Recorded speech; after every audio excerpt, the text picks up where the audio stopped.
Hey, you guys ready to see my top 10 running backs in this 2025 NFL draft class? You ready to see some MF in the kitchen? You got all that plus some more coming for you right tonight. Let's get it cracking.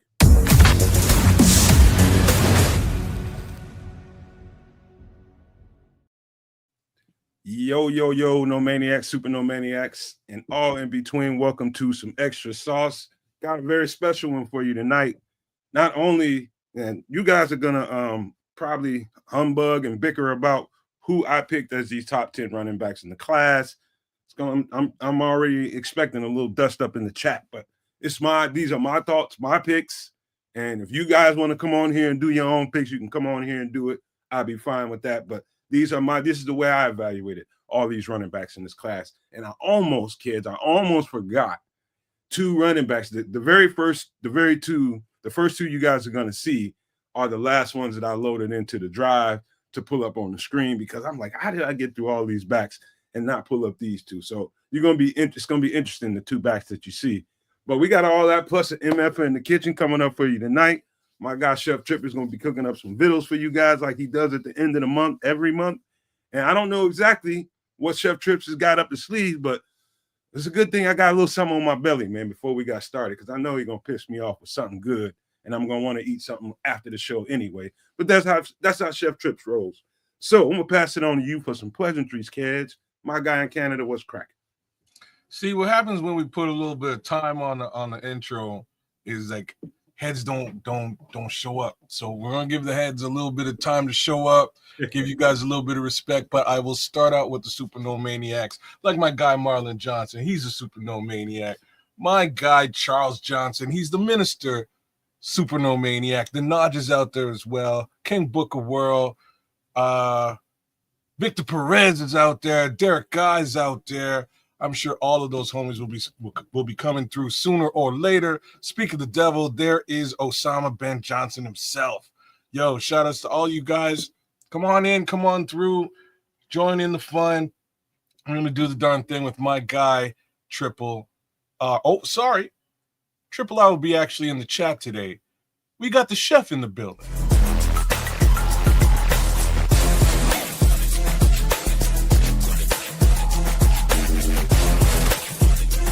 An effort in the kitchen, starring Chef Trips.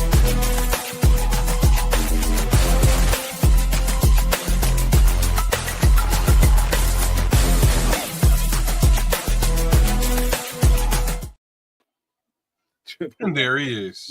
Hello. Hello. Can you see me? Can you hear me? You're live and direct, Chef Trips. Welcome to the kitchen of Chef Trips. I am your owner and proprietor, Chef Trips. I would like to thank you on the Nomad Network with the Nomad and the Canadian known as Kids, the Canucks, to our kitchen, and thank you for having me. And I look forward to preparing for you a delicious dish to which you can customize and will be inexpensive to your pocketbooks and very tasty, and it will be beautiful. All right, what you got cooking up, man? You gonna keep it secret for? Or you gonna?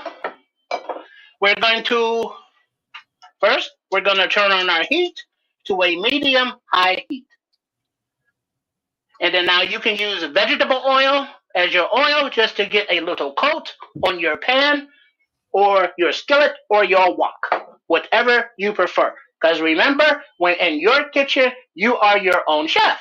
So you have to customize the ingredients and the foods to your dietary requirements or your taste buds.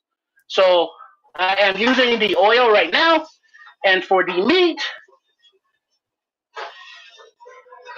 I will be introducing a pound of regular ground beef that you can find in your local Dominick's, your local Jules, your local Aldi's, your local Pete's, or whatever grocery store, supermercado that you may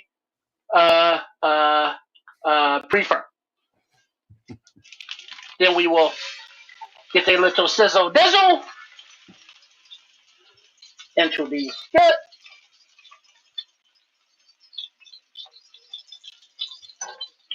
And then we will break the ground beef up with this spoon as it browns. I love the cast iron skillet, man. I always anything coming out of cast iron skillet, I'm game. Well, that is very good. But today, nomads, we are utilizing our wok. Oh, is that what that is? Waka. Waka flocka. All right. As that breaks up and it browns, we will add a little salt and a little of the pepper. Yeah, look, I mean making a okay. If we doing it in a wok, we're doing something.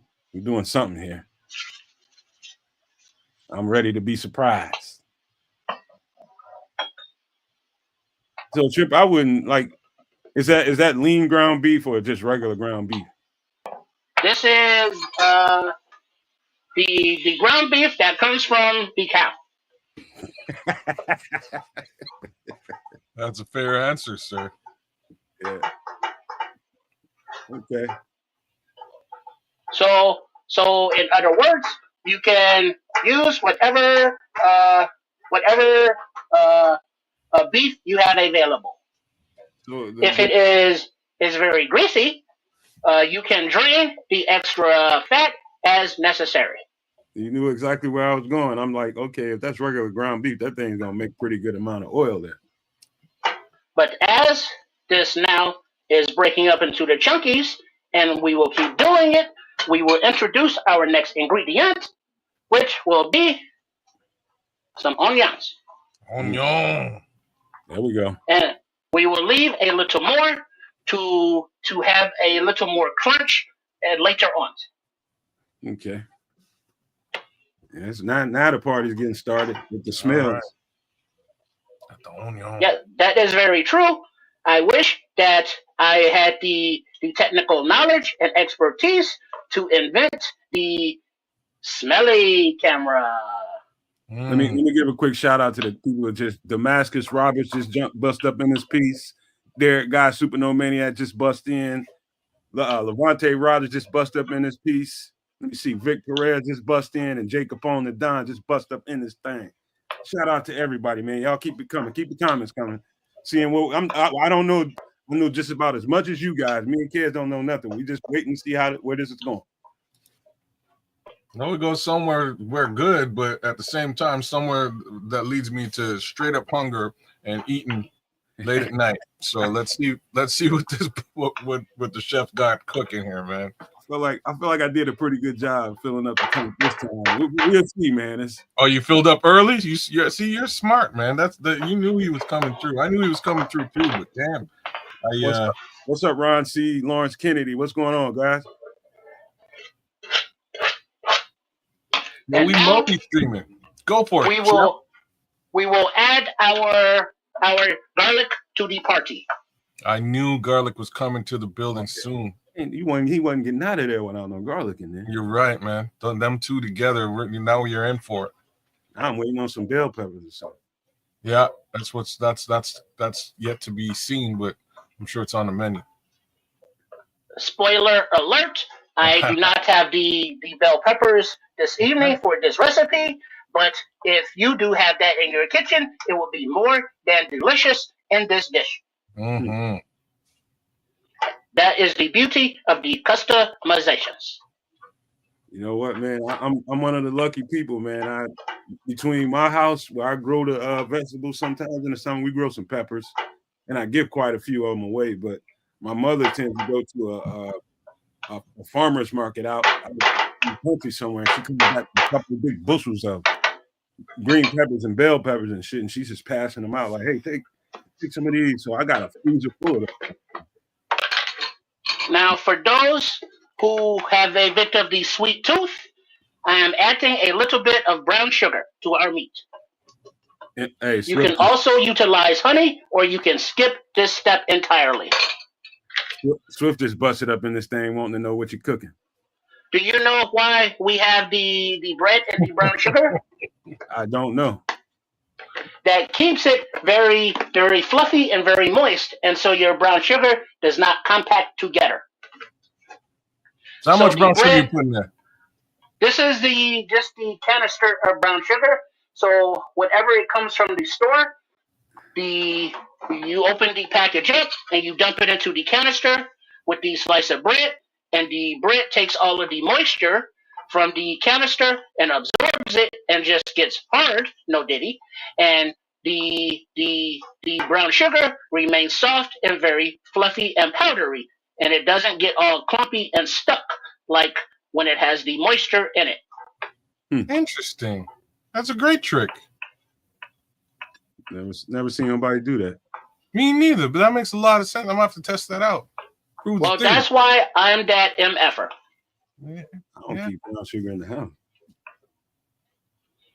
Okay, now that we have the ground beefs and the onion and the garlic, we let the heat get high, and it will cook out the grease, because we will need the extra flavors as we add our next ingredients, which will be mixed vegetables.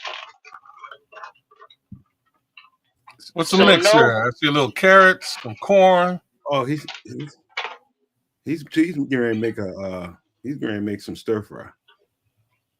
I don't know about that. Ah, winner, stir fried dinner. Oh, you got it. You got it. Stir fry Swift. I just guessed it when he put that mixed medley of vegetables in there. Swifty guessing meatloaf.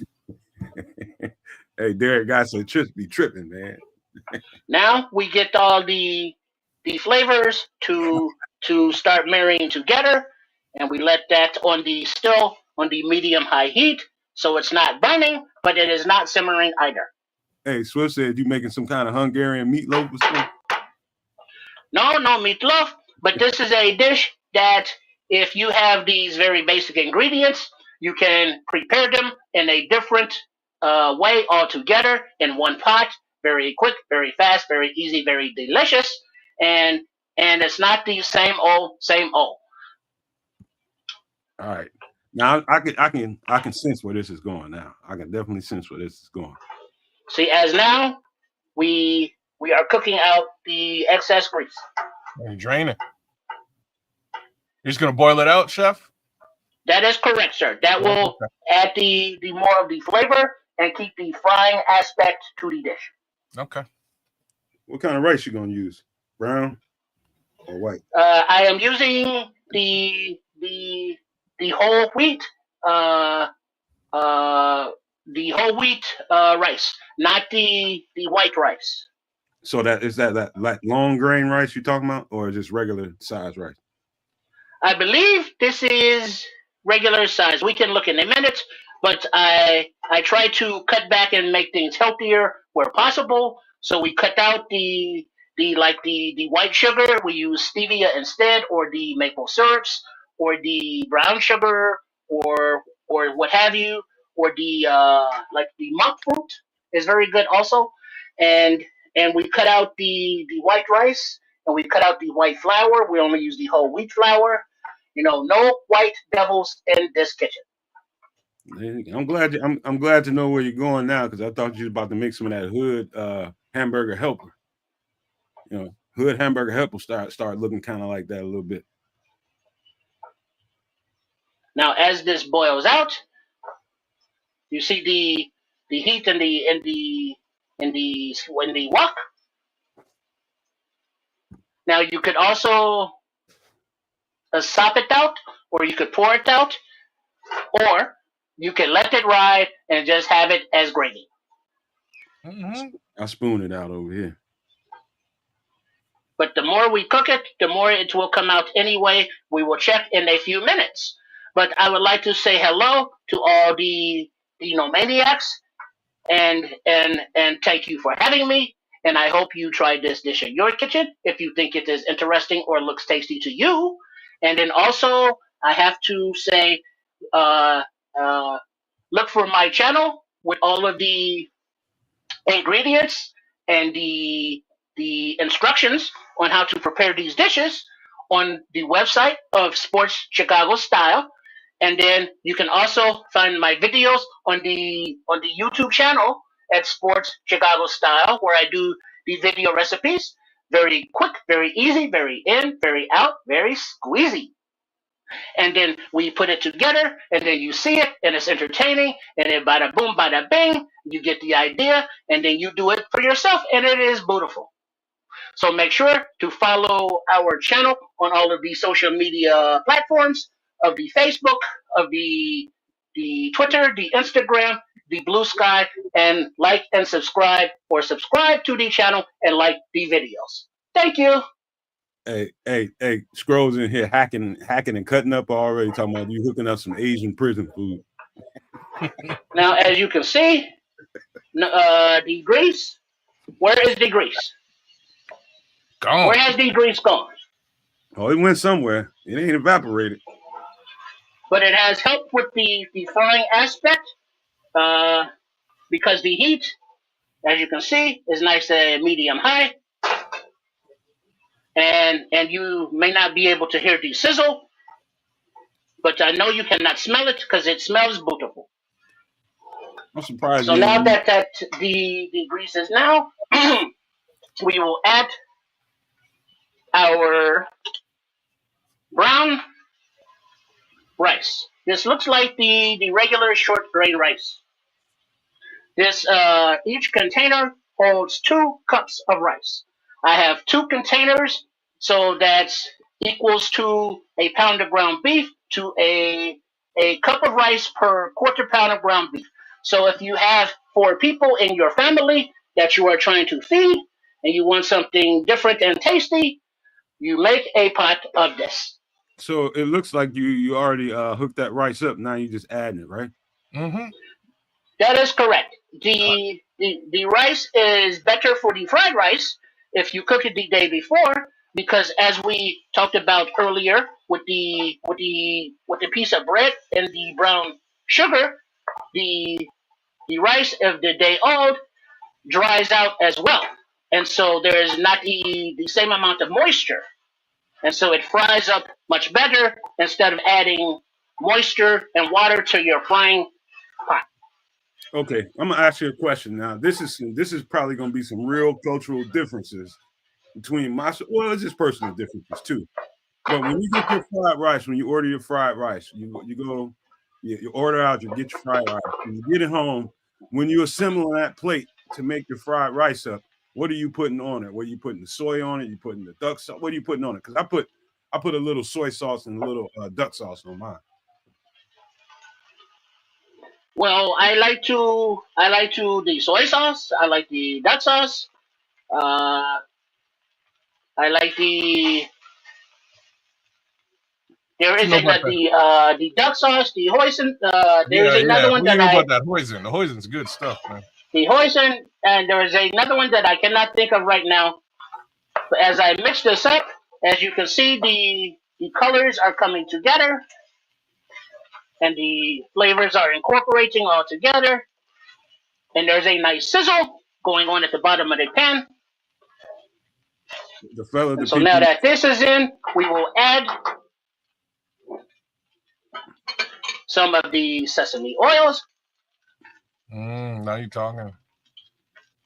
We will add some of the oyster sauce. Oh, you got the oyster sauce. Damn. Hey, I'm seeing a lot of sweet and sour. They put sweet and sour on there. If I ain't got no duck sauce, I'm gonna use sweet and sour on top of mine. But then we will add the soy sauce. Okay. And then Scroll says he likes the egg foo young patty on top of his fried rice. I love that. That is very good. Not everybody does that. See, I put egg in mine though. I'm along the same lines as you guys. Well, we would normally put the eggs in there as well, which reminds me, we forgot one ingredient. I'm turning down the heat a little bit as we pull it out over here. Hey, by the way, I like shrimp egg foo young just by itself with the gravy and all that, man. Yes, the shrimp at Fuyang, which is basically a Chinese omelet. A Chinese omelet. Yeah, man. Asian omelet. Shit is a bomb.com. But that gravy makes things different. Yeah, it does. I gotta mute him for a second while he's scrambling over there. Mm-hmm. But what's going on, man? We're gonna get to some football here in a minute. Once Trips gets done setting this thing up, we're gonna get to some ball in just a minute. Y'all don't go nowhere, hang in there. We're about to get to some football, but this is interesting how he's setting this thing up. Yeah, man. He knows what he's doing. What you Okay, got now we add some sprouts. there? Okay. Bean sprouts. Oh, you ain't kidding. Yeah, he's really trying to do it. Now we get a nice sizzle going, and we are scraping from the bottom up to make sure we are not burning anything, and getting a very nice mix. See, Trip, that's it's like what I was messing with yesterday, man. Yesterday I was just hungry, standing in the kitchen trying to figure out what to eat. I just whipped together some crazy pho, man, some crazy soup. Found some chicken in the Whoa. fridge, a little hoisin sauce, some soy, some chicken broth, bunch of veggies. Just threw that all together, boiled it up. Bam. Oh, and I found a packet of ramen. Threw that baby in there too. It all worked out nice. Ooh, very nice. Now, Very when you create those, as they refer to those ghetto dishes or those Mhm. jailhouse dishes, when all of the flavors come together and you have a beautiful medley of deliciousness and yumminess, it is a beautiful thing. I agree. I already know I got some Chinese coming to the house, man, because my girlfriend be at work taking breaks watching this shit on Wednesday nights. And she get to see, like, Asian is her thing, man. Like, she gonna see this, and I know she might be off tomorrow, so that's probably what we're gonna end up eating.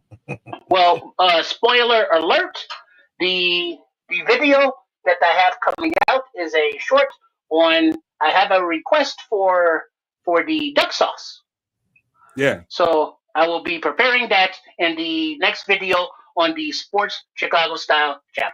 Oh, sweet. Because I'm not sure which one the duck sauce is. I still And it is exactly sweet, just like you said. Okay. ain't tried pho, y'all. I don't know what that shit tastes like. It's soup, but it's dope soup, bro. It's basically like you know how you have the black people and the soul food have the chicken broth. Yeah. Well, this is the Asian form of the chicken broth, except there's no chicken. There's the fish and the local foods from their neck of the woods of the world. So they put the fish and what are the other ingredients that you had there? The Canucks. I couldn't even tell you, man, but like things that make it taste like pho, hoisin sauce, soy sauce, some sriracha if you want a little bit of heat. Yo, I blasted it with sriracha yesterday. It was Y'all don't crazy. even know what's in the shit. Y'all might be eating hillbilly heel or something. Y'all No, I'm making it myself. And not to Would you mention, like some of the sriracha there, the kids? See, yeah, bro, there you go. You know what it is. You know. No, but what share with the Nomad what the different ingredients you can have in your pho. So usually you get some sprouts. You usually again get some sprouts, chicken, sometimes some red onion. You might catch like the one that I get here. It's crazy, man. It's like hot and sour. So they throw a little pineapple and tomato in there. You would be surprised how these two things go together. A little sriracha for some heat. Regular veggies. You throw some, like I threw spinach in mine yesterday. What else I put in there? Spinach and potatoes. It was delicious, yo. That's all I can tell you, man. It was off the chain, but it's because I know, like, after you eat certain things, if you got a good palate after you eat certain things, you know what it is, and you can sort of pull it out. I threw a little bit of garlic in there, a little bit of onion in there, blessed it up, salt, pepper, a little bit of that, man, little what's bit of seasoning salt. That was it. What's this? Kill it. What's this Frozen saying? Pho has an off-putting taste. I think it's the lemongrass. I'm a sucker. Scrolls. I'm a sucker for lemongrass, straight up and down. Sucker. Like I was telling y'all about Geneva before. Geneva got some lemongrass in it, and I'm all for it. What Geneva? Geneva is Dutch gin. Y'all be telling me about all kind of stuff. I ain't got no sense of what it is. Yeah, Dutch gin. It's off the chain. It's like regular gin kind of has like a pine needle flavor, which drives me crazy. I'm from Canada, yo. I've had it up to here with pine needles as it is, so I'm not really a gin fan. But this stuff is based on lemongrass, has sort of a citrusy flavor, smooth as all get out, but it has a bit of a kick like whiskey. Great stuff, bro. I mix that with some ginger beer. It's kind of like a Moscow Mule, but smoother. If y'all know about the Moscow Mule, that's like my latest drink. That's what I've been drinking as of late. All right, so you gotta say what's in that. Moscow Mule. Moscow Mule is like so it's ginger beer, usually with vodka and maybe a lemon or some lime. Same token, you can do it with. I've seen it done with rum. I've also seen it done with gin. Hey, this guy likes onions, man. He just put some raw onions in there. Yeah, he said he was going to save some for some crispiness, man. Hold on, let me turn. You was muted, Trip. Let me turn you back on. Oh yes, that I was saying that I almost forgot to add the onions later on because I do enjoy the crunch of the raw onions, but not all of the raw onions. So just a little bit more, and then now when we bowl, as we can bowl now, I almost always forget some of the ingredients. But what are you gonna do? You're gonna put them there, and it will still be lovely. And now we're gonna add a few of the crunchies. Okay. The chow mein noodles. Uh-oh. Vizzo Joe knows what a Moscow Mule is. Damn right, Vizzo. And a copper cup, brother. You know what it is, Doug. I don't know what it is, though, but that copper cup makes it taste extra good, y'all. I'm just saying, if you go to the bar and you order a Moscow Mule, they're going to go, oh, here you go. And they'll serve it to you in a copper cup. When you get about midway through and you take that next sip, you'll see what I mean. You'll know what it is. And can we go to the full screen of the bowl there, the Catch the Canucks? See? Oh, look at this. Full screen. Chunky. Look at that. You got full screen it, right? Say what? Full screen it? Can I? Yeah. I don't know how to do that. I don't either. Let me see if I can do that. Let me see. I feel like when I'm playing the Star Wars game and I try to fly the X-Wing fighter. Hold on, and it's upside down and backwards. Oh, here we go. Oh, right. Wrong one. What'd you do? Ooh. Wait, I'm learning things. I have to find the sweet spot. Oh, there it is. There's the sweet spot. Oh, yeah, there it is. There it is. So now we can see we have our ground beef. We have our onion and the beef with the garlic. And then we add the vegetables of the green beans, of the corn, and the carrots. And then we add the brown rice, the whole wheat brown rice. And then we add some sprouts. And then we add some, before the sprouts, we add the oyster sauce and the sesame oil and the soy sauce. And then we add more onions. And then we add the crunchy noodles. So I'm going to take a taste to see how it tastes. Tell me what it is. What's that?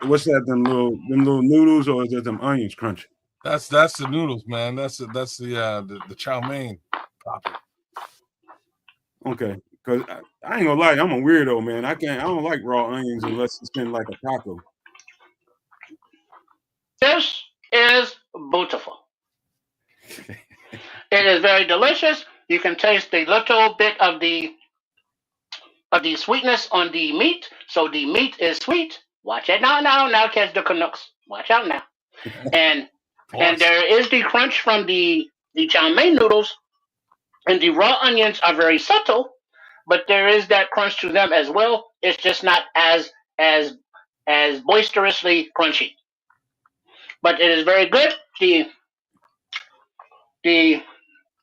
the flavor reminds you of going to the Chinese takeout, but typically they don't have the ground beef.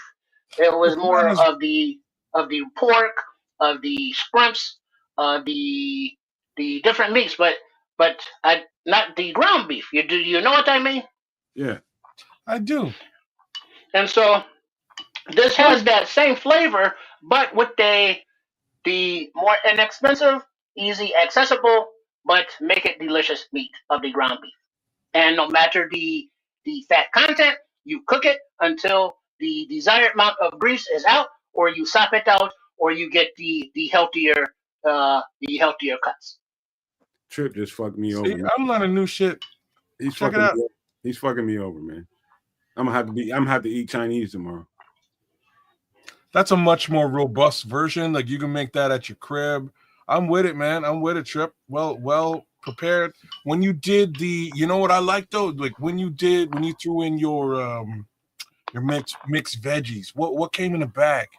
Sometimes you can get that Asian mixed veggies. That does it because you get them water chestnuts. Water chestnuts in there would really make it pop. You know what I'm saying? Correct. These were the carrots, the green beans, corn, and peas. Yeah, man. I try to get that Asian mix. That Asian mix is crazy.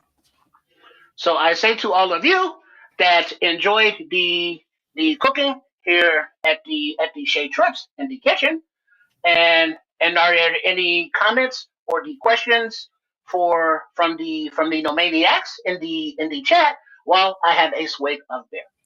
Well, definite comments because Levante Rogers is hungry as a muff right now. Like that's basically what's going on. Damn, Chips, I know I just got hungry. Luckily, I'm close to my home. I'm with it. That's exactly how this always goes. So I downed a full snifter of tea. Like this is finished just to try to like this puppy right here is done. I'm just trying to stay. Hey, see. So he's drinking. What are you drinking? What are you sipping on? Well, catch the Canucks. I am sipping on the Voodoo Ranger Imperial IPA, and that is Voodoo Ranger, not Rump Ranger. And this has that 9% alcohol by volume. Nice. That's crazy. I'm gonna introduce you guys to some crazy Quebec beer as well. So check this out.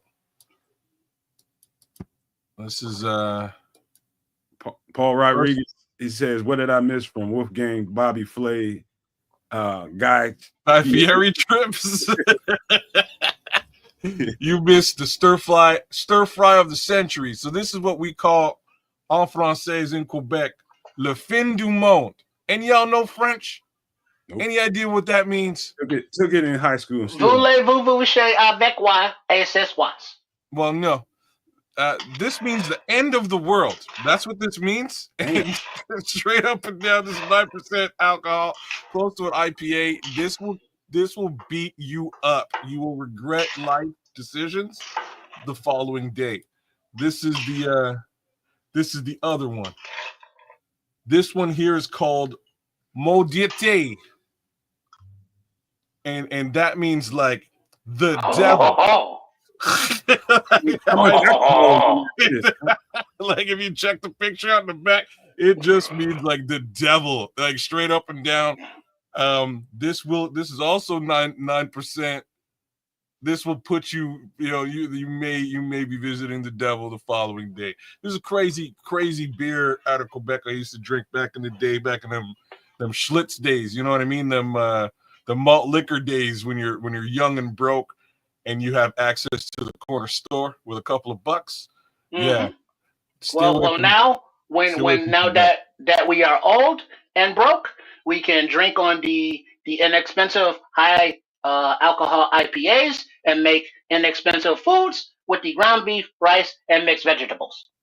Everybody give it up for MF in the kitchen, man. That was nice, man. That was nicely done, man. I was afraid of what this might be. I was like, is the guy trying to tee up some spaghetti, trying to tee up some chili, and then when he put the mixed vegetables in there, I should have known when he put the sprouts in there, we was going something Asian because it wasn't readily apparent that was a wok at first.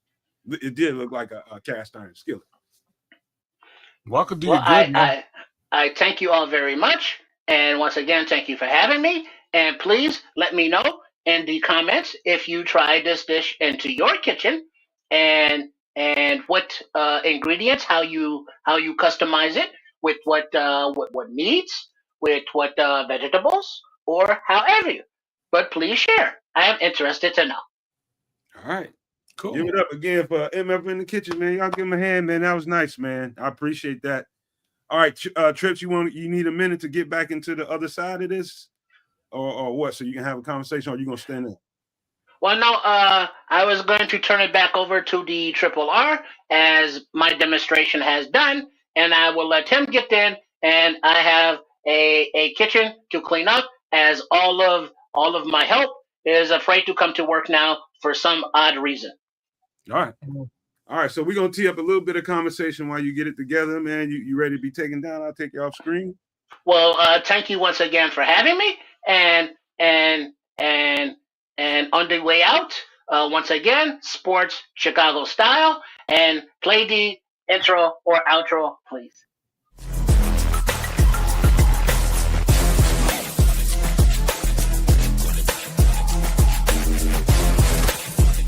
An effort in the kitchen, starring Chef Trips.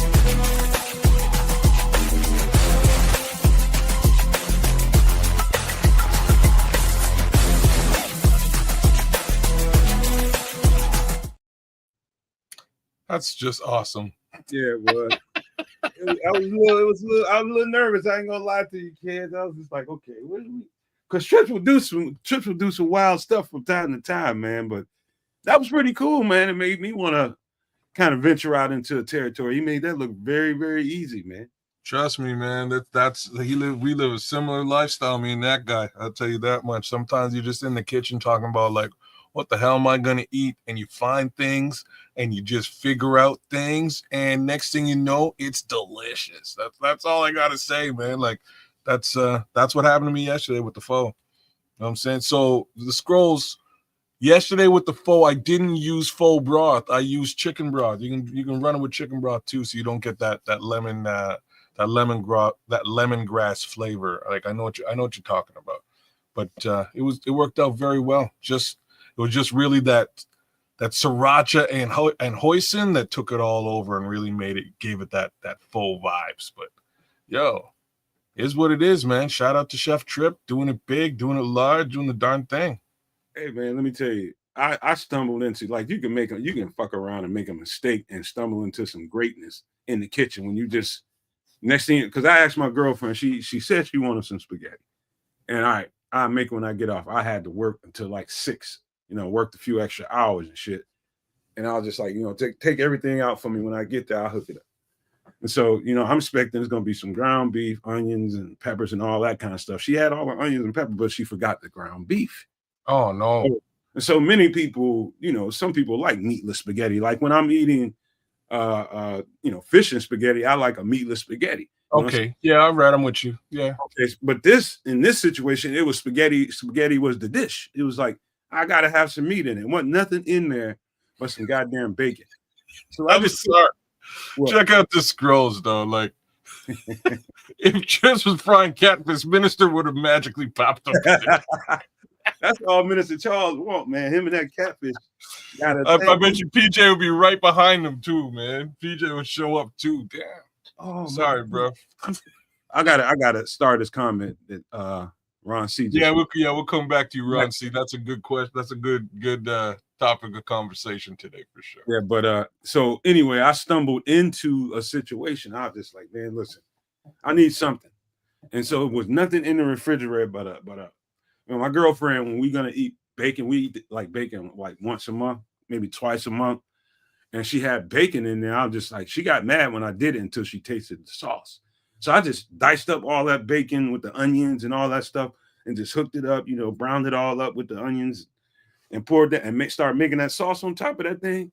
That might have been the best spaghetti sauce that I ever made. And it was by mistake. You know what I'm saying? It's just like I don't know if you ever tried anything like that, but I am telling you, that shit was so fucking good, bro. Bro, like I'm telling you, man, out of necessity, great things have happened in the kitchen. I'll tell you that straight up. There have been mistakes too. You know what I'm saying? I have made a couple mistakes. I've eaten them. I was upset about it, but it's all good. I survived the process. You know what I mean? I survived the experiments. But like crazy stuff like mac and cheese with tuna on top. Oh, you crazy. Wild. My girlfriend, I know. Gonna put Rice Krispies and shit on top of it. Okay, what are you doing now, girl? No, man. I told her I'll never do no shit like that again. What are you doing now? Just a little bit of meat. Don't put no Rice Krispies So in her work friend told her to try it. No, you can go to her house and try that shit. Don't bring that shit here. What's wrong with her friend? Her friend needs counseling, bro. Counseling. Yeah, man. Counseling. That's not sound advice. But like a little bit, like I said, I'll throw some tuna in a skillet, throw some onions in there, a little bit of spice, fry that up, man, then pop that on top of some mac and cheese. You're good to go, man. Same thing with even better is corned beef, bully beef. Same thing, a little bit of onions, fry that up, throw that on mac and cheese. The things we used to eat when I was a little bit broke that would turn out gorgeous. You would be surprised. You'd be shocked. Hey, you talking about some broke ass shit? What's the wildest thing you ever threw in a pack of noodles? You gotta think about it. You probably threw some shit in there, haven't you? I'm like, real talk. I never been like a ramen guy up until recently. Like, as broke as I was, and I was, you know what I mean, coming up, I didn't have no money, but we didn't really mess with ramen. We find other things to figure out. We just figure out other stuff. But now, like even like last night, it was a ramen situation. I was trying to figure out what's going. Oh snap! There's a package of ramen in here, and it's spicy. It's going in, and like, whatever I could find in the fridge was going in this soup, and it turned out real nice. That's wild. He said our work friend is Julie Skankowski.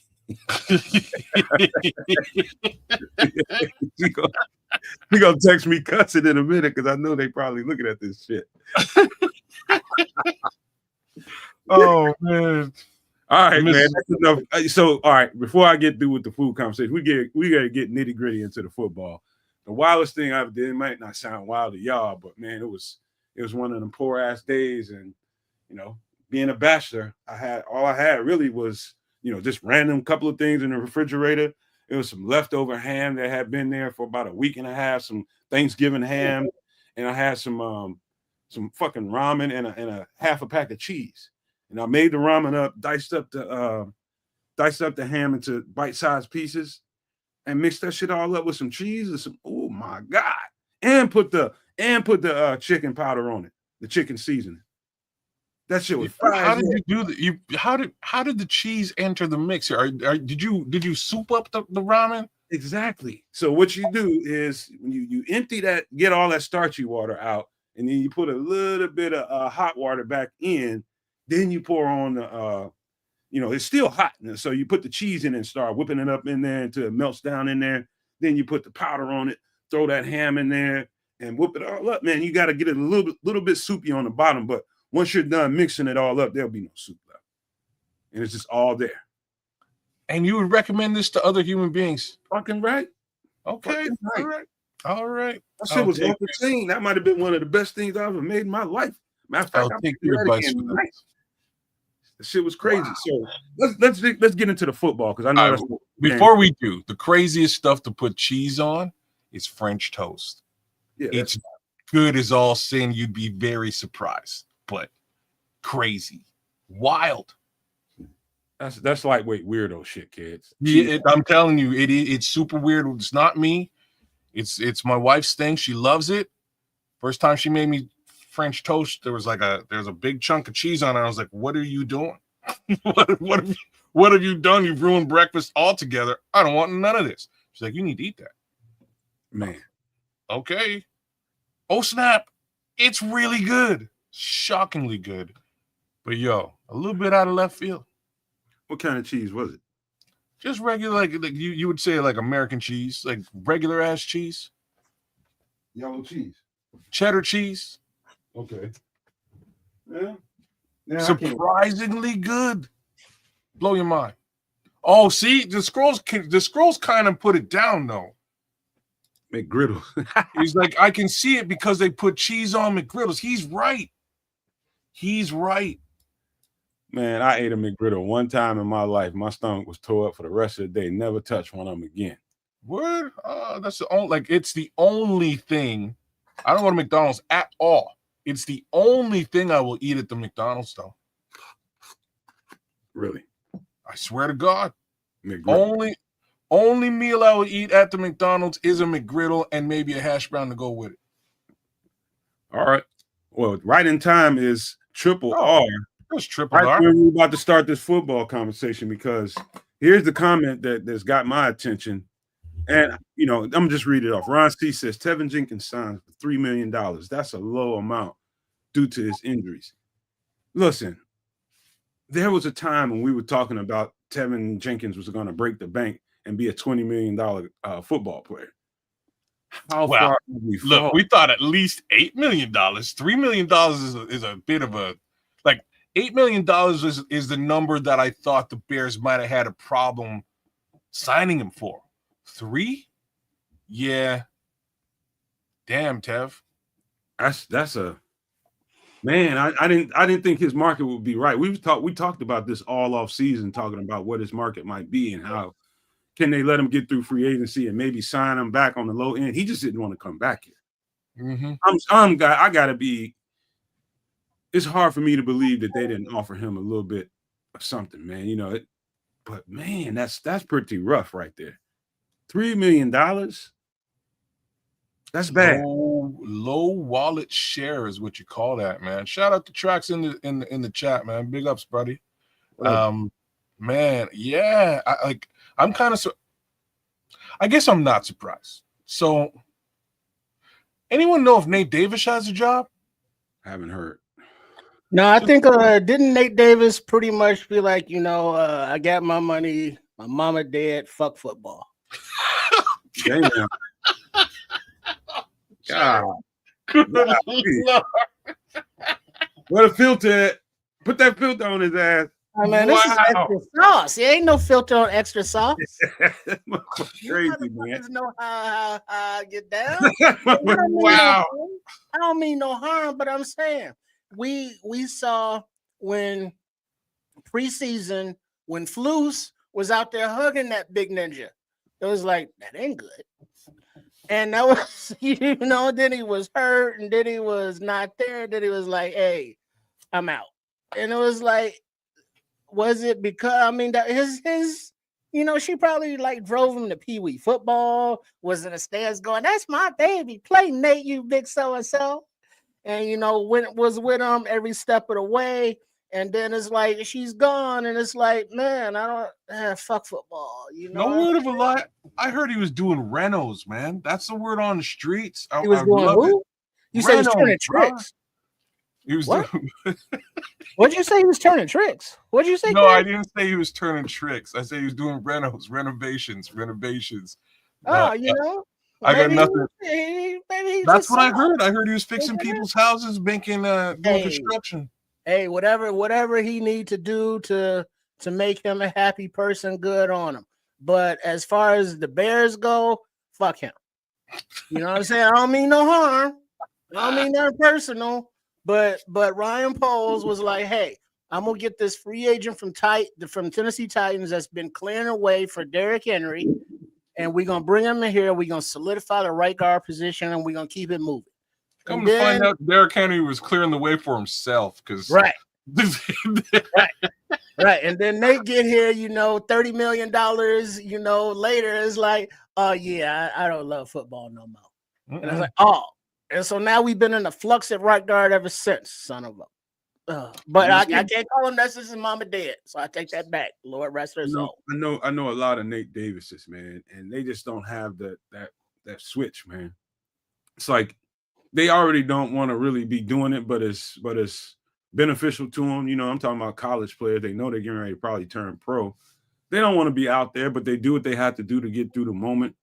Like Nate Davis, I met him a lot of times, man. You know what I mean? It's just like I'm surprised he got this far and got that much money. But that goes to show you if you can just be professional and show up to work and do your job, you can get paid in this league if you're decent enough. But he got to a point where he didn't even want to come to work and do the small things, and that's practice. Bro, he didn't even want to put the uniform on. He would get to practice and just hold his gear, like hold it in his hands. I don't know. And this is part of the reason why I gave him as much heat as I did was just like Ryan Poles. Look at this guy. He don't want to be here. Cut bait now before you got to pay for him this season. That's where my headspace was when he made it past the bonus situation. I was like, I don't know what you do here now. Like you're gonna ride it out with this guy, and it's gonna hurt, and it hurt every single week. It just got worse and worse and worse. But hey, I'll stop piling on Nate, and then let's just sort of also look at the other guys on this line. So Matt Pryor, I thought, and I still think, played fantastic football last season in a pinch. Right, he wasn't the starter. He came out of nowhere and held things down, just like you were saying there, Trips. You know what I mean? Like we were searching for a right guard the whole time, and here comes Matt Pryor. The left tackle goes down too. Let me just send Matt Pryor over there. You know what I mean? Matt Pryor really stepped into a shitty situation and held down the fort. You know what, kids? I don't even know if they kept him or not. This is where I'm going. They didn't keep him. All right, and like I get it, we they basically retrofit this whole line. So in the process, they wound up not keeping Matt Pryor. I think he's still out there looking for a job too. So all this to say, like after like 60 sacks from this line last season, I don't think any one of these players who are actually on the market are really going to command very much on the market at all. I would love to see them bring Matt Pryor back into this fold.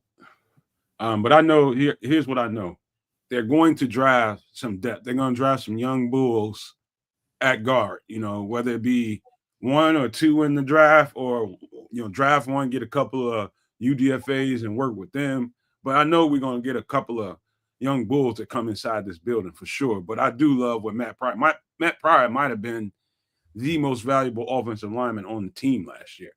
You know, lo and behold, because he just the way he moved around, he went from right guard to left tackle to right tackle. He played it all. And that's why I would say I'd give him like the MVP of the offensive line last year. I think that's fair.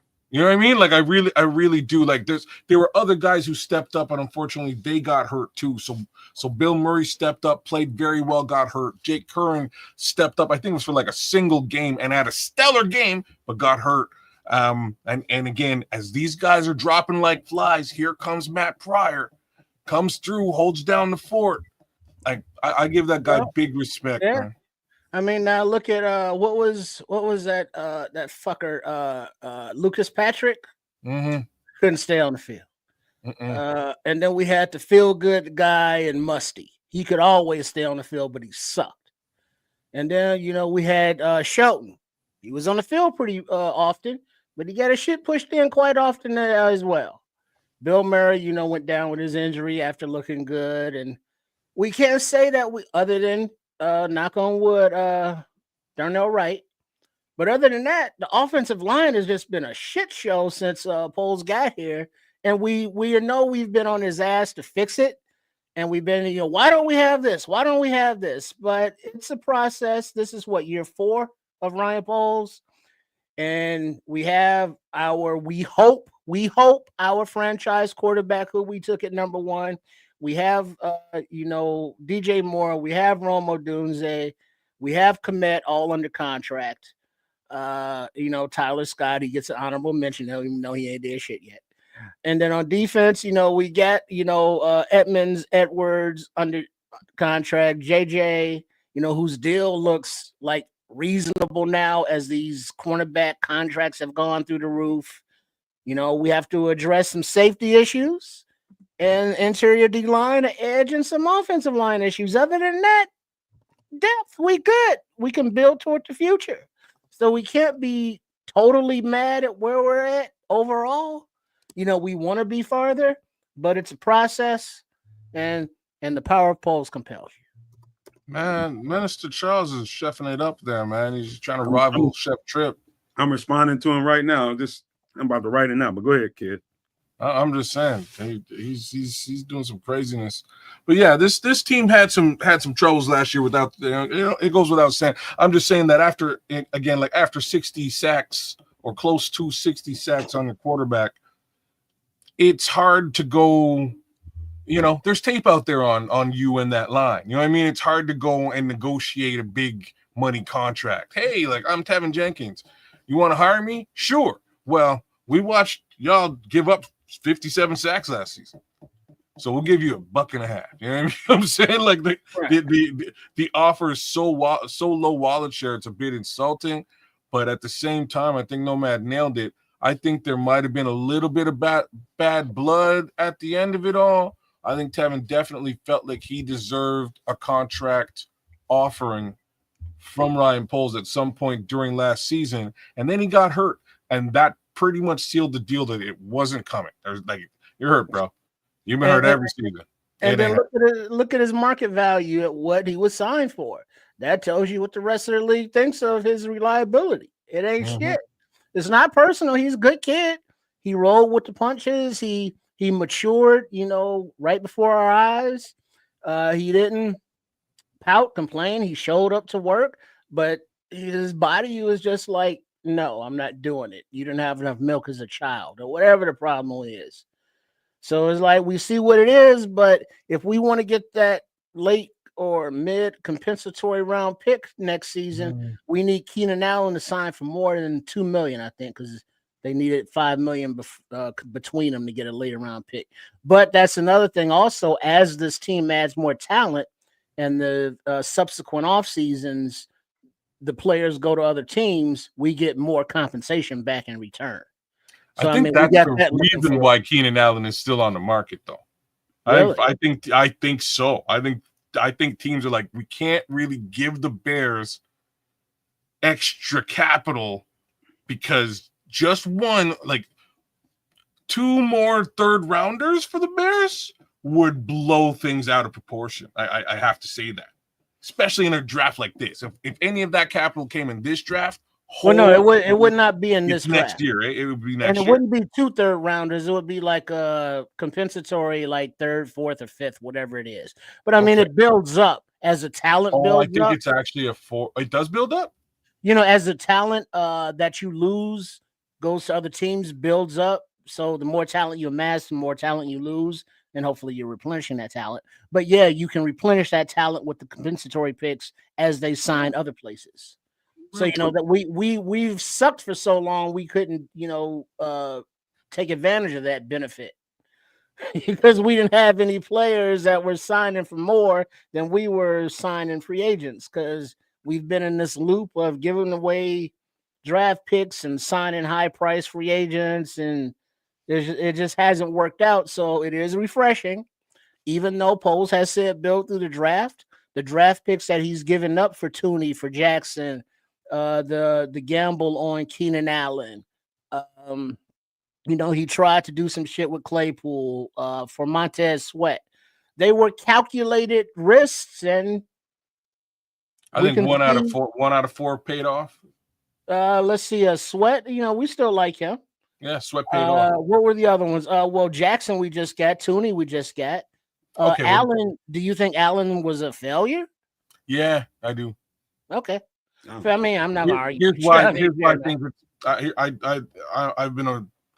I've been very specific about this. He played fantastic football last year. Don't get me wrong. The failure was that in having him as that singular target for Caleb Williams, Caleb kind of forgot about the other 2 guys on the field. 3 guys. Cole Kmet. You know, it would have forced him to actually, and that's what's going to happen this year. He's going to be forced to utilize all of his receivers, including Zacchaeus in the middle, if that's who's playing in the middle, or Tyler Scott, or whoever's going to be that slot guy, right? got your two guys on the outside you can focus on. You got Cole Kmet in the middle. Those guys will start to be utilized as opposed to him sort of, deer in the headlights, zeroing in on Keenan Allen. Keenan definitely got the job done, but it also cost us a 4th-round pick to get him here. Real quick before we I got to swerve subjects real quick, but one last thing about Tevin. Wait, but before you do that, after you finish your comment, before you change subject, get to Paul's comment there. Who? Paul? Oh yeah. But go ahead about Tevin. Oh, go ahead. You want to talk about that? Well, yeah, I was gonna say, well, it's personal preference. The Paul Rodriguez comments there, let Ryan Poles let Roquan, Mooney, and Monty leave. So I'm saying that he's looking at these as negatives. Personally, I wasn't mad at Roquan leaving. I mean, he was the one that requested to trade. I mean, from Poles' position, not to be a apologist for him, but coming in, new GM, this dude is like, hey, I want to reset the linebacker pay market right now. And Poles is coming in like, yo, son, I'm about to tear down this roster and rebuild the cap. Resetting linebacker markets don't fit in that scenario. And I mean, that was a fair aspect, but fans are like, but he's all pro. It's like, yeah, whatever the fuck. And then Mooney, after he came back from his ankle, I don't think he wanted to be here anymore. He just didn't have that same fire, that same zest on the field. No, Mooney was mad, bro. He didn't just let Mooney go. Mooney was mad. Right. He got put in the Chase Claypool role in the offense, which was a blocking wide receiver.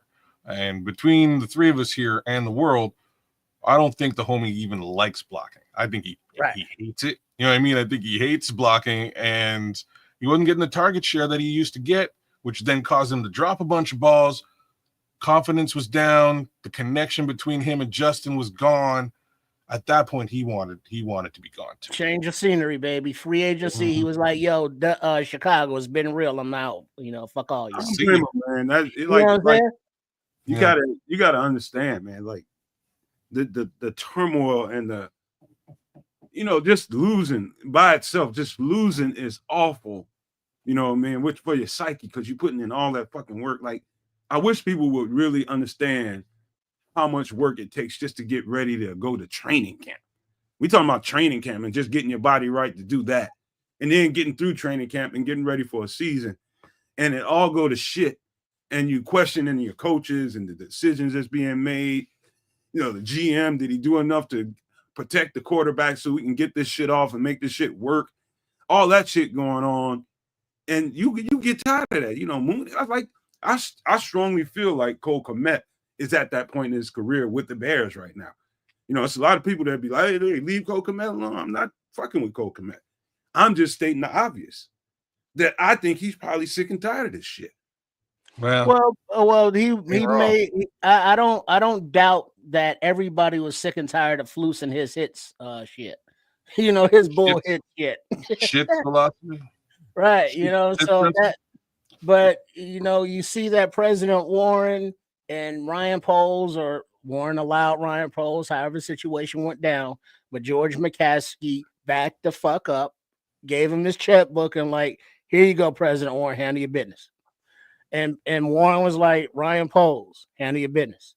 And Ryan Poles was like, all right, I want Ben Johnson. He's the number one hot shit head coach coming out. Let's sign him. $15 million, write a check. All right, I want Dahlman in free agency, the number one center coming out. We'll get with his agent. He got his new Weinstein going on. He found his Jew. Write him a check. And then, it's like, all right, we're going to get some Pro Bowl experience, Super Bowl experience up here with Tooney. Write him a check. Or actually trade for him and then probably write him a check to extend him so he can retire here. We're going to trade for Tooney. And then to finish up with Paul's comment, Monty. Monty was another one that I think the clock ran out on the time in the city. And play-wise, he's a beast on the field when he's on the field. And as we saw in Detroit, he ain't always on the field. So I wasn't mad at none of those departures of Roquan, Mooney, or Monty. If you want to look at that as negatives on polls, okay, but you can't keep every player all the time. And like I said, those guys were flipped into different players, and it's like that's the natural attrition, baby. It's a business. It's a business. You know what I mean? Y'all got to make moves. It's not emotional. Don't get emotional. We don't love these hoes. I mean, you gotta look at it in terms of like whenever there's a coaching change, there's gonna be guys that get left over. There's gonna be dudes on this roster right now that Ben Johnson probably sees this roster in a certain way, and so does the defensive coordinator and everybody else involved in the situation. They might like a bucket full of guys on this roster, and they feel like they can work with them and win with them. But there might be a bunch of guys on the perimeter of this shit that they're like, you know what? Let's get them in camp. Let's see what happens. See if we can make something shake with them. But quite regularly, these things happen, man. So it's going to be guys on this roster. We already see Jack Sanborn's gone. No way nobody would have thought Jack Sanborn wasn't going to be on this roster. But these different coaches see things differently. These ain't the guys that they selected. They need to make this team in their image. And so we have to be able to understand that and understand that, they might, depending on what position somebody's playing in, different traits that they prefer for that position, you're going to have shit like that. So Roquan was a shorter linebacker. Obviously, they want a bigger, longer linebacker. So that's what they went and got for Flus, who's got to cook with the shit. So that's just the way I look at it. It's going to happen every time there's a coaching change. You're going to have shit. Roquan, gone. Monty, gone. Keisha, dead. The Dutta Man, dead. You know what I mean? Times change. Got to keep it moving. So even though, Trips, I know you're not a draft guy, you're not a college scout guy. I was waiting on kids. Maybe I'll save this conversation for kids, but well, while you're doing that, while we're switching up, shout out, you get the Nomad commercial ready there, Nomad. While I give the pleasantries and a shout out to the chef Trips he was on earlier. Hope you try that recipe because that looked good as an MFer. Yeah, it did. That ground beef stir fry thing he had going on. Yeah, that's what's up. But Sports Chicago style, that's part of the content that we get jumping off. We got Chef Trips with his video recipes. And then we got Coach Tripping and Trip with their self-defense thing that's coming right along. The foundation, the flow, and the fight. Trip Kundo. Oh, yeah, it's coming. And then Trip does his exercise vlog. And then we talk Chicago sports. All of that. Subscribe to the YouTube channel, Sports Chicago Style. That's also the website. That's also the Patreon and Ko-fi, should you want to support that way. Good looking out. And then there's the social medias of Facebook, Twitter, Instagram, and Blue Sky. Sports Chicago Style.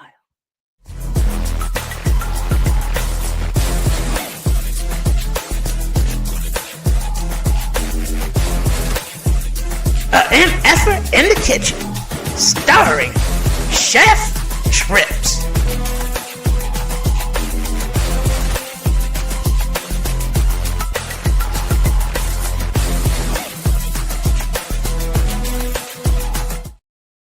I ain't gonna beat too many more motherfuckers, yeah? That was beautiful. Now, that was for Sports Chicago Style. Now, Wildcats are still out making water, or number 2, whatever he's doing. To be a Nomaniac and to help to support the network, Nomad, show him how to do that as Kids is returning. Oh my God, you putting me flat on my ass right now. But that's why you're the super producer, because you get those fingers. That's why I'm not. But hey, you want to help the channel out, you want to help us grow. This is how you do it. Just go to the YouTube channel and you go to the icon, not to a podcast. It's the first thing people do to mess up. You go to the YouTube channel and you see the icon. And right under the icon, you'll have several different things that scroll to the right. And when you scroll a little bit, you'll see it says join. Just hit the join button and become a Super Nomaniac and help us out, man. I can tell you guys right now, just by way of the memberships and by way of some of the super chats and the donations you guys give like that, you haven't seen the results of what you just paid for just yet, but it is coming.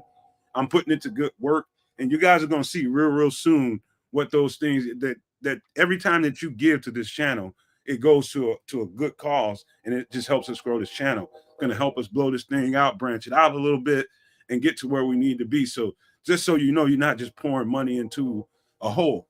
Every time you guys, those little dollar donations, they add up. And at the end of the month, after the bills are paid, you got a little extra, you can do some things. And so you guys are going to find out starting this week, later on this week and early next week, exactly what you guys have been paying for. You're going to get you'll see real soon. So just know that everything that you do, if you got a membership, if you give super chats, it's going to a good cause, and we're able to do more and more the more generous you guys are. So appreciate you guys that are already Supernomaniacs, and appreciate you guys that will become one in the future. So just thank you guys ahead of time. You'll see what I mean by, your money does help. So, all right, kids. Well, what happened, man? Right. You had to change your baby or something? Kids, you muted. Stop. You muted. You muted. You still muted. No, you're still muted. Oh, he's still talking though. You muted, bro. He must have went to hit the pipe. You muted, kids. Damn it. You've been talking for the last half hour muted. Holy smokes. I just said I was thirsty. I had to get a drink, and I had to water the plants. See a man about a horse. His horse is all right. We're back. So sometimes when you see him about a horse, you forget that you got to drop the kids off at the pool, and you get that. Sometimes, like if I was dropping the kids off at the pool, though, it might take a little bit longer. You know what I mean? I might still be at the pool, but here we are. We're good. We're good to go. Here's a question mainly for you, kids, but Trips, you got to know a little bit, so I'm sure you're gonna have something to wade in here. But just give me a name, and if you want to, give me a reason why. Okay. Where do you think the Bears go at 10? Don't tell me what you want, but where do you think they will go, given all that you accumulate as far as your understanding now? I'll give you the two answers. Okay. I think they select Ashton Jeanty. If he's gone by the time they select, I think they select Mason Graham. I'll give you three answers. If he's gone by the time they select, I think they pick James Pierce. Those are my three at 10. And the reasons why is mainly because one guy's gone or both of those guys is gone. So on your polls is Hallis Hall big board, you have Jeanty, Graham, and then Pierce, or Graham, Jeanty, then Pierce, or yeah. I have if I have a big board, it looks like Abdul Carter, who I don't expect to be there. I would then say Jeanty, who I don't expect to be there. I would then say Mason Graham, who I don't expect to be there. I have a strange feeling all three of those guys are going to go. Potentially one of them falls. If one of them falls, that's the guy we select. If none of them fall, I think we go and get the tippy top edge rusher. And I believe in my opinion, I think that guy is James Pierce. All right. Well, technically the tippy top edge rusher would be Carter, right? So would Graham be the first offensive lineman off the board? Graham's the defensive lineman. Oh, I'm sorry. I'm thinking Campbell. My bad. I'm thinking Campbell. Campbell would be like the next guy in my big board after Mason Graham. I don't expect him to survive past 10 either. I think some team will select him simply because offensive line is of the utmost importance. And there's a lot of teams with decimated offensive lines out there. I'm talking to you, New England Patriots. You know what I mean? So like I don't see Will Campbell getting past the Patriots. I don't see the potential of Jeanty going to the Raiders is high. The potential of Graham going to anybody because he's just that damn good is high. And I don't think Abdul Carter makes it past the top 4. So that's kind of where I'm at. The guys who are high on my big board might not even make it to where we sit. Well, and how deep is your board that if your polls has your board, because you don't know what his actual board looks like, how deep is your board before you are willing to trade back at 10? So you got Jeanty, Grant, and Pierce. Personally, if the three of them are already selected, I'm aiming to trade back because I can get Pierce after a trade back. There's three high So those caliber. are your, would you call those your blue chippers? Those are my blue chippers, bro. So again, Genty, Abdul Cardi, not in any specific order. Genty, Abdul Carter, Will Campbell, Mason Graham. There's got to be another one in that mix. Oh, what's his name? The hybrid wide receiver DB. Help me out, chat. He would be the Travis that's Hunter? Travis Hunter. That's my top 5 right there. I don't expect any of those guys to be there. I don't expect the Bears to go after a Travis Hunter because we already have 2 solid guys on the outside wide receiver and 2 solid guys on the outside by way of cornerback. So yeah, that's my big board. Once we get past those guys, I would be aiming to trade back. I know I can get it. I know he could get James Pierce after a trade back, depending on where the trade back lands. And worst come to worst, you get Nick Amenwari, who's the next guy on my list. You know what I mean? He's the next guy on my list. And you get the edge rusher with 39 or 41. Now let me ask you this, because they're obviously being the Ohio State University. The Bears contingent was there at their pro day, and Josh Simmons was actually moving around.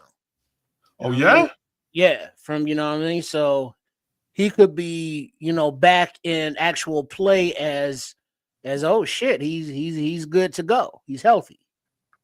Does that change your view at all at 10? No, I would still trade back for Josh Simmons. Okay. You know what I'm saying? For me, because of the question marks around him, I think he falls, and I don't mean very far, but I think he falls behind Kelvin Banks.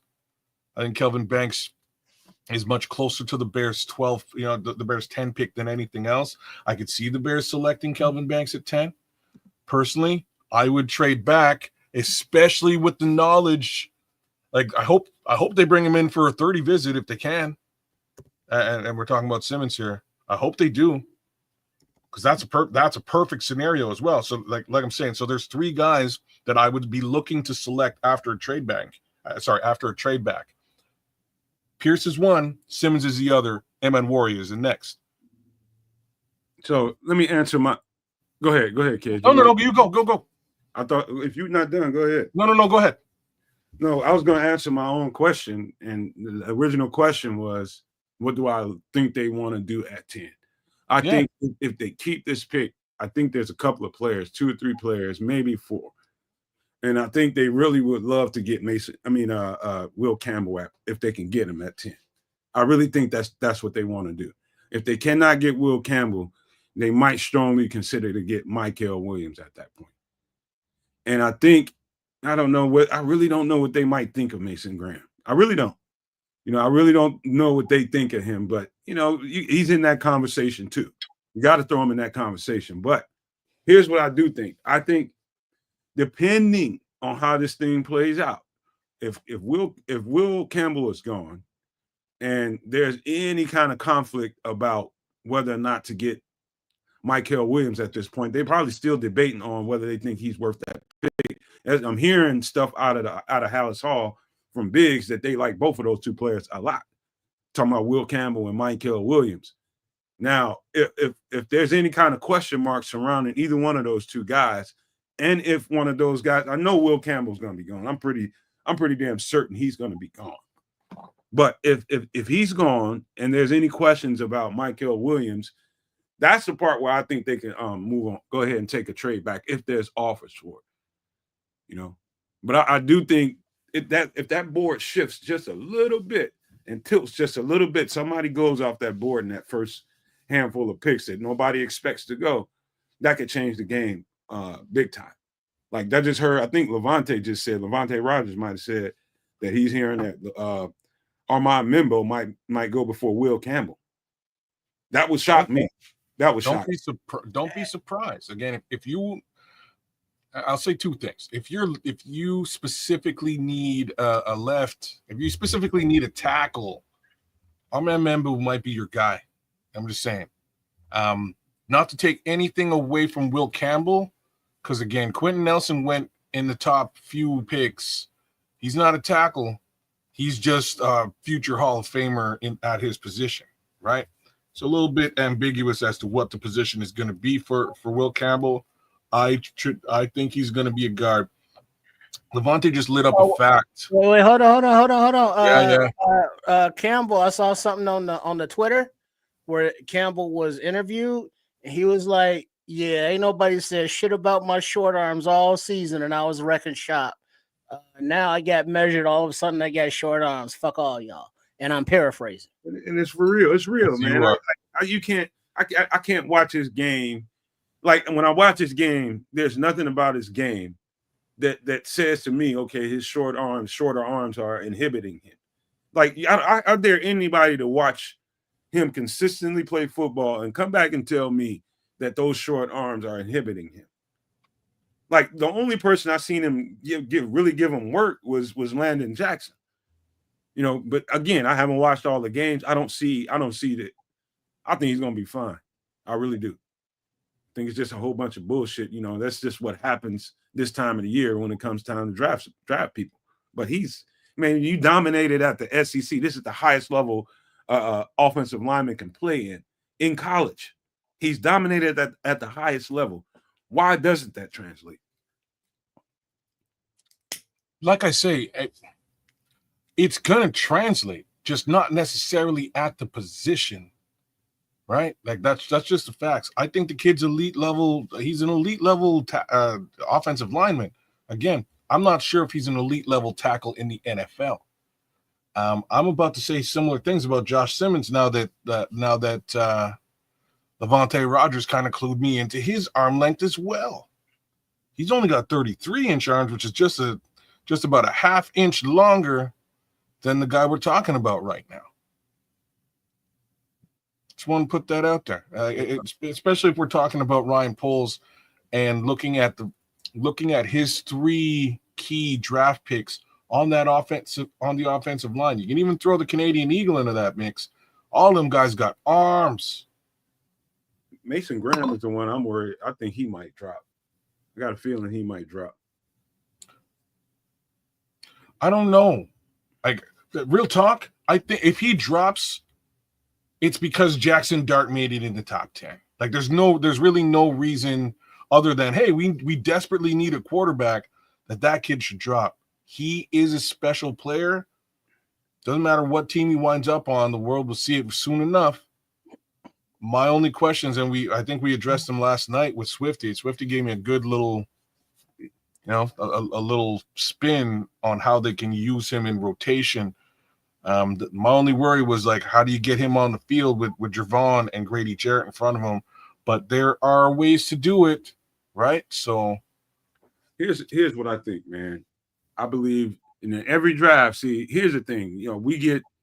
We buy into what Mel Kiper and his, analysts say, what's going to happen in those first several picks.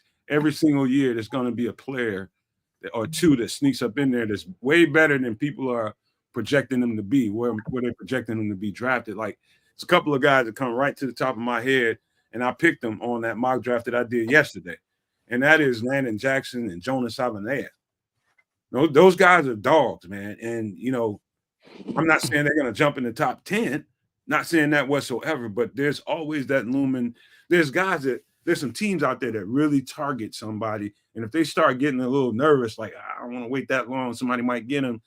Teams start getting a little jumpy and iffy, and they start doing stuff that's non-characteristic of what they should be doing. And so every year that happens, man, somebody's going to get nervous and jump. They're going to want to move, and things like that happen. So be ready for that. So it's never going to play out quite the way these analysts say it's going to play out, man. Like, when you look at the film, there's clearly much. I think they're better three techniques than Mason Graham in the draft, but that's me. That's just me looking at the tape and having my own determination on what I see. But I got a couple of quick. Let's. I got a couple of hot topic questions for you guys. We can run through these. The first one is okay, kids. Who's the starting based on what you know now? Who's the starting defensive line starting tomorrow? What are you talking? On the Chicago Bears? Who's our starting four? Wow. Well, this is a group project, right? Because we're so we got Sweat. Yeah. Mm-hmm. You got Grady. Mm-hmm. You got Big Dex. Mm-hmm. And Mm-hmm. I would actually say Billings instead of Big Dex, to be honest with you, the starter. Billings ain't gonna start, I don't think. You don't think so? Don't One of the think. two of them being paid. That's all. That's all I'm basing it on. well, I mean, but do you put well just before we, since I guess the ultimate point that Nomad's saying here is who's the starting right defensive end. But before we even get there, in the middle, you got Big Dex, you got Billings, you got Grady, you got Pickens, and you got Ford. So starting, you would think that it's probably Billings Billings and Jarrett. and Jarrett and Sweat and TBD. And then coming in, you have Dio. Mm-hmm. You forgot about him, didn't you? I forgot about Dio. Yeah, he would start probably. Yeah, he's the starter. So that's your Yeah. four, in my opinion. Oh yeah, easily. That's the starters. You know, So Sweat, Grady, Billings, and Dio. Got it. Right. so all right, pretty unanimous. Let's go to the next question. Does Braxton keep his job when the smoke clears? Look, Ah, I have an answer to that being yes, but the answer is hinged on whether he has recovered fully from his recent injury. uh-huh. If he's good to go off of that surgery, okay. You know what I mean? He's going to have to. I think there's competition to be had at that position. But I also think that Ryan Poles is going to lean towards the guy that he's drafted and has started to excel in that role. You know, all the more reason for Karan Amagaji to come out there and say, bruh, I'm the dude. Or, you know, a potential, you know, left draft pick at the left position, at the left tackle position to say the same thing. Well, hold on. Mm-hmm. I sent you I'm looking for a particular message, but in the interim, I sent you something that we can play with no copyright issues. And then your next message will be something that about Braxton Jones. What we doing? We're adding to the content of the program, sir. Settle down. What the fuck are we saying? Are you Wait, sure there's no copyright issues with this? You sure? Yeah. All right, I'm gonna take his word on this. I mean, it's All right, we're gonna see. What is it? This is something from the good Dr. Mason West. Shout out to you, my brother. You as a prospect. For 2 years, nobody had any measurements on me, and nobody said anything about my play. So now all of a sudden, an arm length decides if I'm a good player or not. I think it's BS. But you know, any decision makers in the NFL, they don't really care. It's all, you know, people who don't coach, and they don't coach for a reason. yeah. The truth. Damn, Will ain't playing around. That's the goddamn truth, man. There's just too many people sitting there on on the couch or when they lazy boy having a whole lot to say. But I'm like him, man. I'm almost fully guaranteeing you that there's it's got to be some idiot somewhere in some NFL building that's probably saying that he's an idiot. But if you look at that guy's tape and you still coming away with, oh, I'm worried about his arms, smack his ass and send him home. Take his fucking key card, his key fob, all that shit. Tell him you are no longer employed here. You know what? I like how Maddie looked. Like I'm gonna bring this back here for a second, just for a second here. Hold on. Like he look real mad right now. He doesn't look like he's in a good mood, and I kind of love it because I can see him just taking it out on the NFL sometime, in September. Y'all talk about y'all talk about my arms. What's up with my arms now? You know what I'm saying? Mhm. What's with them arms now? Tell him, big I like country. these arms. You know what Tell I'm him, saying? big country. I Now don't know. I sent you another. Now back to the subject at hand. Braxton Jones. Will he be able to start? This upcoming 2025 season. Now, according to this video that the Canucks sir is about to play, Okay. here is where Braxton is now. The last week of March. Okay. Yo, the good doctor's doing the darn thing out there. Shout out to the good Dr. Mason West. So He's this out of the is- walking boot. This Is is Braxton Doc Jones. working with him, or he just grabbed his film? No, this is Braxton Jones. I'm So saying, Braxton posted this on his. is the doc working with him, or he just grabbed his film? No, No, I think he just grabbed the film. Okay. Yeah, I think he just grabbed the film.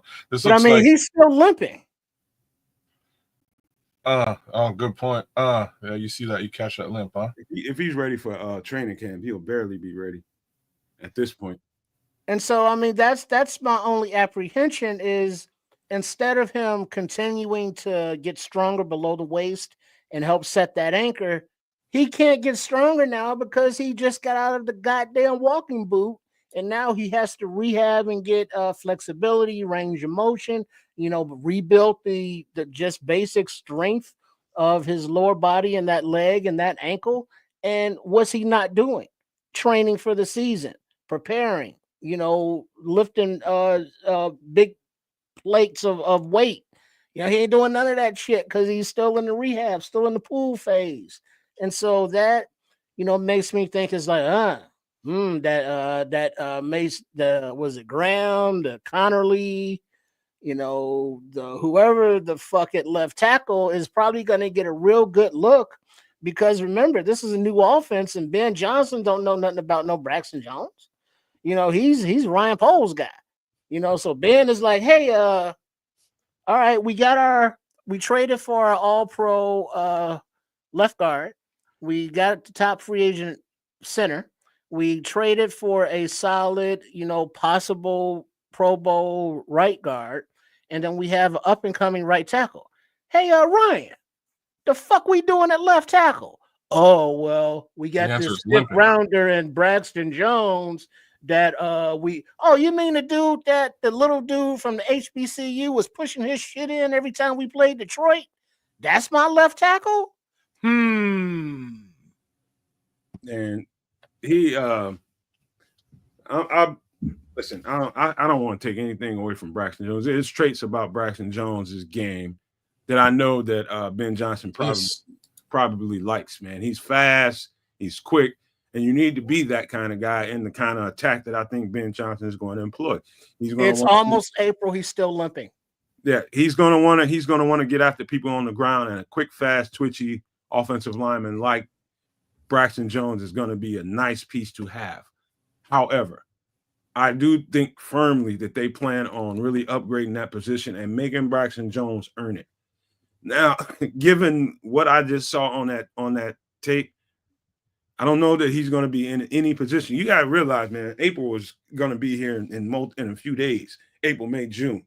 Next thing you know, he's just getting out of a boot. Now he's just got to try to work and get working strength back into his leg now. And now after that, now he's got to get functional strength in his leg. Two different things. And the third different thing is getting football strength back into his legs. And you want him to get that done by June and compete for this job. It's going to be hard. Just saying, it's going to be hard. And he already had a little bit. He was a little bit lightweight with the bottom half as it was. I don't know. I ain't trying to. So shout out to Brandon, man. Thanks for coming through. All y'all like, share, subscribe, give us a little bit of love. Do the same thing for Keds of Canuck on my channel. Please like, share, subscribe. I would appreciate it. In any event, I've been saying it for a minute. I don't know if he's going to be ready when training camp rolls around. And for that reason alone, I kind of expect a left tackle to be selected with one of those first 3 picks. let's be real. We can't really roll into the season with a question mark like this. Every other hole has been filled and has been managed. This is the one that's kind of glaring right now. Not to take anything away from his play. This is be like factual here. Not to take anything away from Braxton Jones. What a do, Cliff Victoria. But he's got a long way to get back to where he was, which was getting bull rushed all the time. Shout out to Black Diamond. Black Diamond just bust up in here. What up, Petty? Hey, Petty. What up? What up? But yeah, it's he's got a little ways to get back to that position, given his injury. All the more power to you, brother. You know what I mean? Get there, Brax. I'm just not sure, man. I wouldn't want to go in. I wouldn't want to go into the season betting the left tackle position on a guy who's coming out of surgery. Shout out to my guy Brandon Byes. He said, "Hey man, y'all got the best channel on the net." Appreciate you, my guy. That's Brandon. Grateful for that, man. We go hard, man, but we just be ourselves, and there's thorough, real good football content that comes along with the BS that we do. We cook and we do all kind of stuff on here, and that's fun and that's great. But we know what the nuts and bolts of this channel is. It's about the football, so we bring it. So we appreciate you, Brandon, for that. Y'all want another hot one? Let's go. What do you got? Zach Pickens, and this is for you guys in the chat too. Will Zach Pickens rise to the occasion and become the football player that we think he can be? I don't know, because remember you that love stuff like this, though. You man, he loves stuff like this. This guy. Man, you remember the video we just saw of the defensive lineman down in Florida working out? Mm. And was Pickens there? Grady was there. Grady Jarrett, that old fucker. The 30-year-old guy was down there getting better, honing his skills, along with Booker, Sweat, and Big Dex.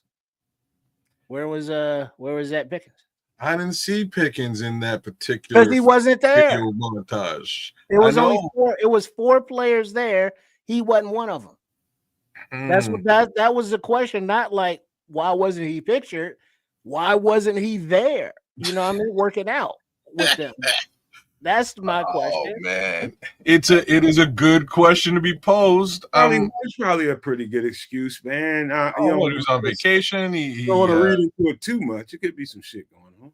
See, Nomad loves stuff like this, man. So yeah, but when I see the team working out, when I see the quarterback and wide receivers, in some field on high school field playing catch, learning each other, getting comfortable with each other, building that camaraderie.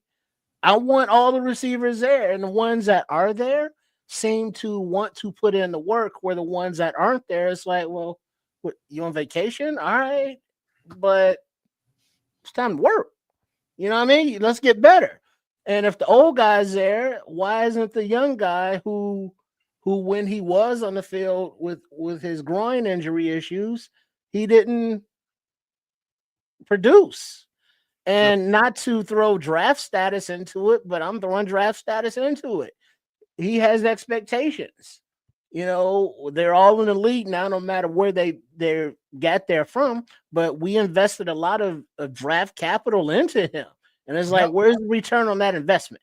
Well, if you don't mind, guys, let me answer Cliff Victoria. Shout out to Cliff who just busted up in this piece. He said, "No, man, can Pickens rise with good coaching?" That's what I'm looking forward to. Here's the thing. This is what I think happens, man. And I said this, I made a whole video about this, talking about this whole subject. Here's what I know. It does take a college defensive lineman, some time to really, really develop what he needs to become in the professional ranks. Do I think, it's going to have to be a no. So what I see on tape, and this goes back to when I was looking at him at South Carolina, what I see on tape is he half-asses it on a regular basis in the run game when he's supposed to dominate and make plays behind the line of scrimmage in the run game. You hardly ever see that. He'll make plays on the quarterback, but make plays in the run game and being a dominant force, being a dominant presence against the run is here and there when he was in college. Same thing in the NFL so far. He has not made his presence known on the football field consistently enough. Now, can a coach come in and change that mindset and trigger Zach Pickens? Guess what? All I can tell you is I hope so. And he has the talent to turn it on. Does he have the switch? Does he have the switch? And I think that the D-line coach that's coming in here is going to try to tap into Zach Pickens and say, you know what, man, you too goddamn talented. I need you to be a force of nature on this football field. I want every time you are in this game, I want to look at this tape and I want to make sure I know Zach Pickens is on that field. He's going to show me he's a presence. That's what you need out of Zach Pickens. Right now, you haven't gotten it consistent enough. You see flashes of it. But on the film, it's just here and it's there. You know what I mean? It's just really not consistent enough. And I'll tell you, this is the last thing, Cliff. If he does not, he's gonna develop somewhere else because he's gonna get bumped out of the rotation and they're gonna get some other dudes in here. Either you get it done or it's the NFL, not for long if you ain't getting your damn job done. You just nailed it, though. They just did, and his name is Grady Jarrett, and that's why I don't think he's going to get the job done. See, so the way that I liken this is to a certain Mr. Scott last season. And what I was saying last season was, you got Keenan Allen, and Tyler Scott's just not going to see the light of day very frequently. And unfortunately, I think that's where Zach Pickens is now in this rotation. So what we know is that he can't play the nose. He's not good at the nose. So that position is already sealed up with our guy Billings. That position is already sealed up with Ford behind Billings. Heck, Dex will go over there and do some damage. So will Grady. I'm not sure how much snaps Zach Pickens is going to get now. I'm not sure how much. Don't forget your boy Ford. I said Ford. You know what I mean? I said Ford. Ford's in there, man. He's in there. He can play the nose between him and Billings. Those are the two guys in that position. So we know that definitely Zach can't play the nose or doesn't play it very well. So those guys are ahead of him in the rotation, and just due to that. And we're talking about 3-tech. He's the third 3-tech, and heck, whole bunch of folks out there are pining for Mason Graham. You know what I mean? If Mason Graham makes it onto this team, good night, Irene, as far as Zach Pickens is concerned. Let me answer Levante's question. He's responding to the original question I asked you guys. What does rise to the occasion mean in football terms? That means he's going to have to hold down his roster spot. In my opinion, you got to earn your roster spot. And so you want to keep your roster spot. You want to remain in rotation. Can he rise to the occasion and earn it? That's exactly what I mean. It's just, he's going to have to be way more consistent than he's been. And I know for a fact that I tend to not mention stuff like this, especially when I did that video. I looked at that video and I didn't mention it enough. But him playing nose guard, being the backup nose guard to Andrew Billings didn't help him whatsoever. That definitely hurt him. Definitely hurt him. So he's been playing out of position now. I think he has a chance in this style of defense. It really fits what Zach Pickens is. That's a very quick twitchy, get up the field really fast and get inside the backfield and make things difficult.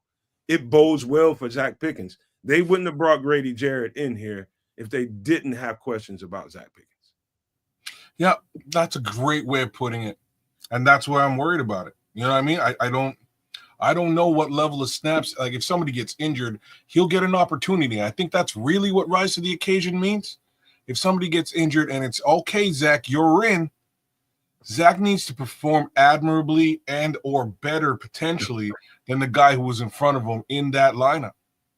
That's what we need out of Zach Pickens. But to be frank with y'all, I just don't see him I don't see him getting a lot of snaps. I think look at OKC Bearcats. He's dead ass right. Dio's going. Yeah, Dio going to get in there too. You're right, OKC. I saw it in the chat. You're right. So I don't know. I unfortunately, as high a draft pick as he was, he's kind of odd man out right now as a DT on this team. And also Hardy's pushing him. Hardy pushing everybody, bro. Like if he could really, man, if he was just better on the edge, Daniel Hardy could do just about everything on a football field, man. I don't know. They got to find a place for him to really be impactful because he is specials. He's crazy. I don't know, man. Danny Hardy's a great football asset to have. Kids trips and the No Maniac, Super No Maniac, something I want you to really grab onto right now. Understand this. When we're having a discussion about whether or not a talent is as high as Zach Pickens might not make the roster and might not make it, we're doing pretty good. We're doing pretty good. There was no way in the last 2 years that he wasn't going to be on this roster and wasn't going to be on the rotation. Now we got questions on whether or not he'll be in that shit. Oh, we're doing a whole lot better than we were yesterday. Well, it's a good, you know what I mean? It's a good, what they call a good problem to have. You know what I'm saying? It's a good problem to have. We've got guys now who are that much higher in the rotation that we don't really have to worry about Zach. But yeah, Scrolls. That's what I've been saying, though. Yeah, Scrolls. You can throw. What Scrolls say? What did he say? The Scrolls are saying, I think what you guys are saying is it doesn't make a whole lot of sense to draft Graham either. I'm not sure if that was intentional, but I've been saying it. You know what I'm saying? We might not even get, like, if Pickens is buried in the, like, this is what happens now. So if Pickens is buried in the depth chart, and that's what we're discussing right now, I think everybody can agree. We add in Mason Graham into that mix. Guess who's next to become buried in the depth chart? You know, Trevon Dexter. Well, no, because is the rookie going to come in and outplay Big Dex? We've seen how he's been showing up and how he's been progressing. You know, is the rookie going to come in and outplay Billings or roster spot Jarrett? You know, there's depth on the O line, so that first pick on the D line. Let me ask you a question, Trish, before you finish that. Let me ask you a question. Now, we're talking about these two football players. We're talking about Zach Pickens, we're talking about Trevon Dexter. Well, answer, if you don't mind, answer both of these. Have you seen a switch come on in Trevon Dexter? Have you seen a switch come on in Zach Pickens? In either one? Dexter, yes. Pickens, no. Dexter got another level. Dexter does have another level. The problem is really just the fact that they double team him a lot. So you don't see it as frequently as you would like because, again, teams are countering it. Zach Pickens has had the opportunity to show us that switch, and it didn't work at both 3-tech and at nose. I definitely know that's what they need to. I think that's what they want to find out. Does Zach Pickens have a switch? I know for a fact Dexter has one. And he's got another level to his game, but so does Zach. But he just got to find out if he got, like I made the name of that video. We got to discover the dog in this guy. He's got to discover the dog within himself, or he won't be on this team. He's got to discover it quick. But that's my take on that. Unless you guys got anything else to say on that, we'll move to another hot topic real quick. Yeah, before we move on, something that Keds mentioned, just to clean up a little bit, that Keenan Allen took receptions away from Rome, from DJ, from possibly Tyler Scott. What irritated me to no end, among many things, last season was DeAndre Carter and him getting those fourth wide receiver possessions or reps over Tyler Scott. It's like, what are we doing? You know, we're not bringing DeAndre Carter back. We have Tyler Scott as a developing young guy. Throw that dude on the field and let him play. What are we doing? Why are we not trying to develop players going forward? Give them experience, give them reps. What the fuck are we doing? Hold on, kids, because I got one more question to answer before I got to switch it up. I'll let you, if you got something else to say. No. Go ahead, man. Vic Perez says, he says, do you think Chris Williams steps up and Pickens becomes a cut casualty? Listen, and I said this to you guys a few times on a podcast. When I look at when I reviewed the film of the season, and I'm looking at these guys as reps. Trust me when I tell you, and there's a reason why they tendered Chris Williams and kept him on this roster. There's a reason why you saw that guy in rotation a whole lot this year. He outperformed Zach Pickens for sure. For sure. He was better at Zach Pickens' job. Period. But I don't know. You know what I mean? I don't even want to admit that, but you're probably bang on right with it. It has a lot to do with, again, Billings going down. When Billings went down, the team was scrambling to try to figure a way to stop that run, and they could not. The immediate answer was, we'll throw Big Zach over there, and it didn't work at all. It was a liability. Then they threw Chris over there, and Chris did a heck of a lot better than you would expect. Actually, to be honest with you, they threw Byron Coward over there first, but I think Chris sort of outplayed both of them. So I'm glad that they've retained Chris. Yeah, bruh, they might. You know what I'm saying? I'm trying to figure out what the dollars and cents around the Chris Williams contract is, and is it? It's low salary. That's what I'm assuming it is, and that's what I'm saying. Like if it's in and around what they're paying for Zach Pickens, who's on his rookie deal. So rookie 1.5 for Zach Pickens. Where's Chris? Why do I feel like it's less? Yeah, that guy. I think that guy's got the potential to be the next Milton Williams. That's how impressive I was. He get moved around a little bit in the run game when he has to play one technique and zero technique. He gets on a double team. He has no chance. He's pretty light. He's like 300 pounds even or something like that. But you talking Chris? Yeah, in the chat they're giving prices. $3 million. Yeah, 3.2. Yeah. That's what I'm seeing here. So he's about double the cost of Zach Pickens. If they believe he's double the player, there's like Zach Pickens could be a man. I hate to say it. Well, now remember this. Take this into consideration, kids. Roll this up, put it in your peace pipe, and smoke on it. That quit smoking, by the way, for the chat. Just quit smoking. Bully for you. Go to gummies and edibles. You'll be all right. But the Chris Williams, he was re-signed before Grady Jackson was available, or they even knew he was going to be available. Oh, Grady Jarrett, I'm sorry. Yeah. Okay. And so they brought Williams back, and it was like, all right, we probably good at tackle. It was like, oh shit, Grady Jarrett's available, bring him in. And so that, I think, put somebody on the bubble early that probably wasn't going to be on the bubble until the draft, possibly. Because a signing of opportunity, if you will. Mm-hmm. I got another quick one, man. Let's go.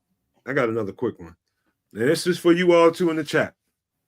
Do you think Jaquan Brisker will persevere and maintain his position and keep his job? I do in spades, actually. So, I don't think for any stretch of the imagination that he was really all that hurt last season. I'm just putting this out there now. I do not think he was hurt for 14 games he was out. Yeah. I don't think he missed 3/4 of the fucking season, man. Yeah. I don't think he was. I don't think he was that hurt. And the reasons that I'm saying this is he made some very specific comments online while being off the field. And most of them were laughing at Matt Eberflus very, very pointedly. And I have a feeling that, yes, obviously he was concussed, and there was, I would say, maybe even 3 to 4 weeks of that concussion might have just been symptoms. But at some point, I think it was, man, I hate this head coach. So what you're alluding to is Eberflus is the reason why. Yup. And there's two sides to that now. I mean, I wouldn't want to, it could be exactly what Jaquan Brisker is trying to lightweight insinuate, like this guy's holding me back. He's fucking holding me back. I've been ready to play. I think that's what he's insinuating. And there could be the other side of that too. You got to think devil's advocate sometimes too. And that is for his own good. Maybe he just really liked Jaquan Brisker. I don't want to see you out there getting yourself fucked up and you be fucked for the rest of your life. Could it be that too? Man, I think it's deeper than that. I think Jaquan Brisker was sick and tired of this of Matt Eberflus. It could be, all of the above could be an option. He could have Yep. been sick and tired of Eberflus, but he also out there, doing a weebly wobbly, hoping he don't fall down. Mhm. Just by the nature of his play, by the position of his play, the way he puts his goddamn head down, which I still don't understand how you're in the goddamn NF motherfucking L and you don't see what you hit. That you teach him Pee Wee. Well, he has to hold his head up. They need to coach him up better. He's a goddamn professional. Why does he not know to keep his head up? But I digress. Muscle memory. Just they should have that built in by now. This is not a new thing. See what you hit. It's come harder. on. It's harder than you think, man. Like I'm just saying. at one time too myself. Well, but we see heads drop and crown of the head lead, and it's like, what are you doing? And just by nature of he leads his head in there, he comes up wobbly, he's down for a month. And Man, so, I remember them days you know- when Samo was with us, and Samo was like, "Man, I'm tired of Eddie Jackson and his non-tackling ass. Sick of it. Tired of it." Shout out to Samo, man, big Samo. But end of the day, Jaquan Brisker is like the anti-Eddie Jackson. He's in there, ready to tackle at all times, chasing you down and putting his whole body into that thing. And it's unfortunate, bro, that he comes away with them concussions, man, all the time. Here's what if I was somewhere, like if I was a off-season coach and trying to train up Jaquan Brisker, and if I had his ear, you know what I would tell him? I'd say, Jaquan, you're gonna have to stop hitting. And that's like it's taking every bit of listen, I'm gonna explain to you what I mean. How you gonna tell a fish to stop swimming? Exactly. It's like it's taking every bit of his natural instincts away from him. That's what makes Jaquan Brisker is him hitting people. But I would encourage him to, really, really put some work in on form tackling, man. You don't have to hit people. You just, I ain't saying go, wrap a person up and start, slow dancing with their ass. I'm talking about hit them, but you got to make form tackling. Like Lathan Ransom is a college kid. He can put on a clinic of how Jaquan Brisker should be tackling if he wants to remain healthy. He will put on a fucking clinic. Well, now that brings up a question, though, Matt. Just think about the ceiling, the upside, the potential, and then bring the business into it. Put that hat on as well.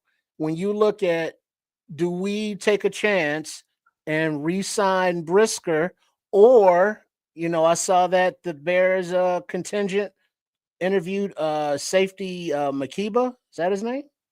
Oh, Andrew Makuba. I'm with Yeah, him. And then think about like Imaware or other top safeties.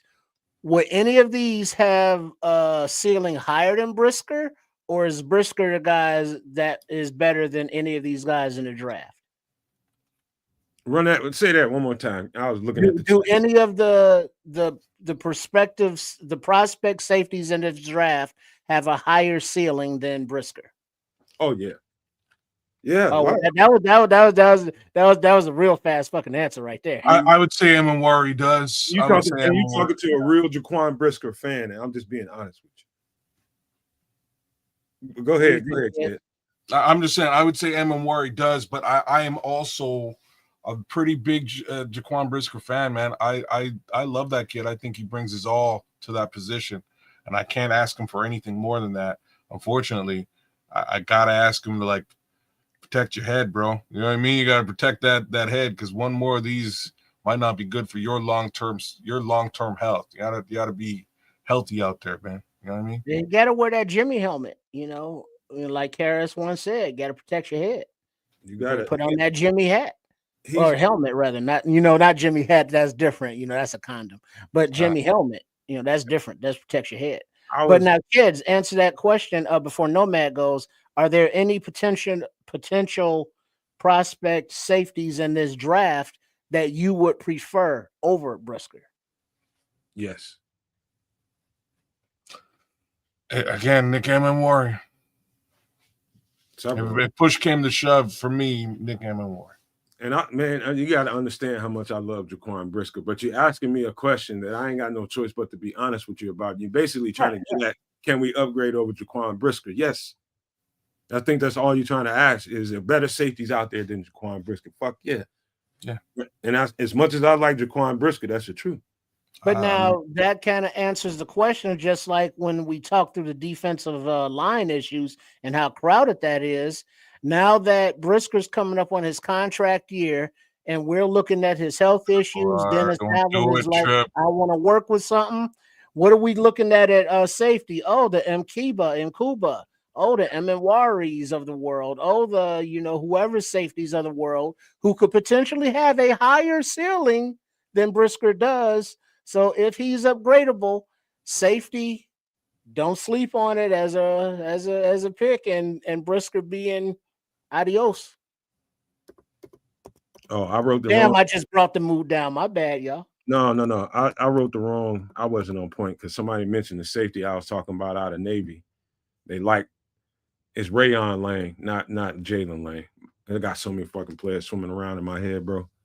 But yeah, no question about it, man. And look, I worry about Jaquan Brisker because I don't know that he can change his ways, man. I've been through that before. I got kicked out of a game before in the 9th grade for leading with my helmet, and they said it was spearing. I got kicked out of a game because I hadn't worked that technique enough to change my muscle memory, Trip. It's like you're used to leading with your head and shoulder. That's just how you play. But how many years have I've been playing since I was like 5, man. But how long have they been professing to see what you hit? How many years now? Say that again. How many years has the appropriate coaching technique been seeing what you hit when tackling? Yeah, not very many. I don't know if you can really even say that, like that last hit that he took, though. Because that last hit, he was diving for a man's shins, and the man got super low. That last one is a bad example. Right. You know what I mean? Right. But just in general, it's not like, don't single out the last one because he'll put his head down in a New York minute. Oh, yeah. But they've been coaching, see what you hit for over a decade now.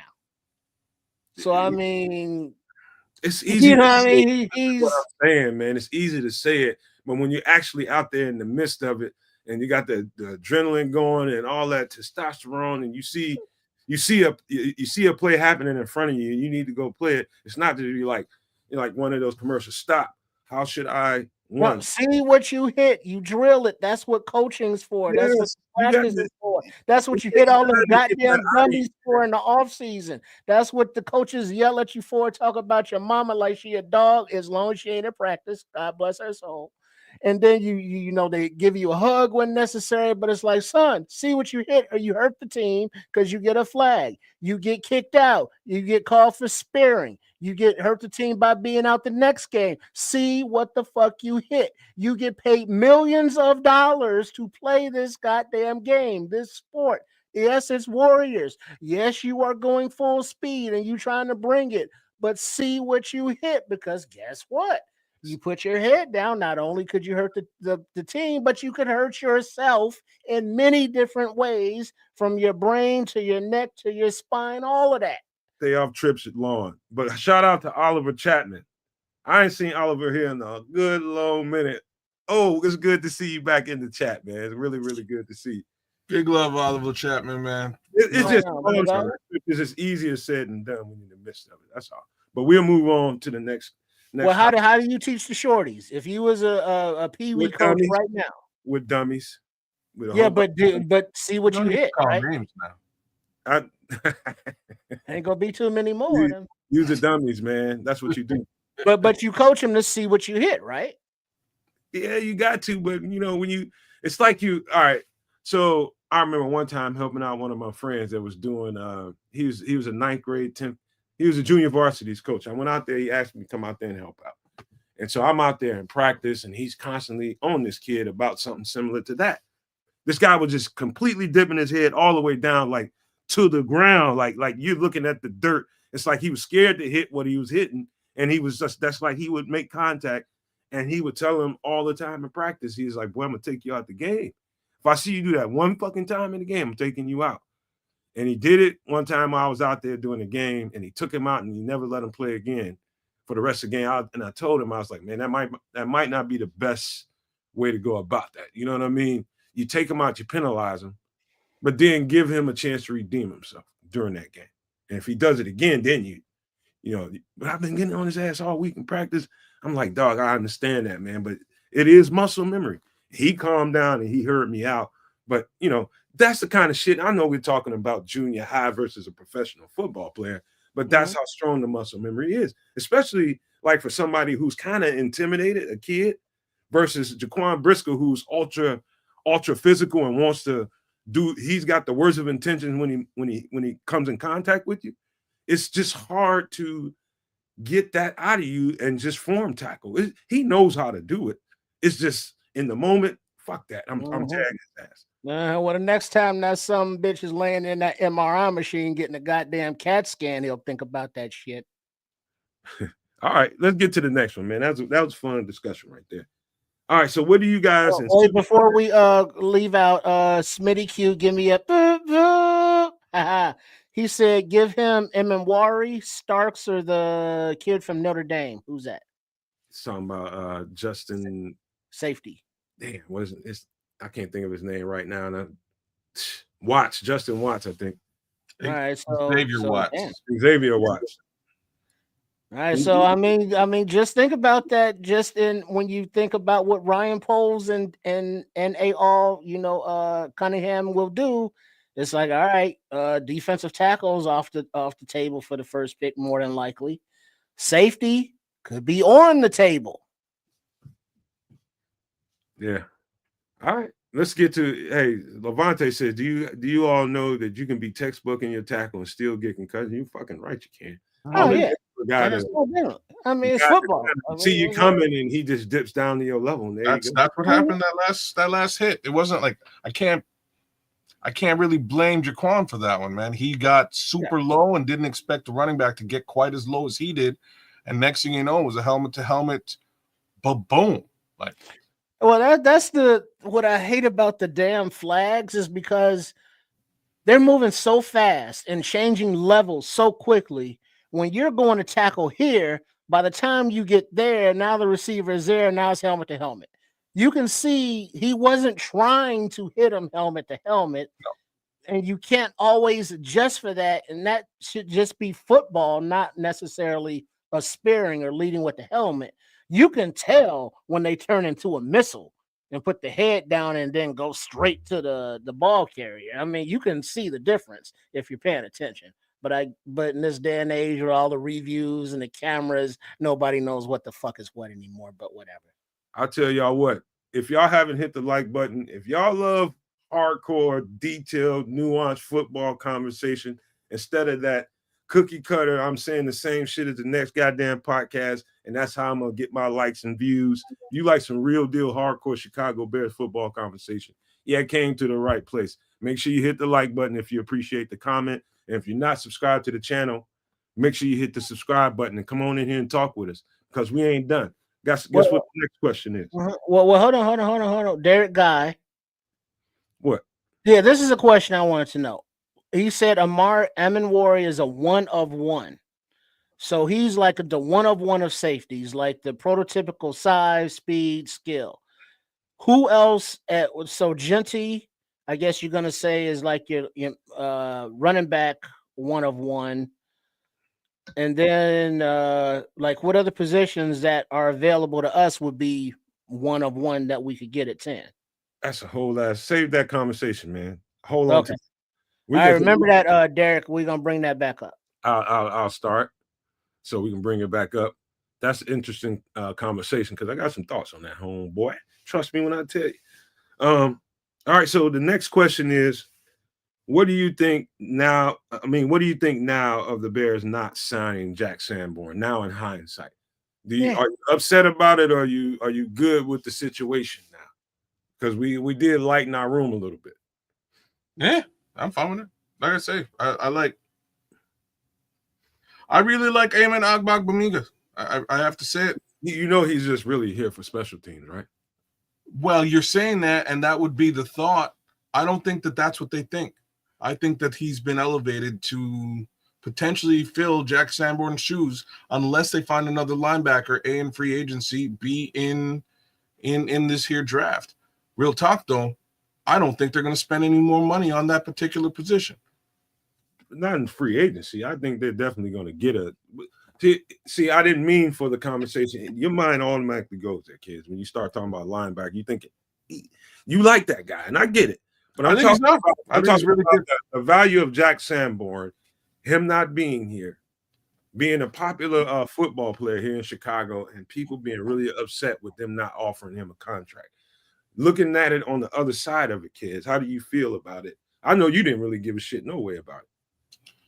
I like Jack a lot. I just didn't. I did not expect them to spend capital on an undrafted free agent. I'm just being. I'm being a businessman with it. It's really the facts. I feel that they might be able to get a similar level of play from Amon. When he got the opportunity last year, he played very well. I think he'll do so this year. The real question marks for me as far as the linebacker core are around Noah Sewell more so than anybody else. But I really didn't expect them to put money in Jack Sanborn's jeans. And Jack Hammer was cool and all. You know, great. he could. Hey, Chip, you say something about getting rid of Jack Sanborn in the streets. Somebody Cactus Jack your ass. Well, I mean, hey, get the fuck over it. They be all right. You know, they don't want none of this. You know what I'm saying? Keep it moving. But it's like he was good, you know, coming downhill. He would make a tackle, but he was a liability in coverage. He was good on special teams. But you could just tell that he was a Flus kind of guy, UDFA. And where did he go in free agency? Yeah. Back to Flus and Babbage down there with the Cowboys. So I mean, he didn't fit, like somebody said in the chat, didn't fit Dennis Allen's thing. You know, his speed is a liability. So it's like, hey, you know, thanks for playing. You know, good luck in the future. You know, keep it moving. Anything else on Jack Sanborn? I'll just tell you my take on it. Mm-hmm. I take nothing from Jack Sanborn. I always had problems with. I already knew that the speed was gonna, and most of the time I didn't see speed be his hiccup. You know what I mean? Like Jack Sanborn really played some really good football while he was here, and he's a really good linebacker. You know, there's times when you get caught up on a shifty little running back and you got to cover him, you're gonna get your ass left. Like say if somebody like a Genty or Henderson or somebody gets in on a wheel route going up the sideline, and Jack Sanborn can't do shit about that, and that's always gonna be a problem for Jack Sanborn. He's just not as fast, but when Jack Sanborn and really good linebackers do the grunt work 15 yards and in. And so in the zones and flats, in the cloud coverages, and carrying a route for about 10 to 15 yards is really all you got to do, you know, because ain't nobody, unless you Patrick Mahomes or Kyler Murray or something, running around for 15 seconds, you ain't gonna have to cover that long. And so his work is down between 0 and 15, maybe 20 yards. You know what I mean? So I was very impressed with Jack Sanborn. He shut me up because I liked the linebacker, but I knew that his speed was going to be some kind of problem when he got here. But I didn't see it be that big of a deal when he was on the field. So I was real impressed with Jack Sanborn. But it was more than likely, and I told kids this all season. I was like, if they don't sign him, he's going right to Dallas with Flus, because he was a Flus guy, and sure as shit, that's what he did. Yeah, on a low wallet share deal too, right? But I think he was a little bit undercut. I think he brings a lot of value to any football team in the NFL. No joke. I truly do. I liked Jack Sanborn quite a bit on this squad. He was where he needed to be all the time. Like he really was. Is he the fastest linebacker on the team? No. But still, I thought he made his impression felt every time he was on the field. He really did. It didn't surprise me that they didn't offer him money with a new coordinator coming in. And, you know, he likes a particular kind of linebacker. And to be honest with you, Noah Sewell fits the bill more than Jack Sanborn does. He likes a bigger, bulkier, one of those knock 'em, sock 'em, rock 'em robot kind of running. I mean, linebackers that can really be physical and got the body type to do it. He's like 250 pounds, 6'2", 6'3". He can bust you up. And that's what he's going to expect Noah Sewell to be doing, running and hitting like he did when he was at Oregon. I made, maybe I need to make another video pointing that out. But, it was easy for me to see that, looking, I had to go back to Noah's film and remind myself what I seen on film versus what they had him doing here in Chicago under Flus. And it was easy to tell that, I could see why he struggled. He's not really suited to play in cloud coverage. He's a man-to-man, get downfield and bust your ass up kind of linebacker. And so I think we're going to see a whole lot of that moving forward. Maybe you should make that video about Noah Sewell because I have seen nothing. We would definitely have to go back to college to see something because he just has not been on the field frequently enough to really comment about it. Mind you, does he fit the prototypical Dennis Allen LB? Yeah, he does. So maybe Dennis Allen can bring something out of Noah Sewell that we're not familiar with. Well, we also, I don't remember the name here, but of course they have interviews and all that stuff. They go to pro days, but they were looking at a linebacker. And the thing with Sewell is, what does he do good on the field that we've seen? He got in on special teams a little bit. His thing is being healthy and being available. Now, maybe there was some shit going on with, the defense last year and Flus and whatever the hell was going on back there. They didn't play players or they kept him on IR or injured list too long or whatever. I don't know. But we're going to need to see some more reliability from Mr. Sewell because right now I wouldn't classify him as dependable. I don't know. Sometimes, like whenever I look at the injury report pregame and somebody's a scratch because it's got this phantom injury, I know how that shit is, man. It's just what you need to get on the roster before you go into game time. Like, are we going to use Noah Sewell? Probably not.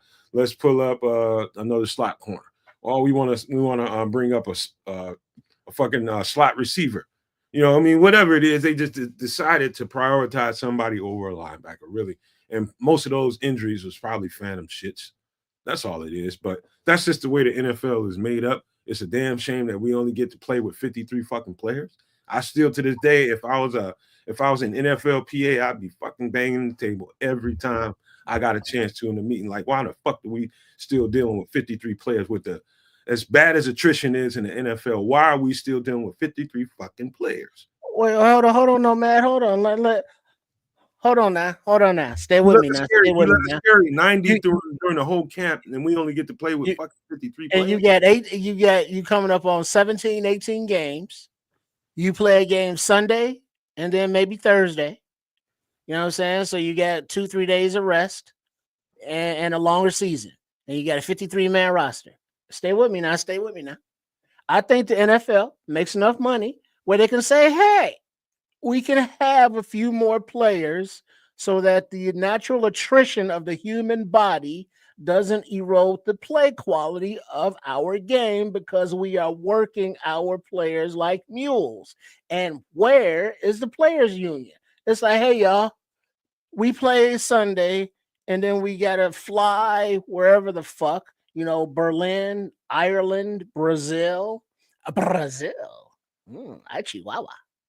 Wherever the fuck they got to play, and then they got to play. And it's like, ow, my body still aches from the last game. Can I get a few more days off? Or I guess not. So I don't know what that's all about, but no, I don't like that shit either. Get off my lawn. It really is. It's awful, man. I'm seeing everybody saying, Avante Rogers said you only dressed in 47 out of those 43. Out of those 53. And then OKC Bear says it's because the owners don't want to pay the pension benefits to more people. All those are angles. The billionaires don't want to pay more. Ain't that some shit? Well, that's stupid. You know what I mean? Like, just pay the pension benefit. You know what I mean? Oh no, he got hurt and we have to take care of the guy we drafted just to help him. Like, what are we talking about here? That's ridiculous. But I'm not saying your comment is ridiculous. I'm saying it's ridiculous that they would feel that kind of way.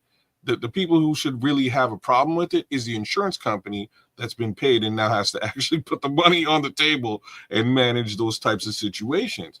But come on, man, pay them benefits. Give these guys the coverage they need. They're in a violent, well, if not the most violent sport in North America. I got one more hot topic before I get into these top 10 running backs. I'm just going to ask it straight out to you guys and the No Maniacs, Super No Maniacs. Why hasn't Kyler Gordon been extended thus far? Why? Oh, that's a simple answer. What is it? Just they broke right now. This minute. Yeah, they got to wait for the new league year, I'm assuming. Yeah. Well, did you notice that we've made particular kind of moves at slot corner? We signed Josh Blackwell. Now, and I know it wasn't like a gangbuster ass contract or nothing like that. I noticed that. Then we just picked up, and I'll put it in perspective so that it doesn't seem so ominous what I'm saying. They also just picked up Nick McLeod off the Giants, another slot corner, but he's versatile. He's like, and they also just lost Jalen Jones. Jones, yeah. They just lost him, so they had to recover that depth. And so I'm just curious, is some of this kind of putting a little pressure on Kyler to try to take a little bit less money? Are they negotiating with him? What are they doing? No. There's no negotiating here. He's a high draft pick. He's definitely, there's been a few times where I've said, has certain players overplayed their draft stock? He has. At that particular position, I wouldn't want anybody else to play nickel, period. And it's funny you even bring it up, because who was the one guy that Dennis Allen talked about when he was in his opening presser? There's only one guy, and it's KG. It's Kyler, man. So I just consider the rest of these guys depth. You know what I mean? They're just depth. They're on the team. If something goes sideways, they'll step up to the plate. But I had to ask you what you guys would, how you guys would respond. That's why I figured you guys would respond. Oh yeah, Kyler man gets the quarterback when he can. You know what I'm saying? Gets the sack and the pick, makes the hit and the stick. Watch out. He's got. Here comes the Kyler man. Kyler rules me sometimes too, man. Yeah, but and somebody said, I think it was OKC. What up? He said extensions are done in the summer after the draft.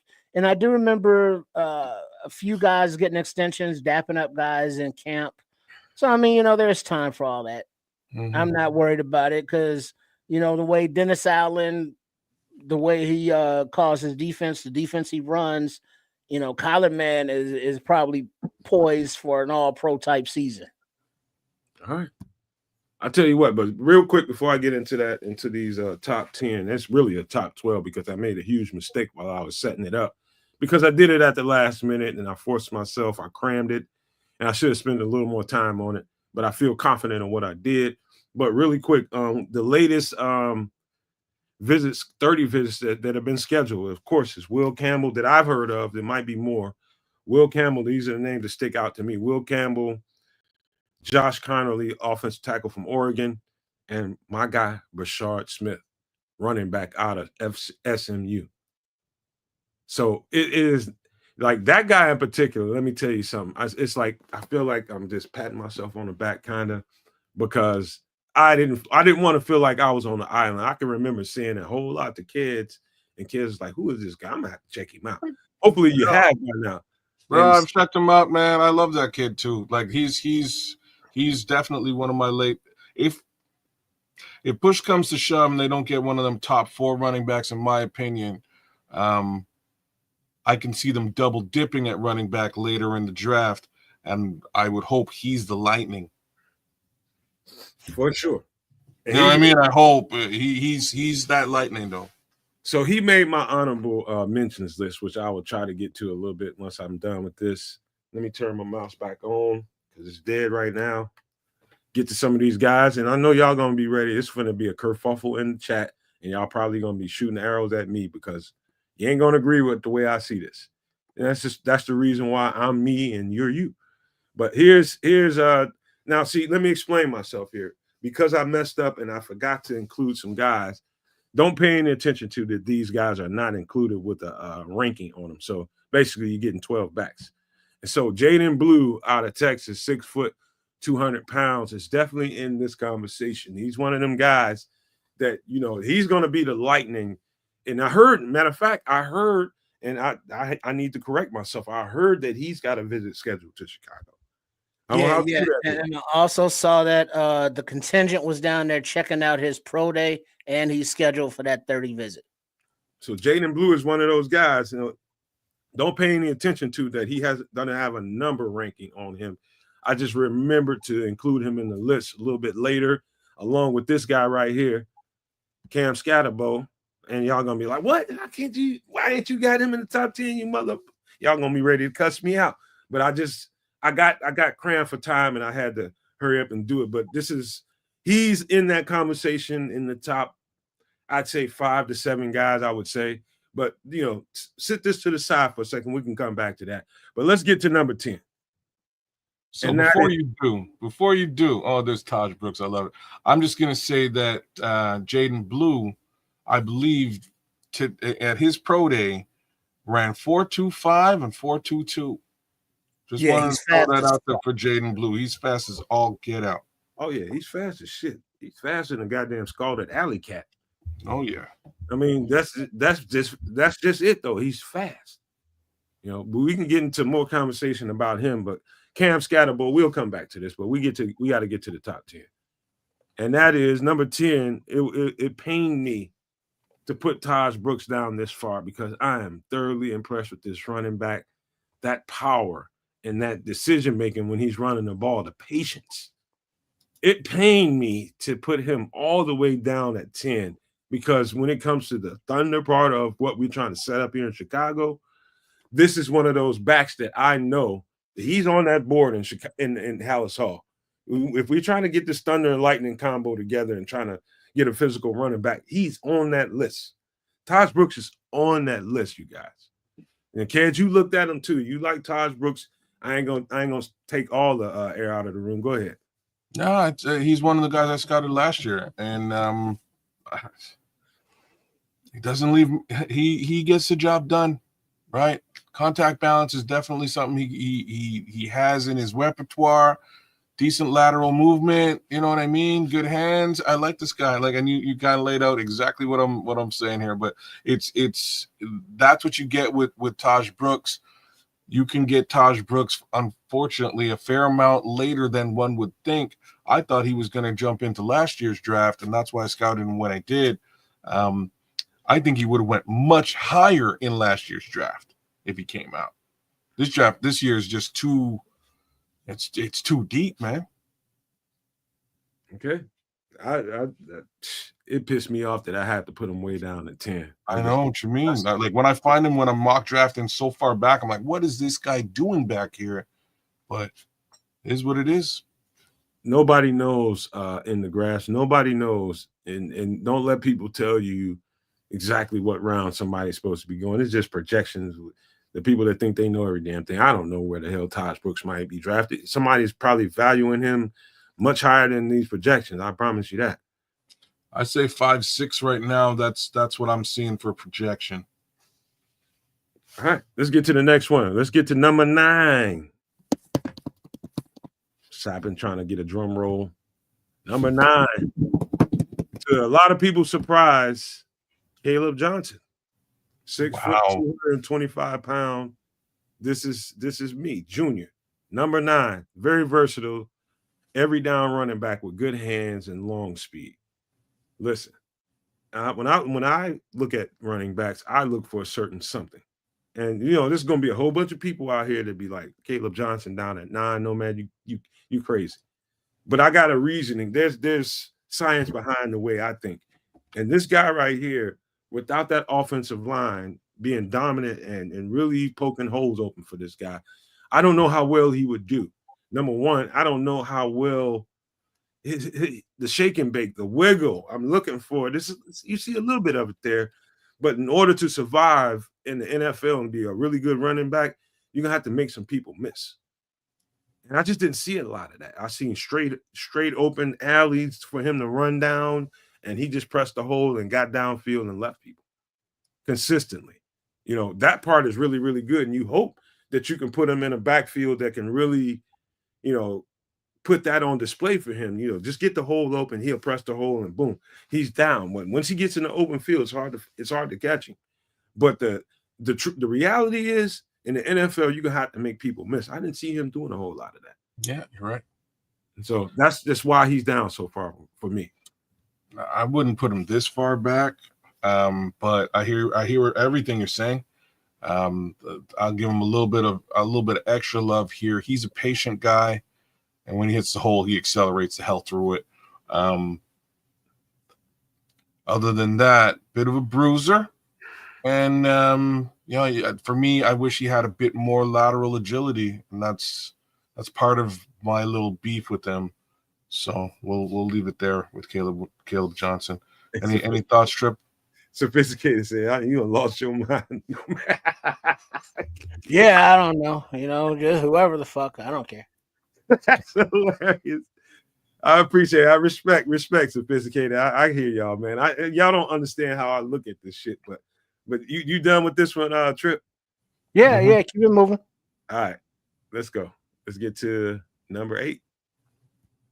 And that is Ollie Gordon, running back out of Oklahoma State. It's hard to put him down this low because I really think a whole lot of this running back, 6'2", 225-pound junior, who I thought should have came out last year. 6'2". Yeah, he's a thoroughbred now. He's a thoroughbred. He's Derrick Henry Jr. Yeah, he's a thoroughbred, man. He gets it done. He's got the lateral mobility that you're looking for a big man. You know what I mean? You see that consistently on film. He will make you miss in the hole and take that shit to the house on you. And so to me, a good NFL running back needs to have that. And it's not like you can't have that and be a really successful running back in the NFL. You don't see a whole lot of shake and bake out of Nick Chubb, do you? Nope. You get to thinking about it, you don't see a whole lot of shake and bake. Nick Chubb get up the field and he's gonna break tackles. That's what he's gonna do. Arm tackles, be damned. He's gonna run right through that shit. But this guy, I'm not comparing him to Nick Chubb. I'm saying that this guy's a little bit more. He's like a big mixture of a running back and some kind of small tight end or something, man. Because he's a really nice natural catcher of the football. He can block too, man. He's a good pass protector.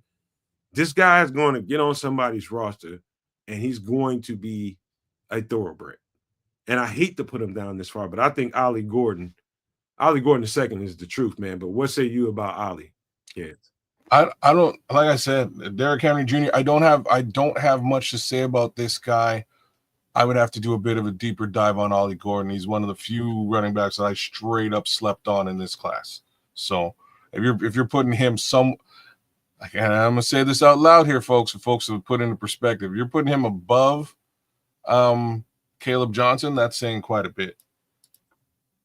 Man, this guy right here, last year, when I was looking at this guy I think he could have came out last year. And I'm make sure I say this right because I'm thinking about the running backs that came out last year.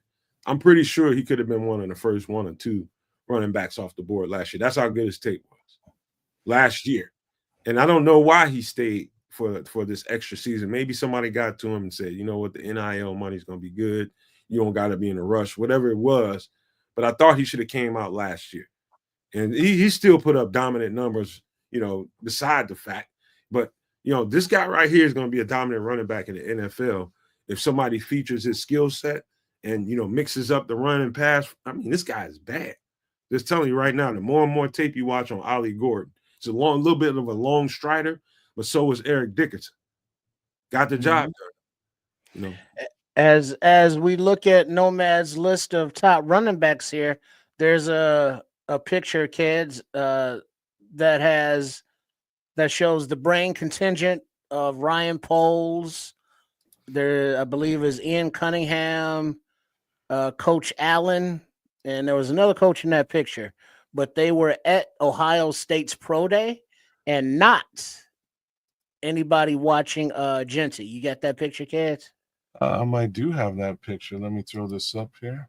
You know, so it's like, Boom. could that be, a little sleight of eye? It's like, yeah, we're interested in Genty, but we're not going to show up at his pro day to throw the scent off.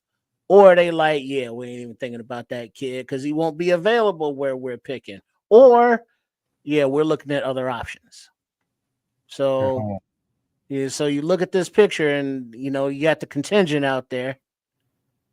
So I'm going to tell you a little something.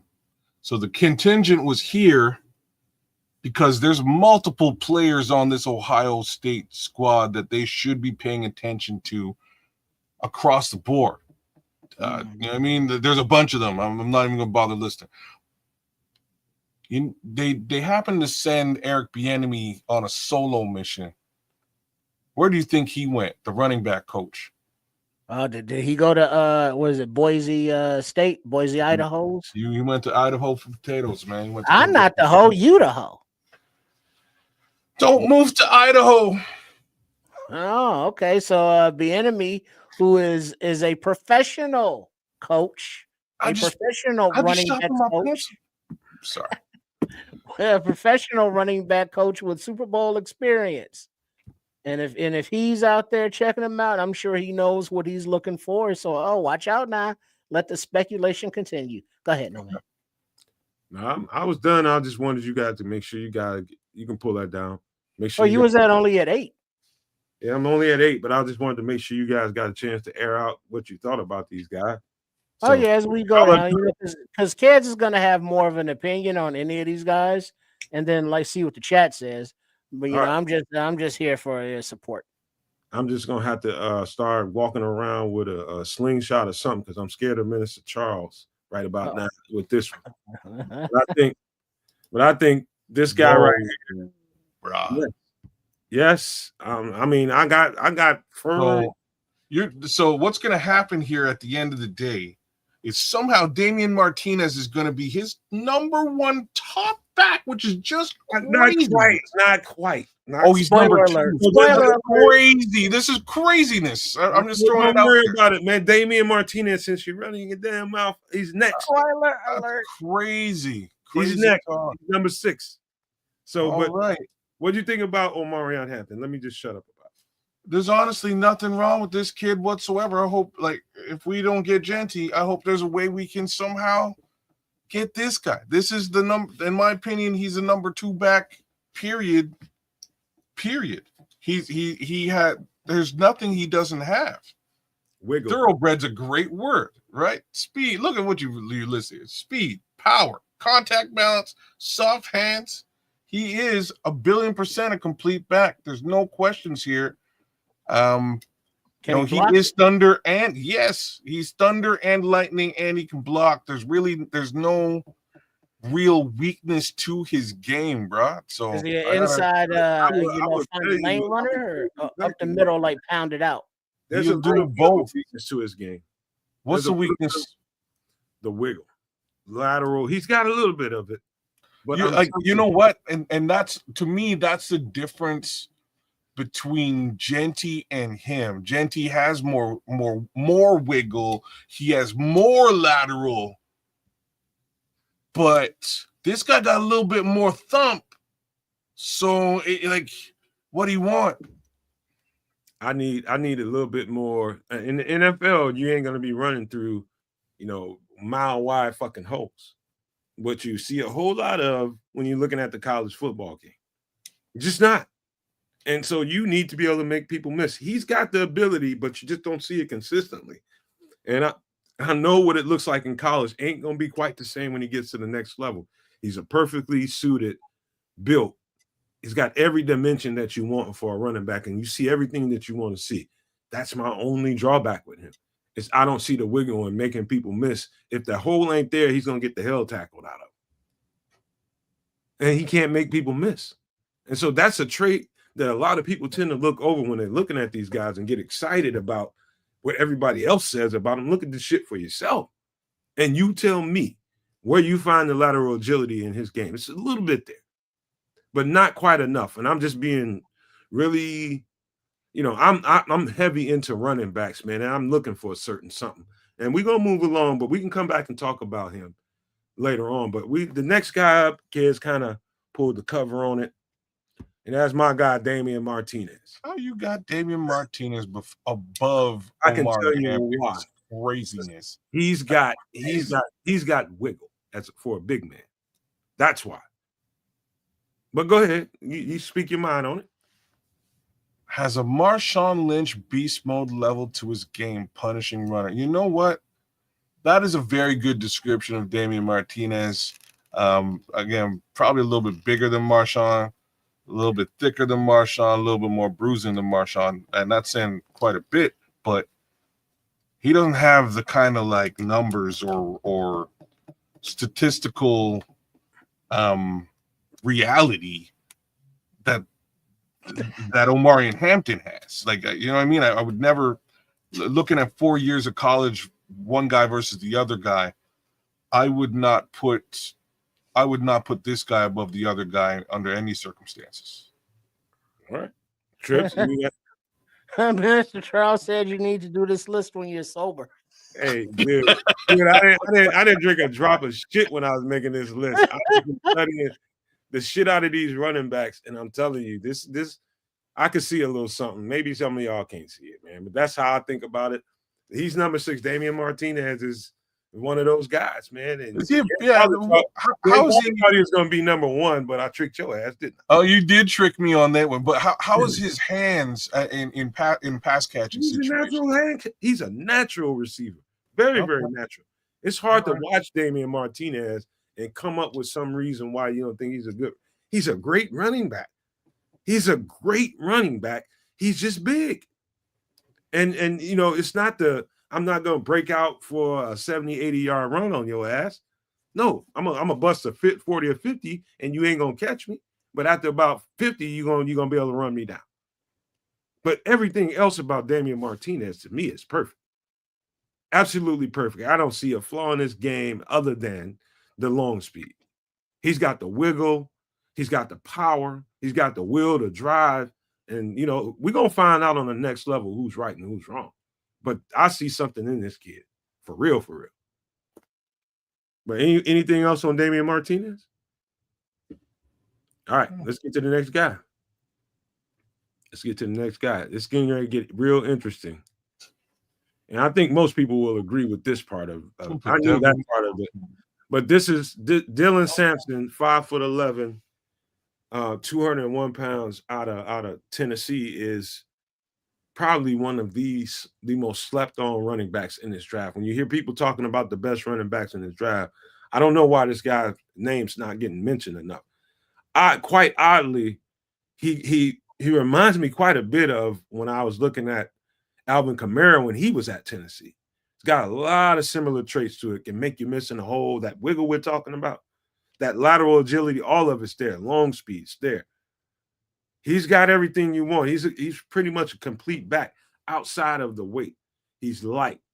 And so, when you draft a Dylan Sampson, you just got to understand he can't be 25, carries a game back. He's only 200 pounds.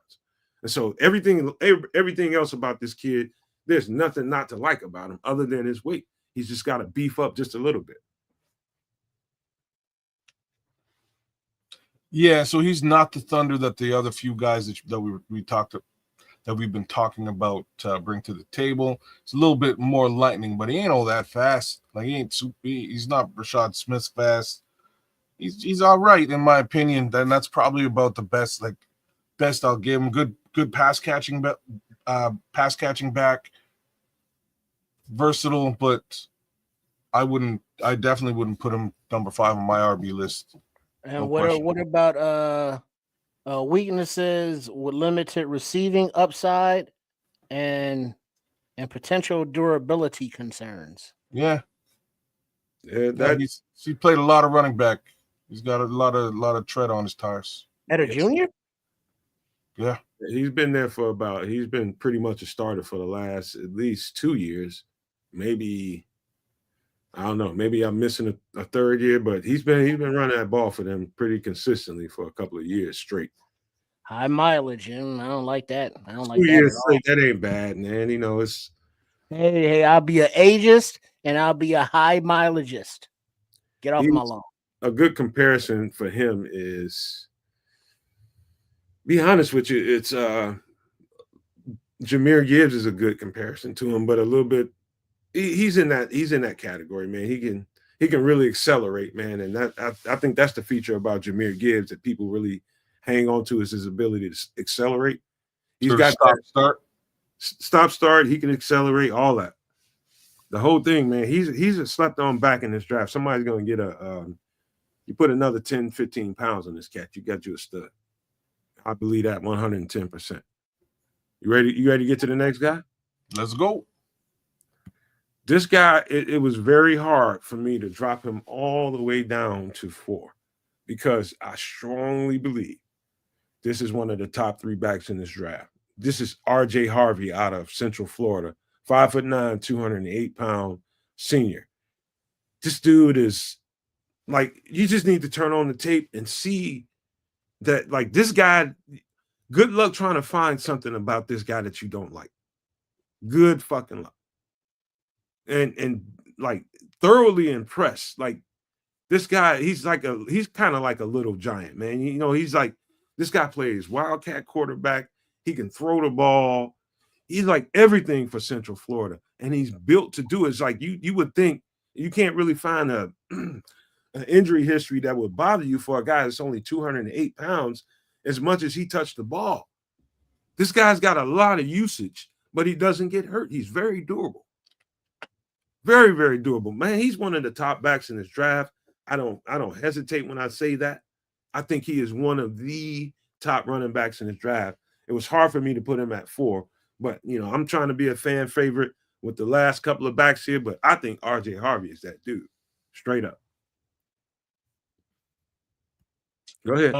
Yeah, I don't have a lot on RJ Harvey. I haven't watched a lot of film. Things I will say, he's fast. He's fast as all hell. He's like a 4.40 type fast. He's got great speed, good hands. Again, decent contact balance. I can't talk to vision because, like I said, I haven't watched too much of his stuff. Statistically, again, not a slouch at all.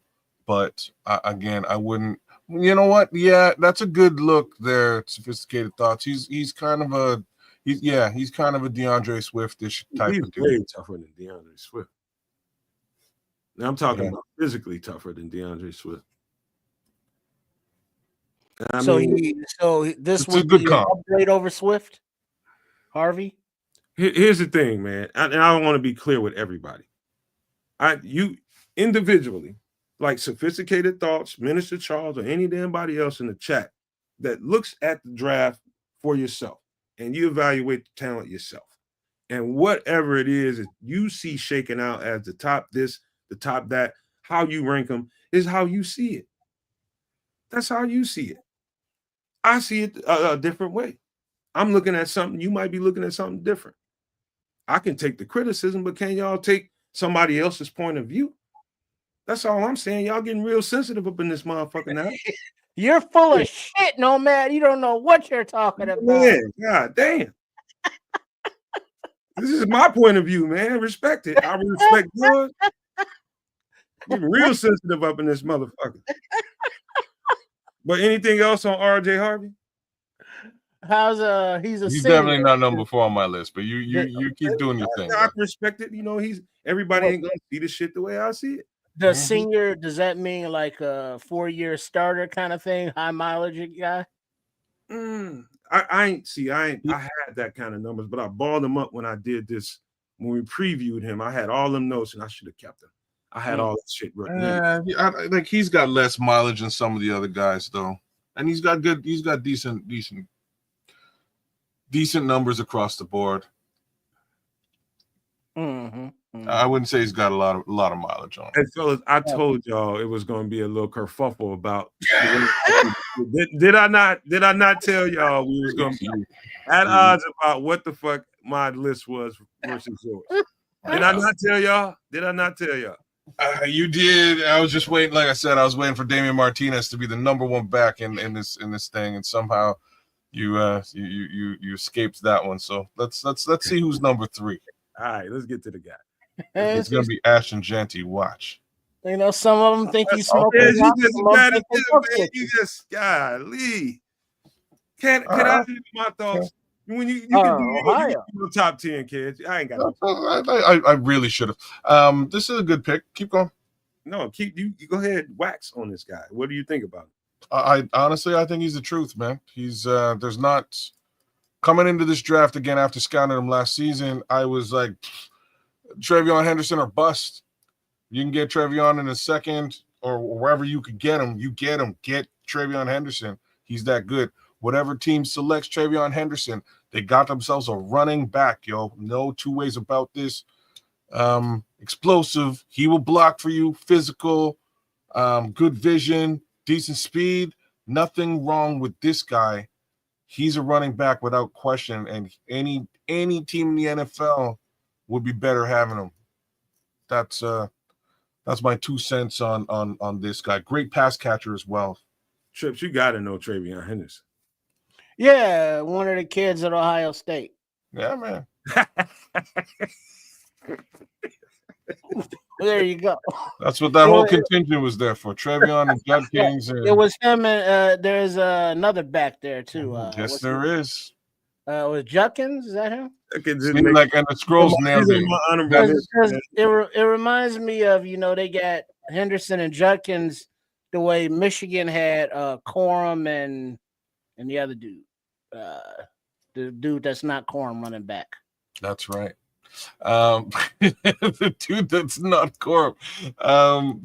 So yes, this is the one thing about TreVeyon Henderson is the history of injuries. He just came off injury last season. That's part of the reason why he didn't go into the draft last year. He was kind of expected to do so, and that's part of the reason why I scouted him last year. This time around, he sat for a little while, which gave a certain Mr. Quinshon Judkins the ability to step up to the plate and rise to the occasion. And I'm pretty sure he's number 2. I think it was Edwards, Corman Edwards. But see, I don't like the Carfax says injuries. I want to draft. I understand it's football. Trip, he came back after injury and played some fantastic football. All right, so not a history. So he just got dinged up a little bit. He gets dinged up. There is a history. Like it scrolls down wrong. There is a history, but there's also a history of him coming back, getting on the horse again, and doing the darn thing. So until he falls off. Hey, yeah, guys, so that pushes him down on my list. Just the injury thing, it just pushes him lower. But this ain't my list. But go ahead. Here's the thing, guys. It ain't really my prerogative to really want to put numbers on these guys, but people just kept asking me to do it over and over. And I don't really care to do it because I don't like putting numbers on them and try to rank them. But since people ask me to do it, we try to do content to try to get the approval of people. This one, you ask me, I'm gonna tell you. If you don't like it, that's the way it is. This is just the way it is, and this is my thoughts on him. I'm gonna tell y'all right now, Quinshon Judkins ain't in my top 10. What? Yep. So here's gonna be real mad when they draft him. Here's number 2. And I had a hard time not putting this guy at number 1 for reasons. I was just going to ask you if you missed out on Devin Neal on this list, and he's your number 2 back. Psych. Yep. I wanted to put him at 1 because I think no more mind games. The completeness of this running back is, to me, undoubtable. Like if the guy had if he had 4.4, 4.3 speed, wouldn't be no doubt in anybody's mind who the best running back in this draft was if they looked at the tape. Wouldn't be no doubt. And I think Ashton Genty is the truth. But I'm telling you, this guy's got something extra. His ability to be able to make people miss and set up blocks and accelerate And I mean, it's special. It is special. I feel very, very strong about Devin Neal and his ability. You know, you guys can have your takes on him. You know, everybody sees things different. I'm not scared to tell you what my thoughts are. And so this is my number 2 back. Wow. Scouted him as well last year. He didn't miss a beat this season.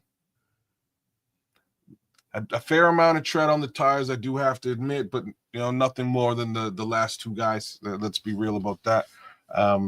Very decent statistically, great pass catcher. Decent speed, you know what I mean? Like and decent amount of power at 5'11", 215. But he's pretty shifty. He does have good vision. I agree with everything you're putting down here. I just don't agree with that number beside him to the bottom left.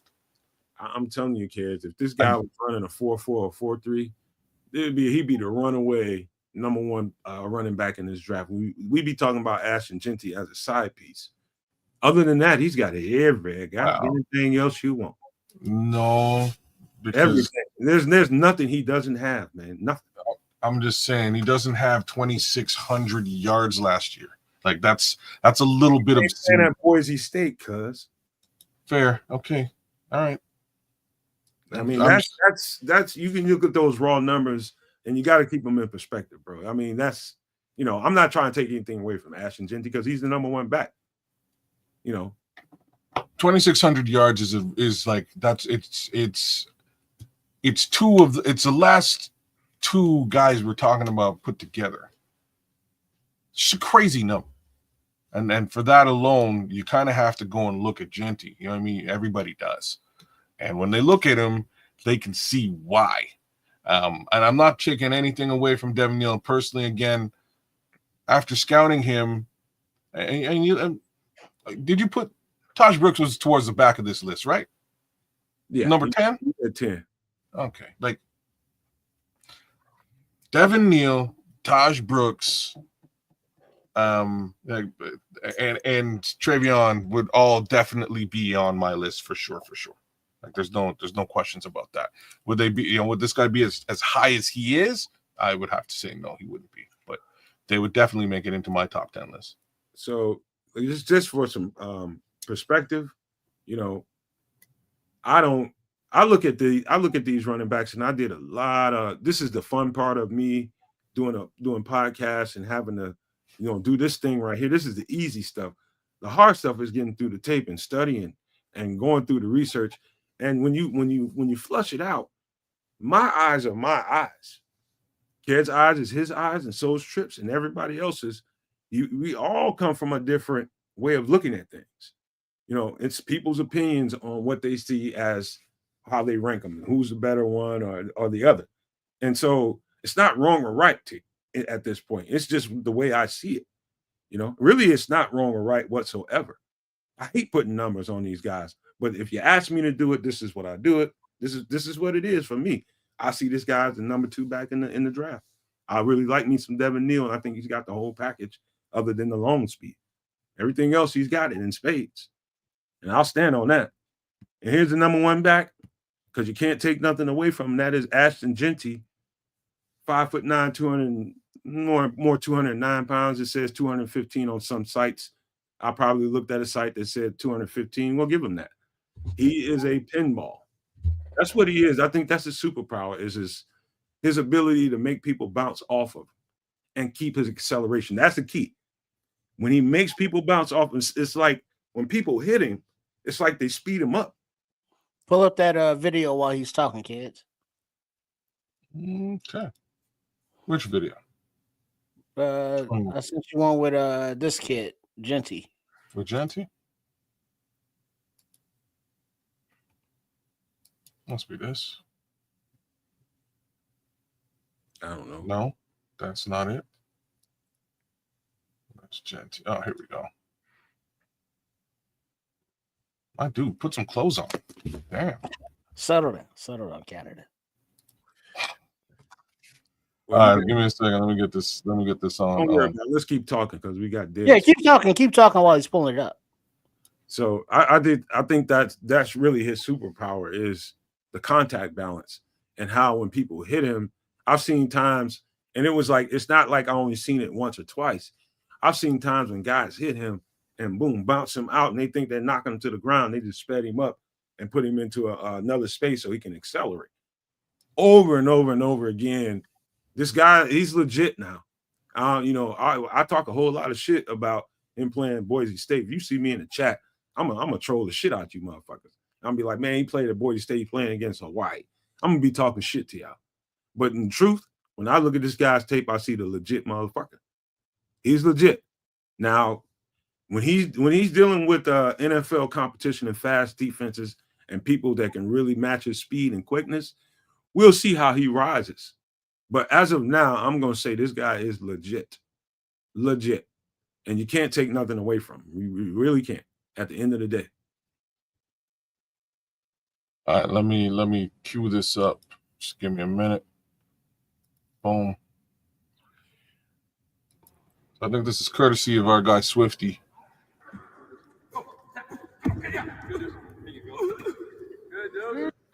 He's built like a brick shit house. He's a ball. Like a small tank.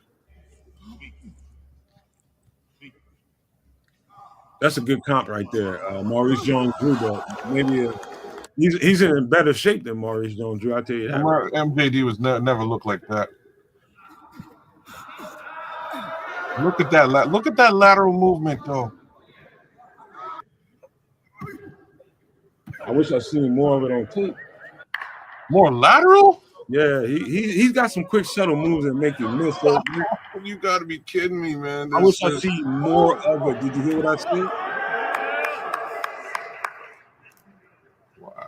It's just like a lot of open space when he's running the ball. No, man, he creates open space is what I'm trying to say. There's a few snaps you can find where he's dead to rights, right? Like there's 8 man in the box, there's nowhere to go, and he creates his own space. Is the only way that I can explain it. He just juked twice to the left, and everybody's sort of over there. Next thing you know, he's off to the races. You got to consider, like, when you're looking at this tape, one thing I would consider, and I'm not trying to take anything away from him, is who he's playing and the level of competition. That's not an unimportant fact. I mean, point of view. That's important. Because it's not going to be like that when he gets to the NFL. These motherfuckers will run him down and tackle him, and he's not going to be able to do that quite as easily. Now, will he get he'll definitely do some of that in the NFL, but as consistently as he did it in college, don't expect that. You know? I don't know, man. And the only reason I'm saying this is in order to do the things that he's doing, yes, tackling is an issue as far as competition is concerned. But the level of field vision that you would have to accomplish these things you have to have a very high understanding of what's going. You know what I mean? It's like Devin Hester. It's probably the one comp that I'll give here in the way that he sees the field. It's pretty clear and obvious that Boise State gonna run the ball on you. You know what I'm saying? They're running the ball on you. So you definitely have 8 in the box. You might have an extra guy coming down 2, maybe 2 more guys, knowing what's coming. And good Lord, this man's still putting up 2,600 yards. That's just crazy. Hey, kids, I call my one of my teammates, and I'm gonna tell you who he is. And during the process of studying these dudes, and I'm just like, man, this cat from Boise State. He said, I already know what you're calling me for. He's like, he's legit. I was like, he playing against. He's like, man, the motherfucker's legit. He said the only thing about him is, just what I've been telling you guys is, can he match the speed and quickness of the NFL consistently? Like against you, he was talking about how he's getting all these stacked up numbers and stacked up yardage and touchdowns against guys that ain't gonna never see the NFL. And so you have to look at that too, that his numbers are a little padded because when you're playing against Hawaii and fucking other little teams like that, ain't nobody gonna play from Hawaii. You got to consider that too. He stacked his numbers up pretty good, but he told me flat out, and he's a running back, and I ain't gonna tell you who he is, but he's qualified. He said the motherfucker's legit. And I took him for his word, and I looked at the tape. And I agree with him. I think he is legit. He is, and that's again. I know we're sitting there saying that they, in the chat they're saying he lost to Oregon. Like, you know what the game plan was, right? Like, you know what I mean? From a defensive coordinator perspective, you know what the game plan is. They're gonna pump the rock. They're gonna run the rock. That's what Boise State's coming to do. And if you can stop them from running the rock, you might win that football game. And in the case of Oregon, that's what happened. They prevented them from being able to run the rock all over the yard. You shut him down. I'll give you a recent. I'll give you a conversation for a recent comparison, like not very recent, but recent enough. Randy Moss was coming out of Marshall. Similar thing. Similar situation. He's racked up and stacked up a whole bunch of numbers, and there's a bunch of people that was saying, I'm not comparing Ashton Jeanty to Randy Moss. No, but you had that kind of thing. Like with Randy Moss, there was a tangible dominance that you could see that would translate. It's a lot of people that think there's a tangible dominance about Ashton Jeanty that they think will translate. I'm not opposed to that. I think there's some things there about him that I really think makes him legit. How this shit works on the next level, you just don't know. And so I'm just saying, there's a more recent conversation that people have had about a player coming from a certain conference and a certain brand of football, who they played against. Does this translate to the NFL? You know what I mean? But I think Randy Moss probably would have been like one of the number 1 or 2 players coming out of the draft had he not had, character concerns going on. I don't know that people would say that about Ashton Jeanty. Would he be the number 1 pick or number 2 pick if he doesn't have any character concerns that I know about? Well, the facts of the matter are these. First one is he's a running back. Ain't nobody really trying to pick a running back top of at the top of the charts here. Like, nobody's really trying to do that. The last 2 guys who were close was Saquon and Christian McCaffrey, and both those guys got hurt for very long periods of time, right? Like, you kind of have to look at what you're trying to invest your money into, and these guys are bell cows who will potentially wind up hurt at some point in their career. It's just facts. So it's tough to do that. Therefore, the odds of them going, number 1 overall are pretty slim. Heck, odds of them going top 10 are also a little bit questionable.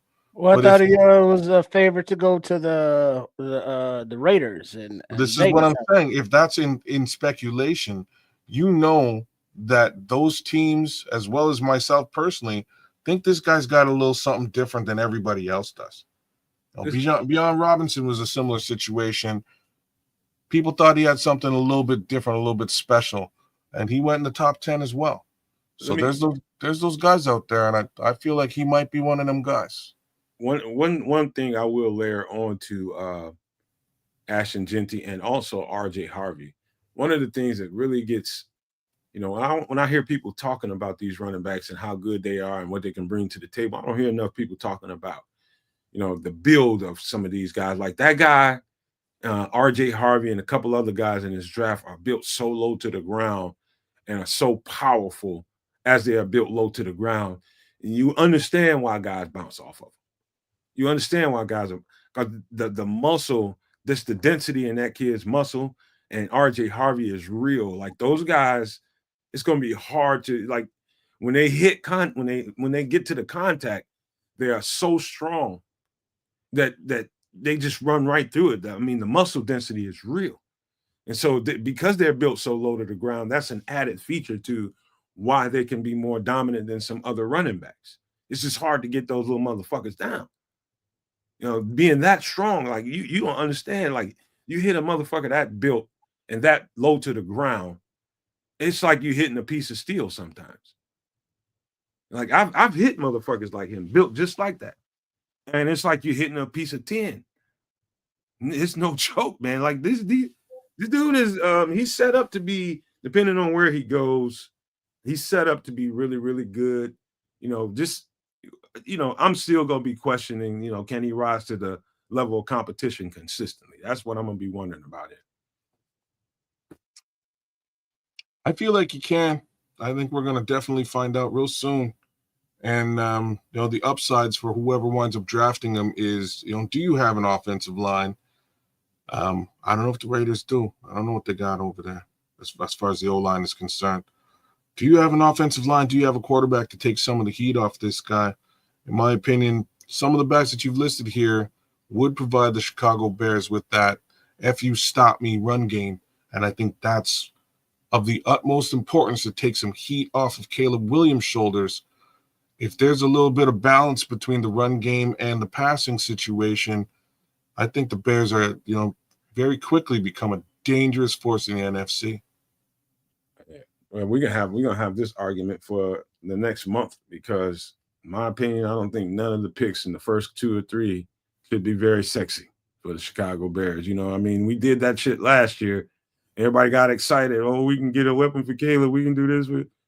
Man, we needed fucking trenches, man. We needed trenches, and even now we still need some depth and rotation in the trenches. From what we can get a good running back. We don't have to reach. Mm-hmm. That's my point.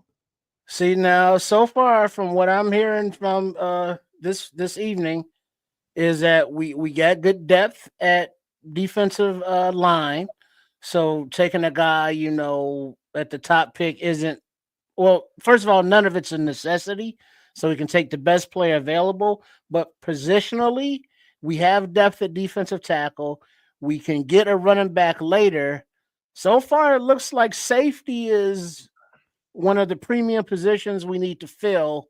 O-line, we don't have depth, Trips. We don't. Safety is a starting position, whereas depth is one thing. But if a guy can come in and compete for left tackle, that's a technicality.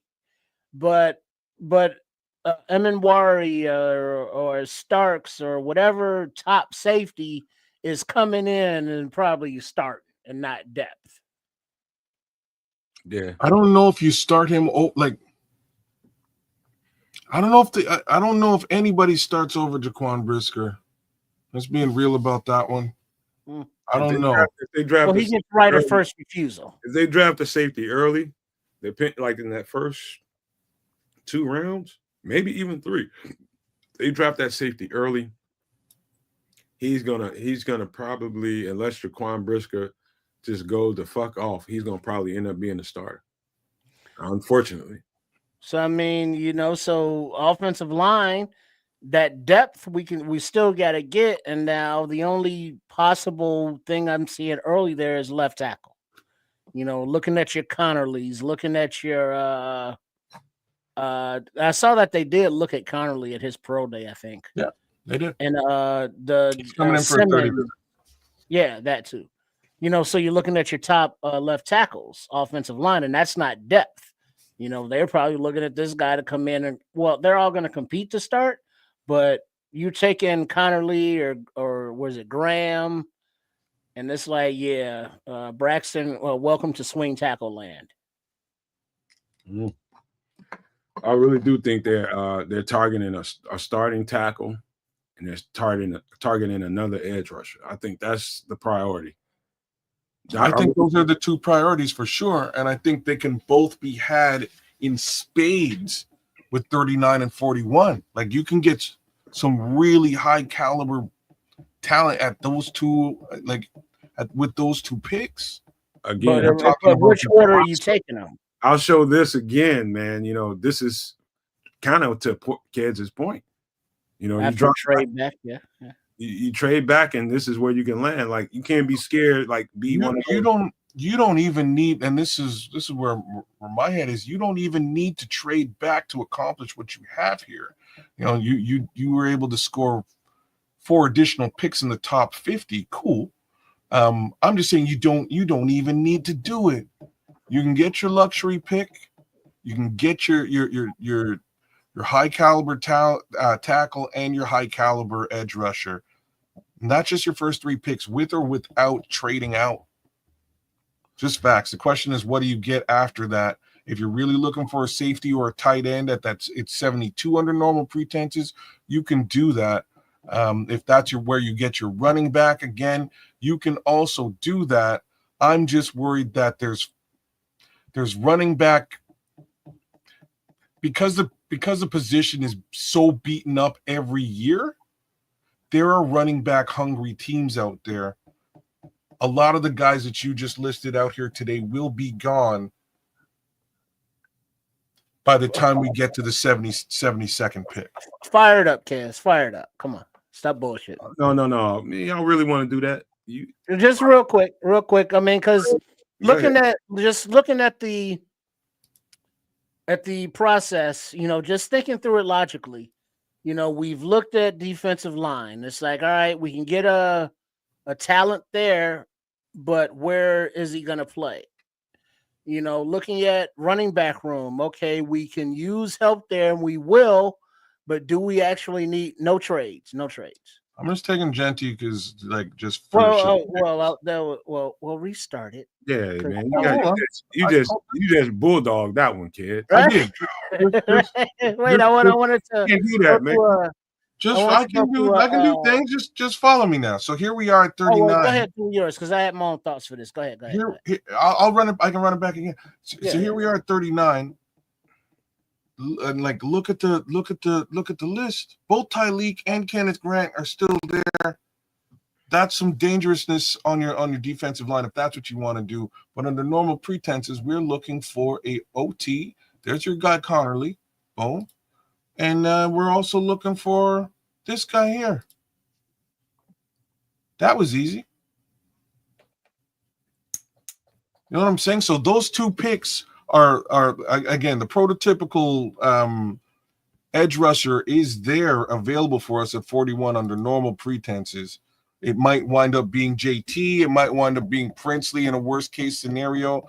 Same thing, Jalen Walker 39 scrolls. There were some nice pieces there that we could have selected. I just wanted to sort of show how easy it is to get those trenches addressed with those two picks right where they are. True that. And hey, if you want to do DT here, here's Deon Walker, super solid. If you want to go crazy and do wide receiver, Jalen Knowles not terrible. But more importantly, I want to see what the running back situation looks like at 72.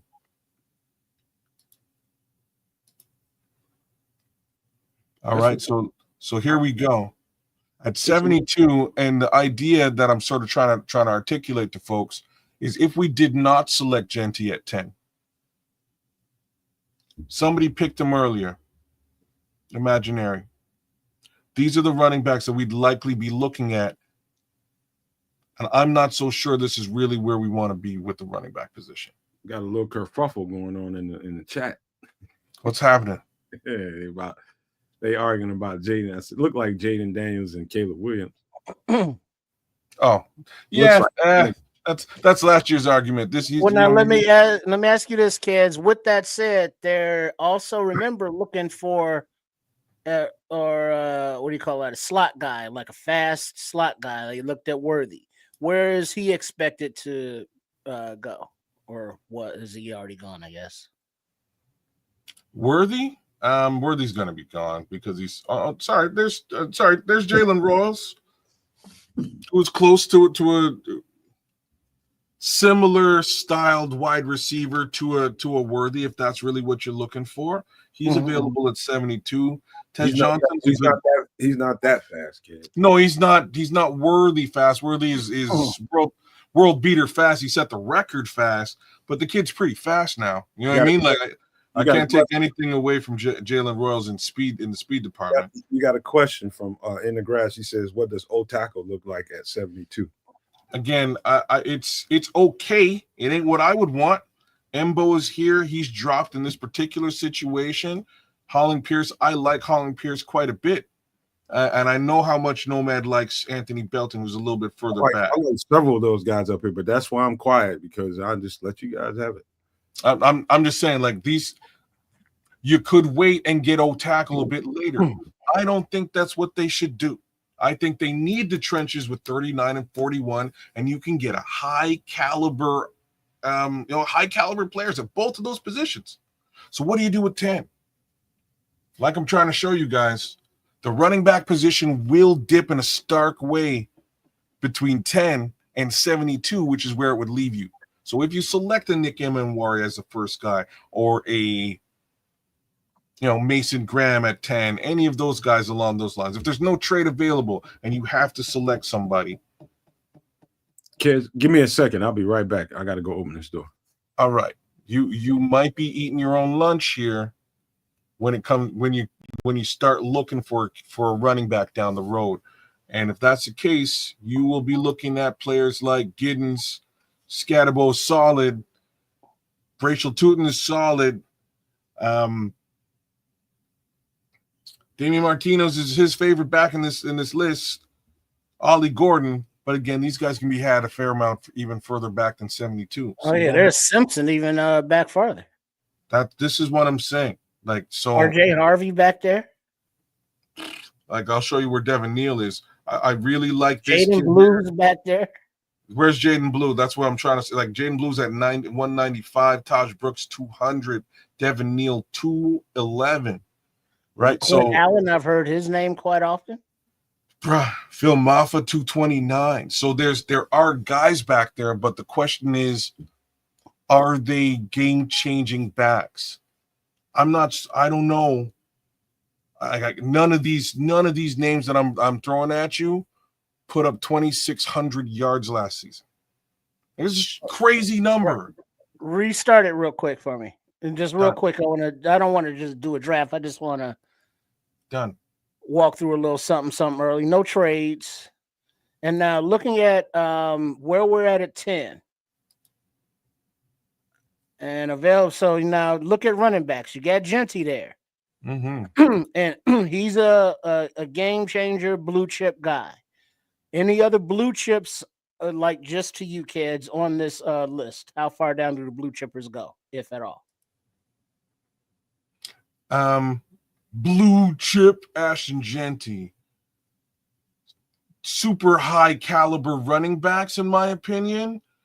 Hampton, Judkins, Travion Henderson in that order, followed by I was just walking in, I heard Ked selling the shit out of Ashton Genty and church shop. Listen to this guy. Anyways, followed by, in my opinion, probably a Brashard Smith, Taj Brooks, Devin Neal, and you can layer in some other guys after the fact. Okay, all right. So now look at wide receivers. And where is Worthy projected?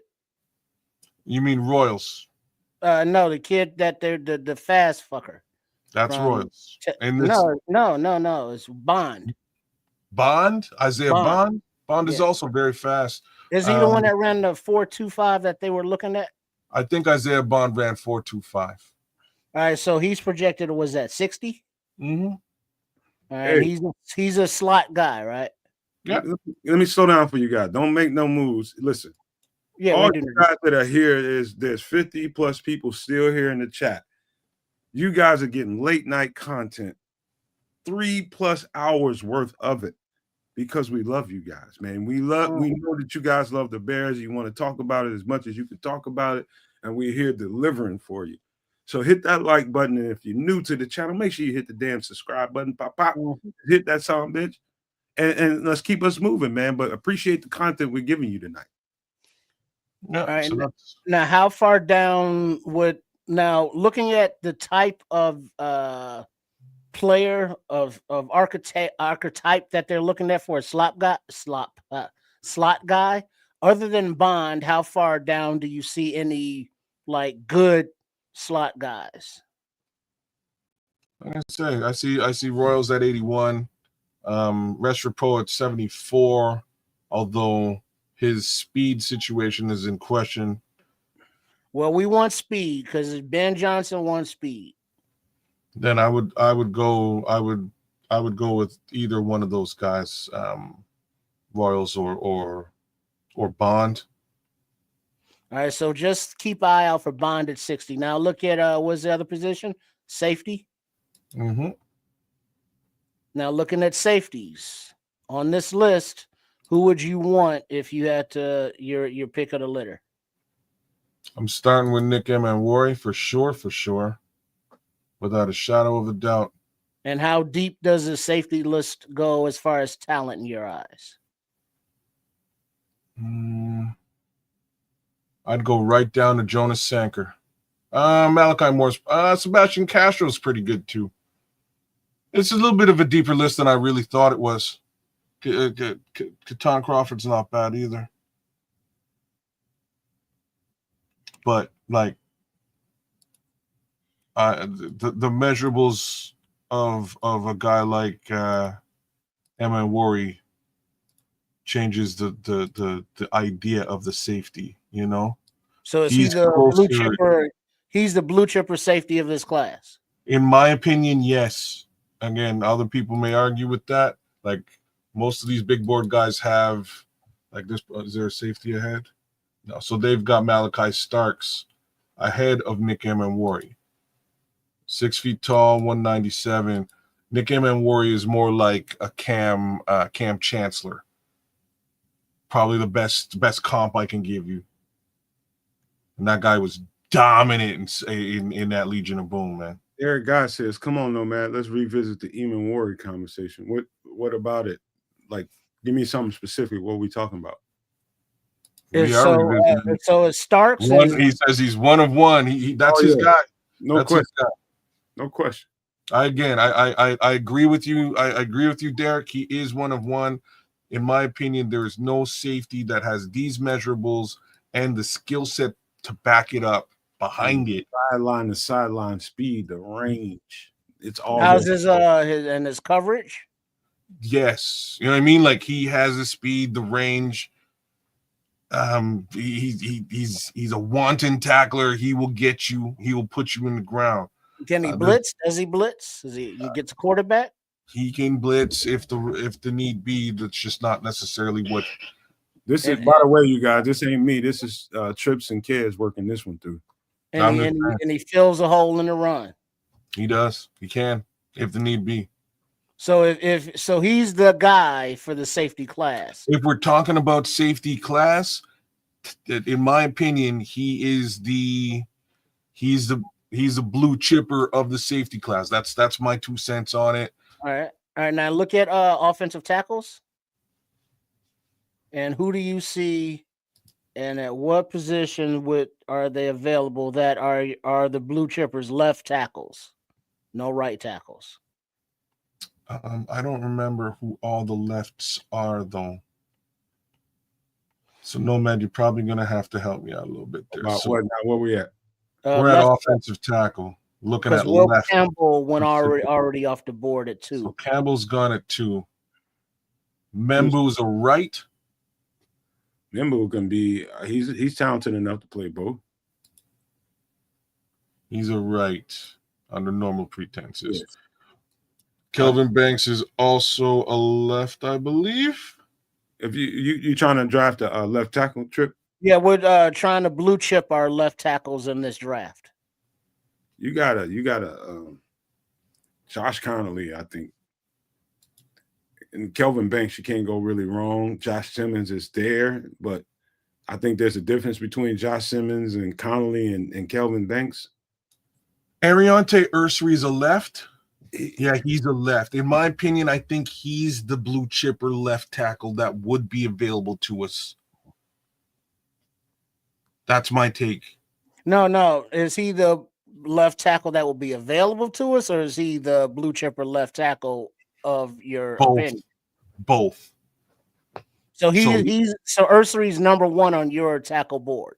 In my opinion, yes. Okay. Yes, he is.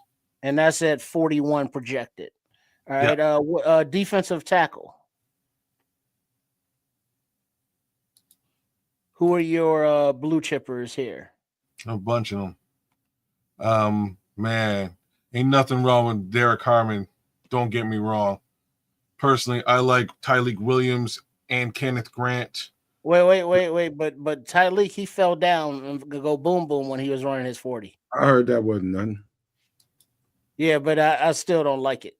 I understand that he blew a tire when he was running, and you get it up and shake it off. Ooh, shake it off. How many times his big ass gonna run 40? Well, look, Right. he moves very well, except in that one particular 40. You know what I mean? Under normal pretenses, he moves very, very well. I like the kid a lot, but I don't want to take anything away. Like, this group of humanity is tough to select a blue chipper out of. I think everybody and their mom is going to go. The blue chipper is Kenneth Grant. I personally like Tyleek Williams better than Kenneth Grant. But Derek Harmon is super solid. So's Walter Nolan. So's Deion Walker. So's TJ Sanders. So's Omar Norman Lott. So, question, Trips, what are you trying to get? You trying to get a nose guard, or Well, no, I'm not really drafting now. I'm just looking at the possibilities and the depth of the positional groupings. And so it's not like, well, if we don't get this guy at 10, we're fucked for the rest of the draft at this grouping. And so far we've seen some depth at running back. And even though Genty may be the top guy, that there are 3 to 5 other guys that can be a top guy. We see the same with defensive tackle. We see a few less at left tackle, but a number, it's not like 1 or 2 guys. But so far, the depth is less at safety. And let's check edge. So as far as the order, like if we had to take a pick at 10, I'm thinking Poles would do a Emenwari kind of guy, go out of best player available. And so far with the depth at the position groupings, you can get all of these positions later. And even if you trade back a little bit, even possibly still get an Emenwari, but you might not want to mess around if he's your guy. If Dennis Allen was like, dude, this is the blue chipper safety of this draft. I can do things with him in his defense. I want him, please. And he's a DB guy, man. He likes that secondary a lot. And now edges, what are you seeing? Like depth as far as edges potential good. Edges is kind of like it's kind of solid right up to pick 76, I think. There's a couple of exceptions to that rule, but it's a relatively deep class of edges too, starting with the big homie Abdul Carter. Shamar Stewart is a solid edge. He just doesn't have the stats. The question is, how does his game translate in the NFL? I don't know. Maybe the Bears want to find out. Michael Williams he's solid across the board. There's really no questions with him. I just find him a little bit slower on the uptake than this guy. And folks will say this guy's a little bit light in the butt. You know what I mean? So like there's stuff that's going on here with each one of these guys. Nick Scorton is sort of smack in the middle of those 2 guys, except less length. Donovan Ezraku, light in the ass too, Scorton. A little bit,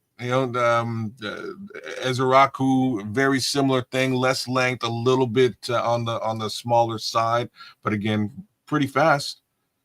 Mike Green, similar conversation as to the last 2 guys, has pretty solid stats though. Landon Jackson, prototypical, 6'6", 264. There you go. Now he has and your guy JT Tuamalo. JT is very similar in being that prototype as well. He's just not quite as fast as Landon Jackson and not quite as long as Landon Jackson, but similar. Mm-hmm. And now we know they got to look at JT because they were at Ohio State's Pro Day. There you have that, right? And he's projected where in the just projected, where is that number? 54. And So again- anybody below him that you would like? Yeah, Princely is solid. Princely is solid. Again, a little bit lighter than JT, about the same amount of same amount of numbers, etc. It kind of makes sense. I wouldn't be mad if they got Princely. Personally, I would rather there's a couple more guys, man. You know what I'm saying? So Kyle Kennard's out there. You know? And these are all Jared Allen defensive fits, right? I would have to think so. Ashton Jelani, again, a little bit less length, but a little bit more size, whereas Kyle Kennard's a little bit longer and faster. I think that's probably where I would stop talking about the edge rushers. Well, okay. So edge. That's pretty deep. Who's the So- game changer here? I think the game changer is either, in my opinion, Landon Jackson and quite obviously Abdul Carter. All right. So I'm on the clock right now, right at 10. Mm-hmm. All right. Show me all. All right. Malachi Starks. Oh yeah, okay. All right, there we go.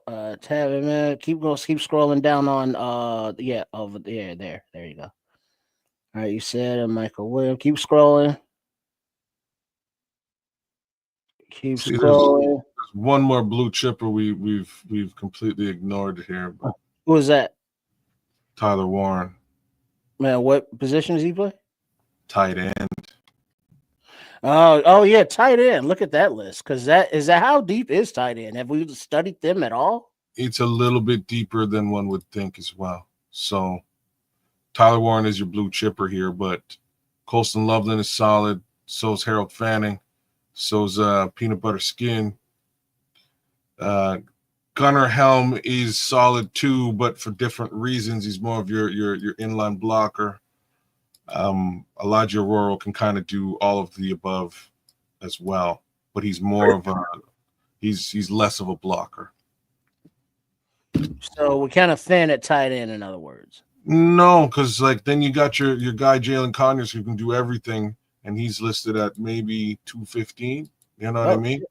Okay. So there's some versatility here. I think the difference between a Jalen Conyers and let's go with even an Aurora is his size. All right.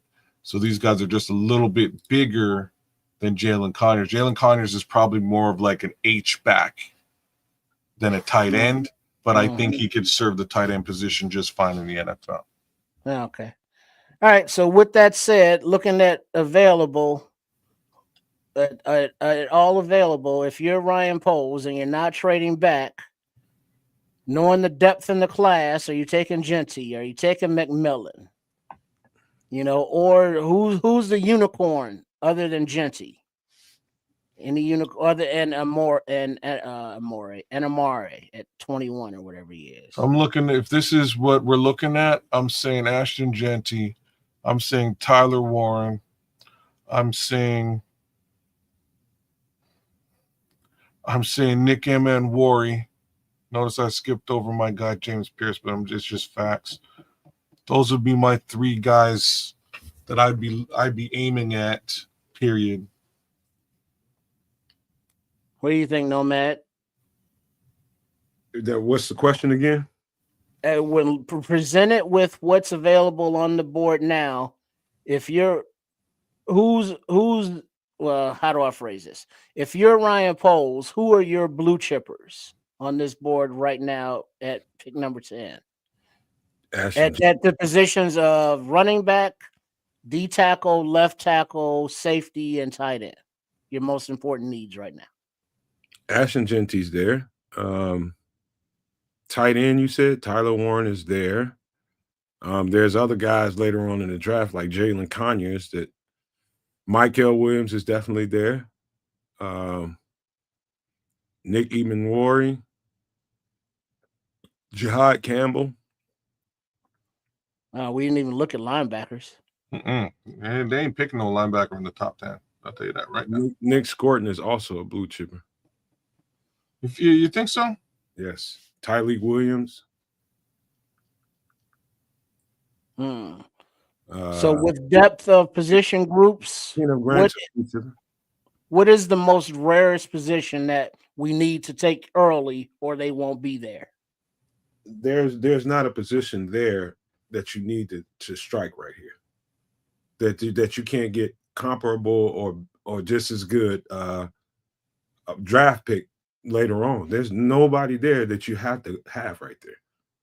You can get unless it's Nick Eamon-Warren. You ain't gonna get nobody else like Nick Eamon-Warren. See, No. this is what I was about to say. So, in my opinion, Genty's there, Warren is there, and Eamon-Warren is the other guy. Like, those are the three guys to me who are actually blue chip caliber players. They're sort of one of one. There's a one of one there, and that's Nick Eamon-Warren. Now, if that's what you after, you get that one of one. That's that guy.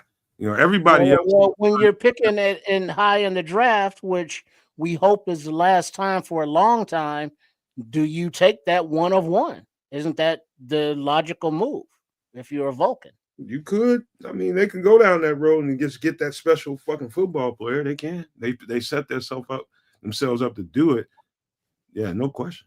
I mean, because like from everything that we've discussed, you know, we've said Genty, he's good. We haven't disputed that, but there are other running backs that are close enough to him that he can be let go.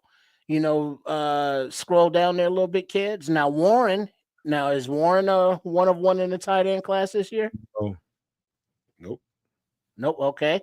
All right. So he can be had later. Malachi Starks, Michael Williams, you know, no. Nope. All right. So you get to Pierce, and, you know, Pierce is kids' guy, but he scrolled on by. He ain't no one of one. And That's so, what I'm saying. Like the edge rusher class is super deep here that we can still do some damage with 39 or 41.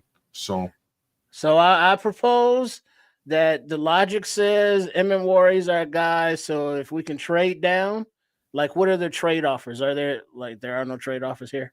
But right like, now, if there were any trade offers and you think you can go down a few spots because like a Genty's on the board and you know that teams are going to be trading up to get him, like let's see if it's the same shit. Like, just go to the screen right now, but not the trades. Like, if Genty's on the board, does somebody want to trade up for him? You getting any offers?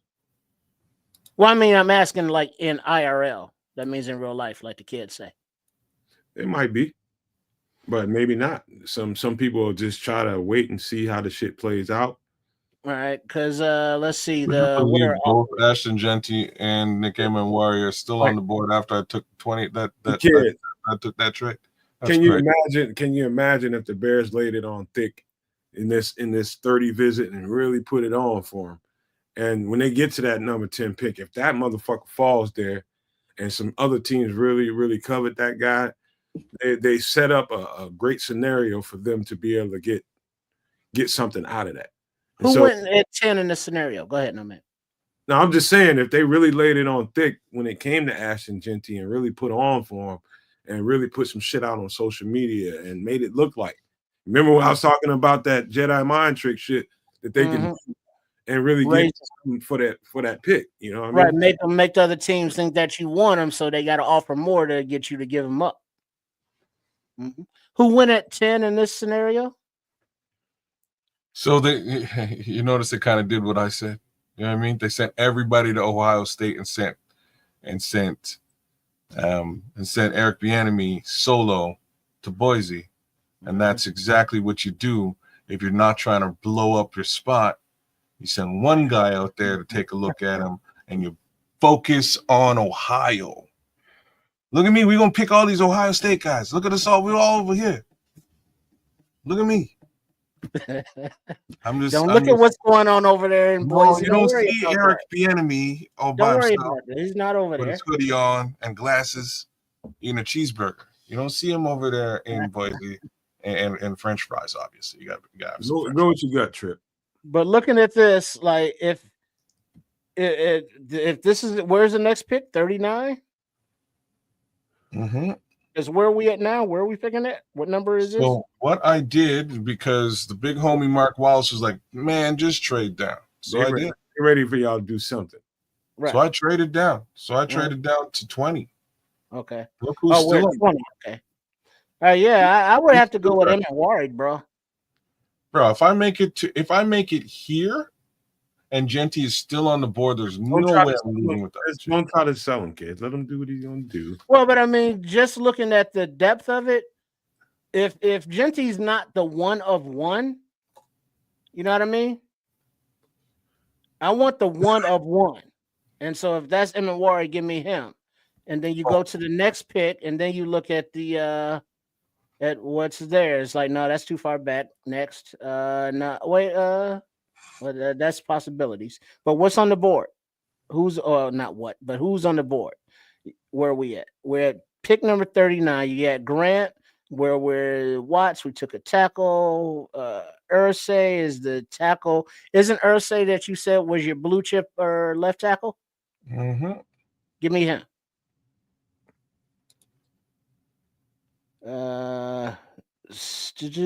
Wait, see right there. See what's on the board for me? Not on the board, on the big board.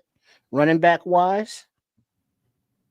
Hey, Scrolls, tell me about them damn Polynesian women, man. I ain't out west, man. I don't know nothing about that. I need to migrate. Watch out now.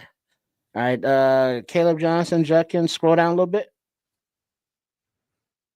Giddens. All right, so we got stories. What was the other position? What was the other one? The edge? Was that the one? That's not what I was thinking of. Was Hey, it? Scrolls, matter of fact, You just got the Yeah, there was offense. no Landon Jackson. I can remember where's Cal? Where's the University of Cal? I think that's in Berkeley, California. We went out there, and I seen a handful of And them. then, Is that what you want? Woo! wait, but hold You on. got pick 51 here still because I was able to trade back and get your pick. Oh yeah, see all. Oh yeah, those Polynesians and that golden sun-kissed coconut oil skin. Mm-hmm. Oh, that's what I was. Where's the wide receiver? That's what I was looking for. The fast dude. A quick pause. Hey, Scrolls, man, I was so pissed off that we only flew in, played the game, and went to the hotel, and they was like security was out there. They wouldn't let us get up out that motherfucker. We couldn't really move around like I wanted to, and they was out there, dude. They was out there, and I mean when I say they was out there, they was out there in Berkeley. I think that's where it's at, right? You said it's in Berkeley. Yep. Oh, there it is. Mm-hmm. Oh yeah, SoCal baby. That's what's up. Oh, all right, go back to the top. I'm good. All right, so where are we at? Go back to the top. All right, We're at 41. All right, scroll down. Keep going. All right, Landon Jackson. All right, go to the no, thank you. No, thank you. Go to the top.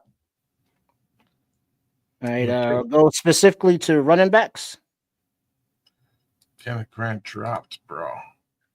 Hey, Scrolls, we were stuck up in that hotel looking out the window. They was all out there, man. They was just like, "What's up?"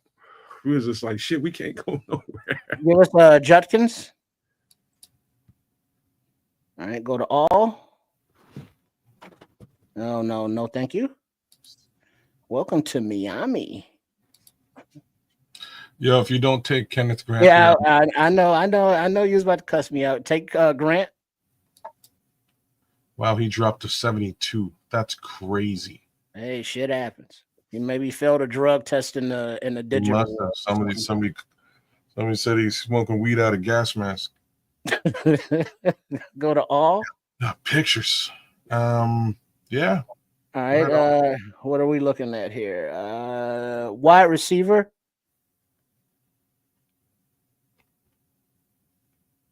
Hey, you know what, dude?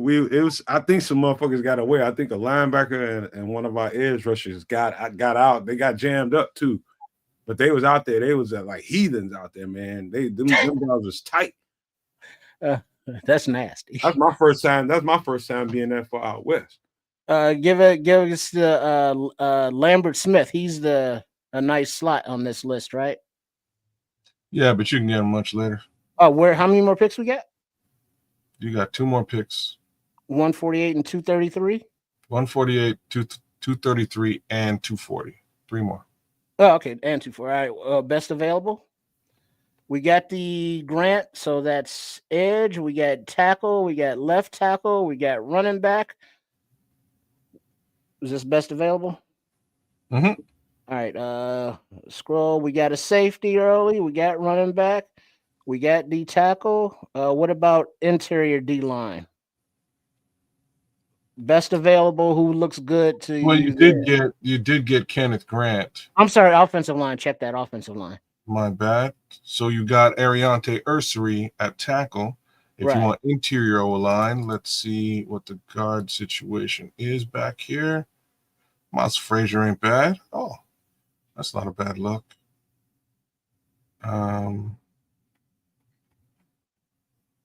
Tackle. Jalen Rivers is pretty good. Carson Vincent's a bit further back. And guard, center, you could do worse with Seth McLaughlin or Jonah Monheim, but you did just pay big money to a center. So there's that. Thoughts. Here's the real thoughts. Jalen Conyers. Yeah, him. Give us him. I'm surprised. Oh, he's not the first guy, but is that who you want? Wait, go back to all. He's at 215. Just remember 215. Go to all. Mm-hmm. So yeah, tight end and wide receiver is what I'm looking for here. So keep scrolling. As we took care of safety, we took care of running back. We can scroll on, scroll on. Jalen Lane. Here's a slot. But didn't we like the Lambert Smith guy better? Or no? Nomad likes him quite a bit. Who? KLS. Dude, he bad in the motherfucker, dude. But versus the is he a dude that slot just said. receiver though? We talking about slot? Yeah. Oh, he bad in the motherfucker, dude. Okay, all right then.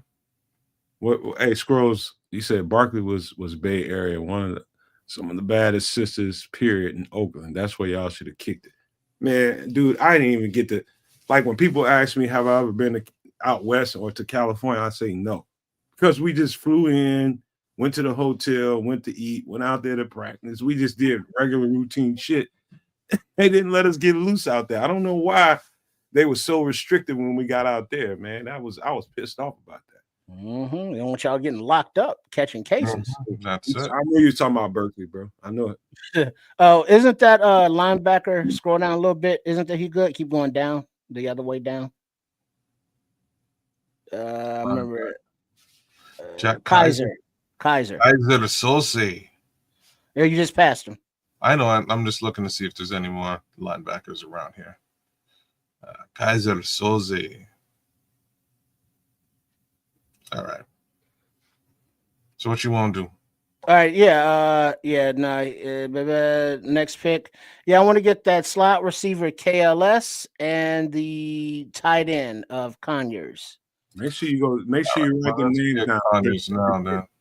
Write the names down, just getting trips, because KLS is worth the watch. For sure. You're gonna be like, oh, holy shit. And then we run them through. And so I'm just looking at the best players at the position going in order, not in order, but did you get a linebacker yet, Trips? Did you get a linebacker yet? No, I was looking at Kaiser, but I wanted to take care of the other guy first. Oh, there's your boy Nick Martin right there. Matter of fact. Yeah, go ahead. Yeah, I remember him. Grab him? Yeah. So that takes care of that. And then we got another pick right here. 1-2 picks before us. Oh, bastard to the goddamn Packers. Ain't that? Of course, the Packers scoop them up. Those mother. Man, Scrolls got me wanting to go out fucking west. All right, who's I need a slot then, because I was looking for KLS and then this deep. I don't know. I can't really help. With slot receivers this deep. Hey, Scrolls, chill out, man. My lady just came in. You finna get jammed up. Pick me out a receiver here, Nomad, because we just missed KLS to the damn Packers Oh, you miss KLS? two picks ago. Go back up. Go back up. You looking for a slot guy? Yeah. Keep scrolling.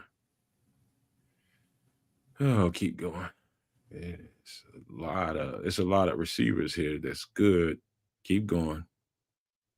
Oh, there you go. Slow back up. Chimere Dike. Bless you. Or Brendan Presley. One of those. You can't go wrong. Chimere Dike he's a pure slot. And what was the other guy? Brendan Presley. Let's go with where's Chimere Dike? I like that name. I'm gonna do things with that. Mark Wallace, man. Y'all better stop, man. Y'all cut it out now. Yeah, Chimere Dike, take him. And now that this should really give us a little bit of depth, give us some guys battling for starting positions, and have some blue chip talent to the roster with these here guys. There's absolutely nothing wrong with this. This is a great draft too. It answers every position grouping, and there's no real reaches or, there's like, how did this guy fall there, of course, but you take advantage of the situation. These are possibilities that we're looking at, a little less than a month from today. That's not bad, man. There's only two picks that I would disagree with. What's that? Ariante Ursary and Quinshon Judkins. Those are only two. Everything else, I definitely smack ass right down the pipe. Mm-hmm. Mm-hmm. Right down. Well, why don't you like Ursary? Because I think he's gonna struggle with the quicker edge rushers that you're gonna see a lot in the NFL. They're gonna get around him quite a bit. The only problem I have with him is his foot speed.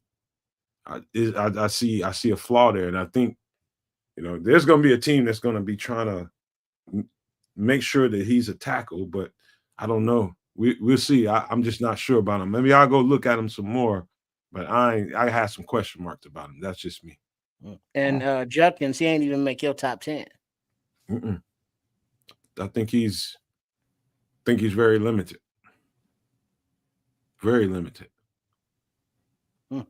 And I wasn't trying to slight him, man. It was just my honest take on him. I think he's very limited, man. I think he's a straight ahead runner, and if it's not there, he's gonna get the hell tackled out of him. Right on.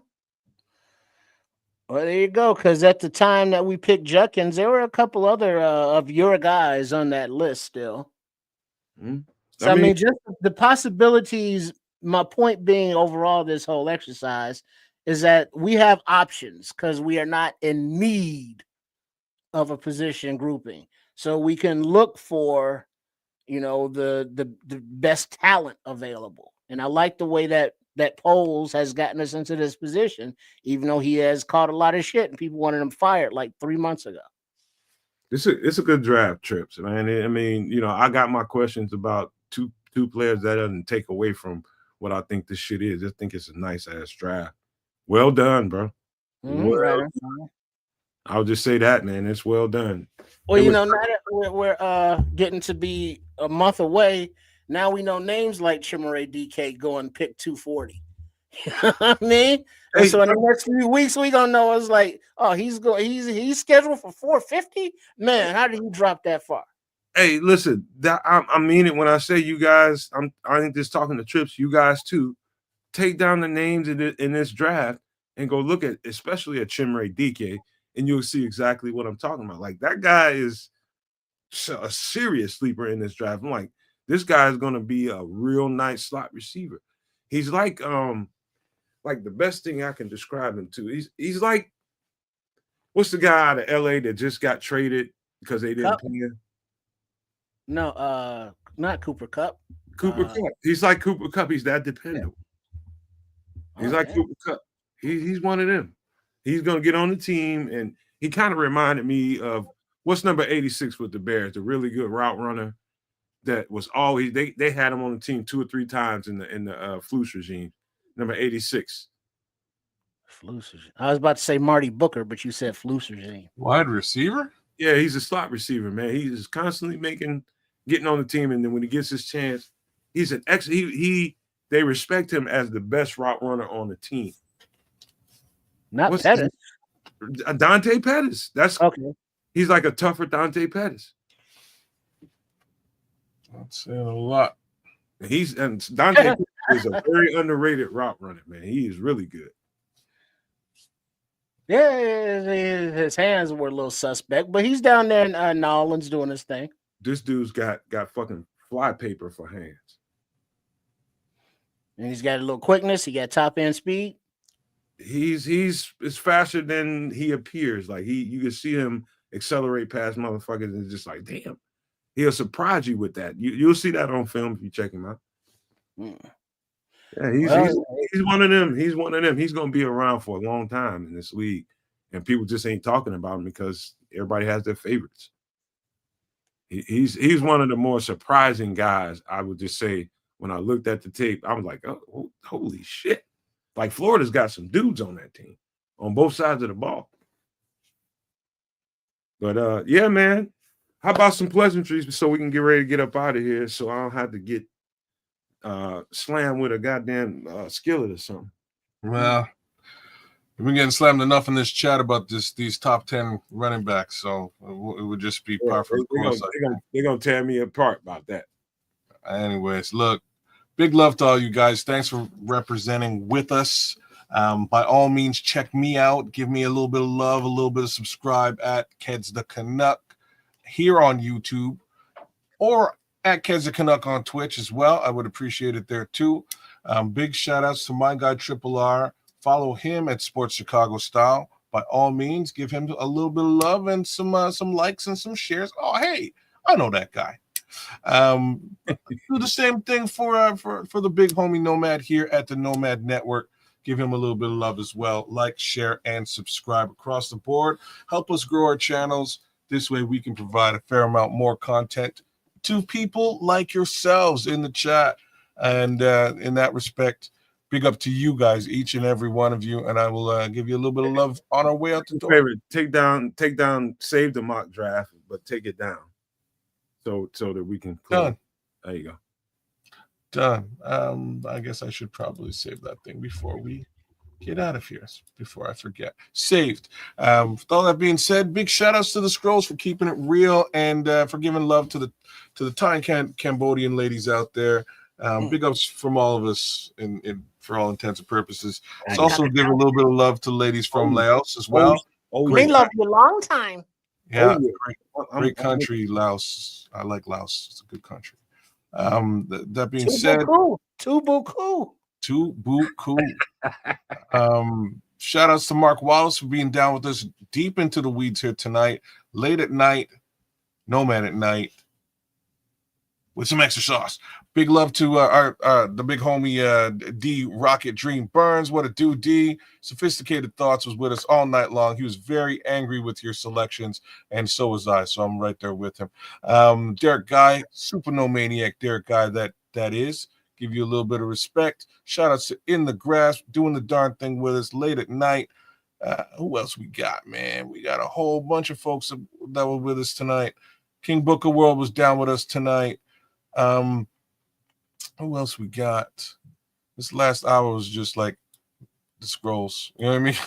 The Scrolls is in there deep. Levante Rogers was doing it big with us tonight. Smitty Q was too. Shout out to both of y'all. Thanks for keeping it alive in the chat. Cliff Victoria was down with us in the chat. The Minister, Charles Johnson, he's a super no maniac. You should be too. Big shout outs to our guy, Brad Williamson. Shout outs to you, sir. Thank you for coming through and keeping it alive with us. Who else we got out there? Hey, Levante, we love having y'all here, man. We love y'all just as much as y'all love us, man. And we absolutely you guys. OKC Bears, thanks for coming through and doing the darn thing. Shout outs to Crooked Commish, who was here with us as well. Swifty came through and spent a little bit of time as well. Shout outs to you, Swift. Always good chopping it up with you, brother. Kenny Adams was with us. Smitty Q was down here too. Shout outs to Victor Perez. He's a super no maniac as well. So is Marlon Johnson. Shout out to you. Hey, Oliver Chapman. Always good to see you, Oliver. Thanks for coming through, brother. We love you. We love the rest of y'all as well. The Harriest Bear Grooch, shout out to you, my dude.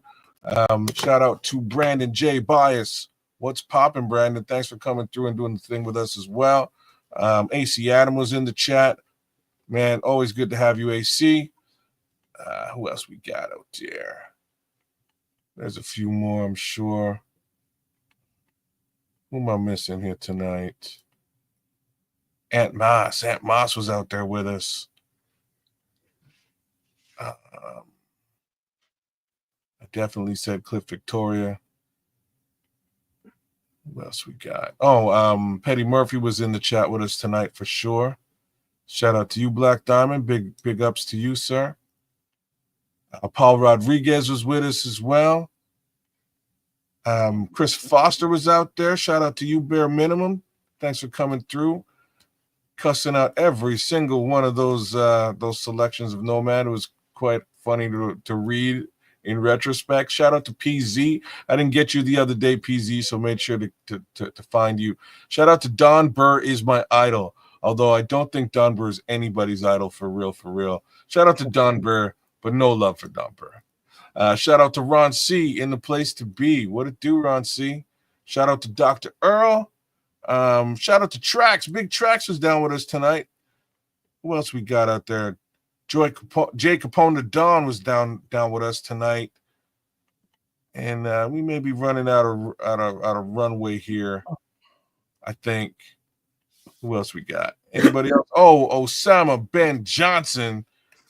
Probably the best tag name in Bears fan land. Like, big ups to you, and big ups to Lawrence Kennedy, and big ups to Damascus Roberts. And that's about the show, man. Thanks for hanging out. We appreciate it.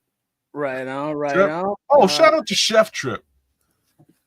Oh yeah, shout out to Chef Trip for representing the channel at Sports Chicago Style. Much appreciated. He made that ground beef stir fry?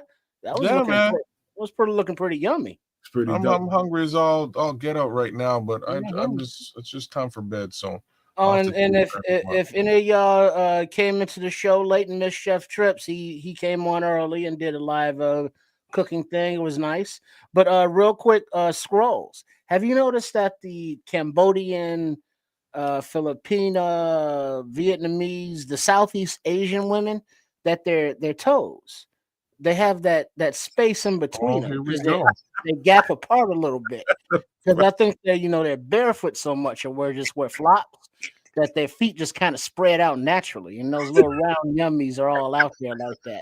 You're like, just pay attention. If you see, you don't see none of all squished up. You don't see that. So just pay attention and let me know next time. How? Toes, really?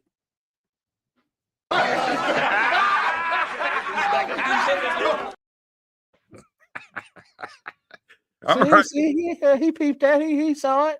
No. You know what I'm saying? Thanks for the like, Scrolls. I appreciate it, brother. Just something that you noticed. That's all. But much appreciation to all the Nomadiacs. Thanks for tuning in, hanging out with us, going through our talking points and our wait a minute, exercises. Time out, Trish. What did you say about what did you say about their feet, man? All I heard was feet, and I was just like, oh shit. What'd you say? They're little yummies, their toes. Oh, they don't. These aren't somebody's hands that you got. They don't. Well, no, they're not like that. They're much shorter and a little cuter and a little golden brown, but they spread apart. You know what I'm saying? Like when you're barefoot and like you spread your toes all the way apart as far as you can. That's kind of normal for them because they're always wearing sandals and barefoot out there. Got flat feet. So they don't have the constraints of shoes. Whereas like you see like Eastern European women all scrunched up with their toes all together and shit. Ain't no room in between and all squeezing each other out because they be wearing those tight ass shoes trying to look cute and shit. Hey Scrolls, if I bring Trips out to Cali, we not taking his ass out to no coffee lounge and no shit like that where everybody walking around with flip flops on. That motherfucking feet, his face gonna be completely fixed on the floor. Period. As long as they ain't got feet like this person here, because I don't know what's up. Now those are some long ass phalanges right there. That's what I'm trying to say. Them two middle toes Oh my god. But I don't even yeah, know why they those did that. man, that's man, ouch.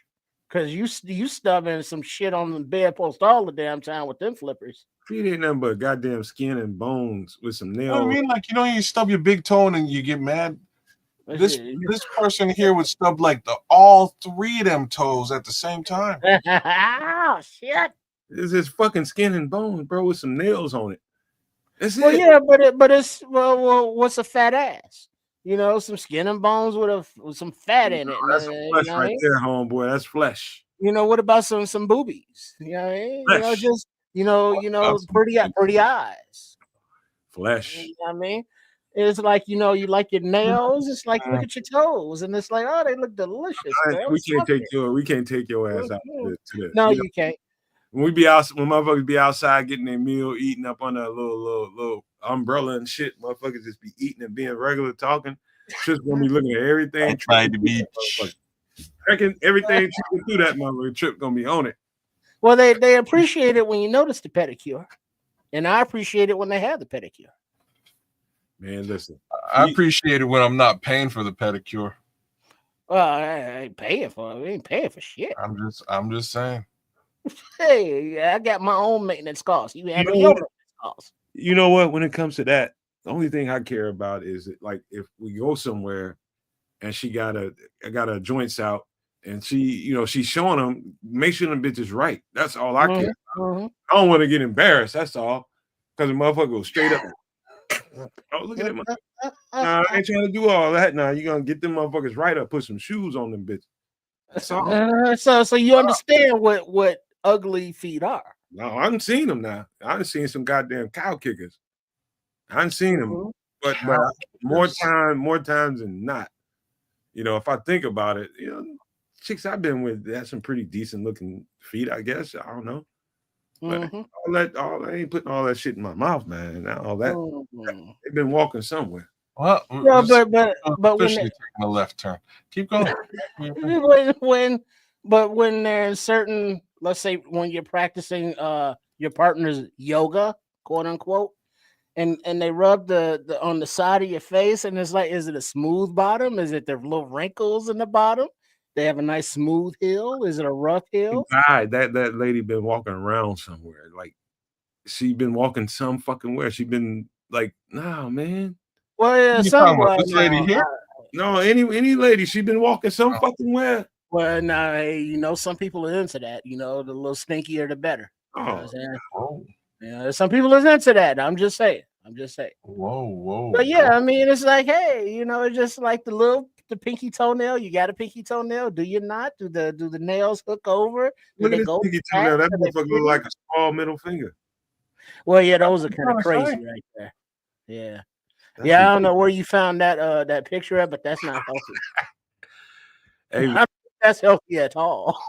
I like I've been with women that have nice looking feet, and it's you feel good when you go out. Like we going out, we finna roll, and you out somewhere, and she ain't embarrassing you. Shit look nice, you know what I mean? But man, we be carrying that shit too far, man. Stop putting feet in your goddamn mouth. Her ass been walking around somewhere. Well, like Scroll said, pretty feet can turn a 5 into a 7. Yeah, you're right about that, man. You know what I mean? It's like I noticed them, and I'm like, if her shit fucked up, you damn near to ruin the deal. You damn near to ruin the deal because I know it's limited what we can do. I can't take your ass out and your shit all busted up and shit. Nah, keep some shoes because she gonna be mad when I say, "Hey, put some shoes on, man. We finna go out, but put some shoes on." Well, I gotta put shoes on. I've been through that. I ain't That's seen a that. whole Man. thing. Yeah. It's like why I gotta put on shoes? It's hot. Like, cause your shit fucked up. I don't want to say that, but your shit busted up, nigga. Wow. Your gnarly shits down there. Wow. You know you don't need to be owning no flip flops, girl. Stop it. Right. Like your shit busted, fucked up, and your shit knotted all up. Come on now. You got You corns. come home, but like, no, man, where all my sandals at? I don't know. Man, this lady, because this girl was trying to get at me, and she left. I was basically a salesman for a temporary agency, and she came in the office and was trying to, trying to get on, man. And I asked her to come back. I didn't ask her, but one of the owners asked her to come back there for an interview. And she came back there with her flip flops on.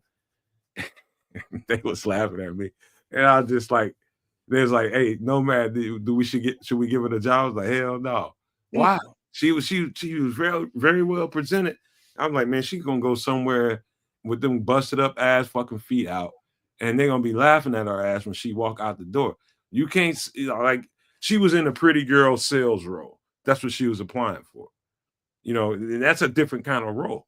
You got to go do presentations and doing all that kind of stuff. You got to go to job fairs and do all that kind of thing. So she couldn't wear shoes in them situations. She wasn't Not going open toe shoes. She was one of them people that didn't, she didn't notice that her feet was fucked up. Are you telling me you didn't hire this girl because she had bad feet? I told them not to hire her because her shit was fucked You up. told them not to hire her because of her feet. Not for that job, man. I would have hired her for different jobs. I would have hired her for different jobs, but What not happened to DEI, man? Hire her for stuff behind where she's standing. What behind happened the to corner. diversity, equity, and inclusion?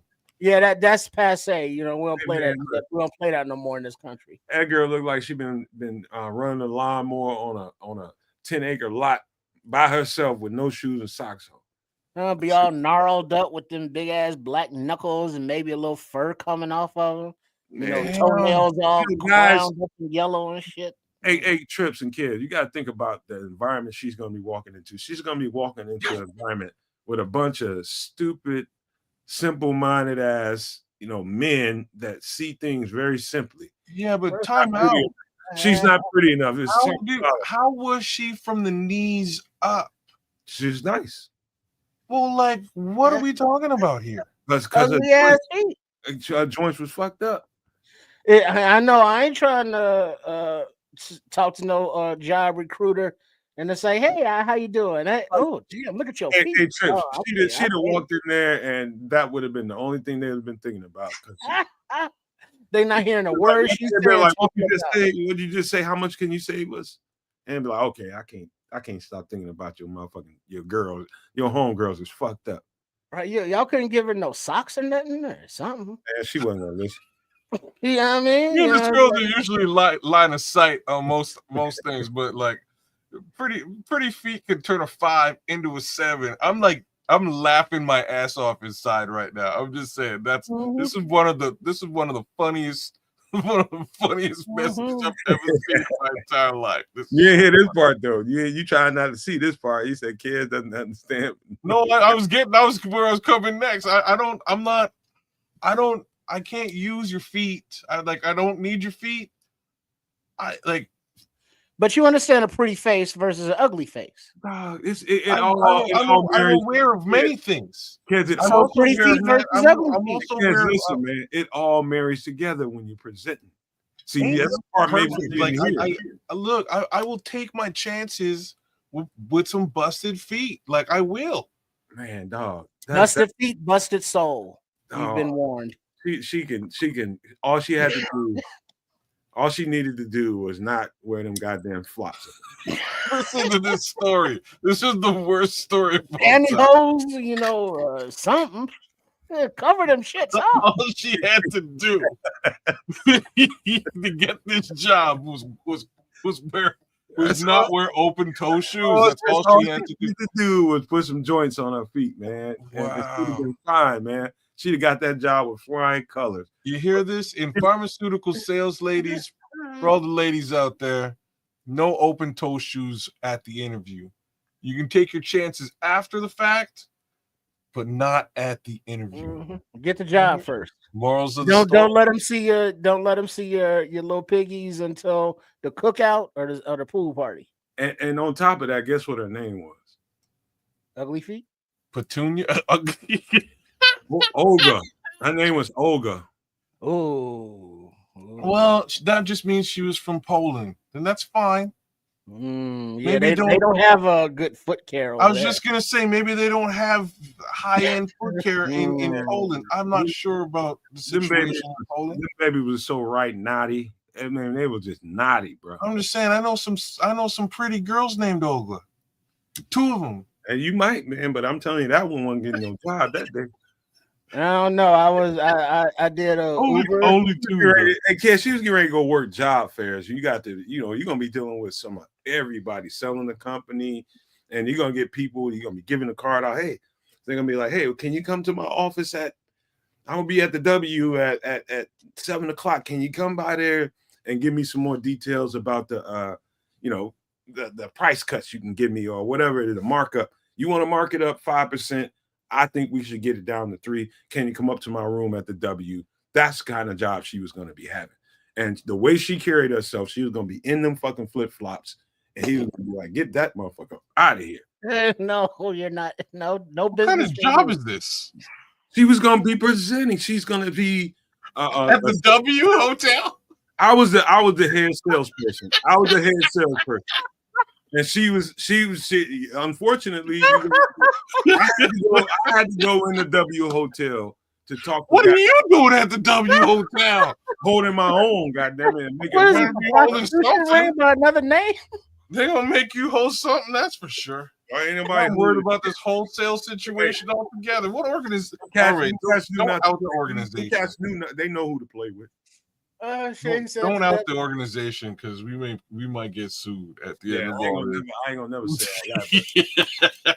I you know what, kids? I was a newbie to the sales world for about a good 5 to 6 months until I understood that presentation and all of that kind of stuff that's important in a motherfucker, and you gotta hook them really, really early. That shit is minuscule as far as the mind goes, but presentation and hooking them early. I realized then that all right, you gotta use some beauty. You gotta use what's in front of you. Don't try to recreate the wheel. Don't like they make sliced bread, so work with it.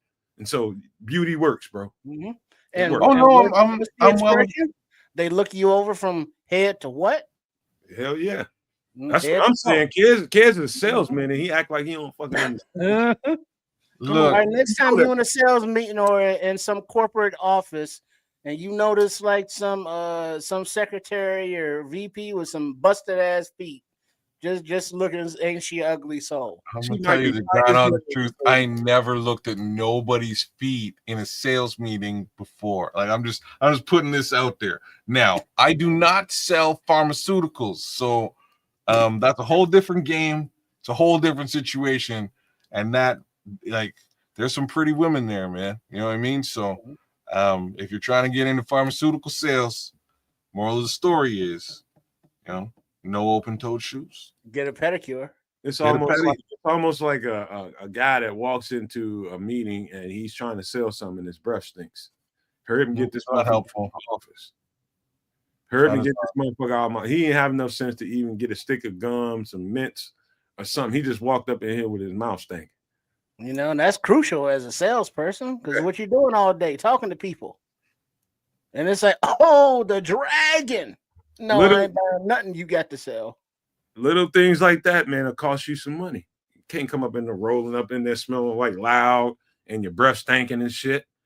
Like I walked into an office right after a motherfucker that came in there like that. He was just a young, ignorant motherfucker that just smoked some loud in his car and his breath was stinking. And he came in that motherfucker smelling like, and I walked in there after him and I'm just like, and I noticed it, but I ain't say shit. I just sat down and waited for him to open the conversation.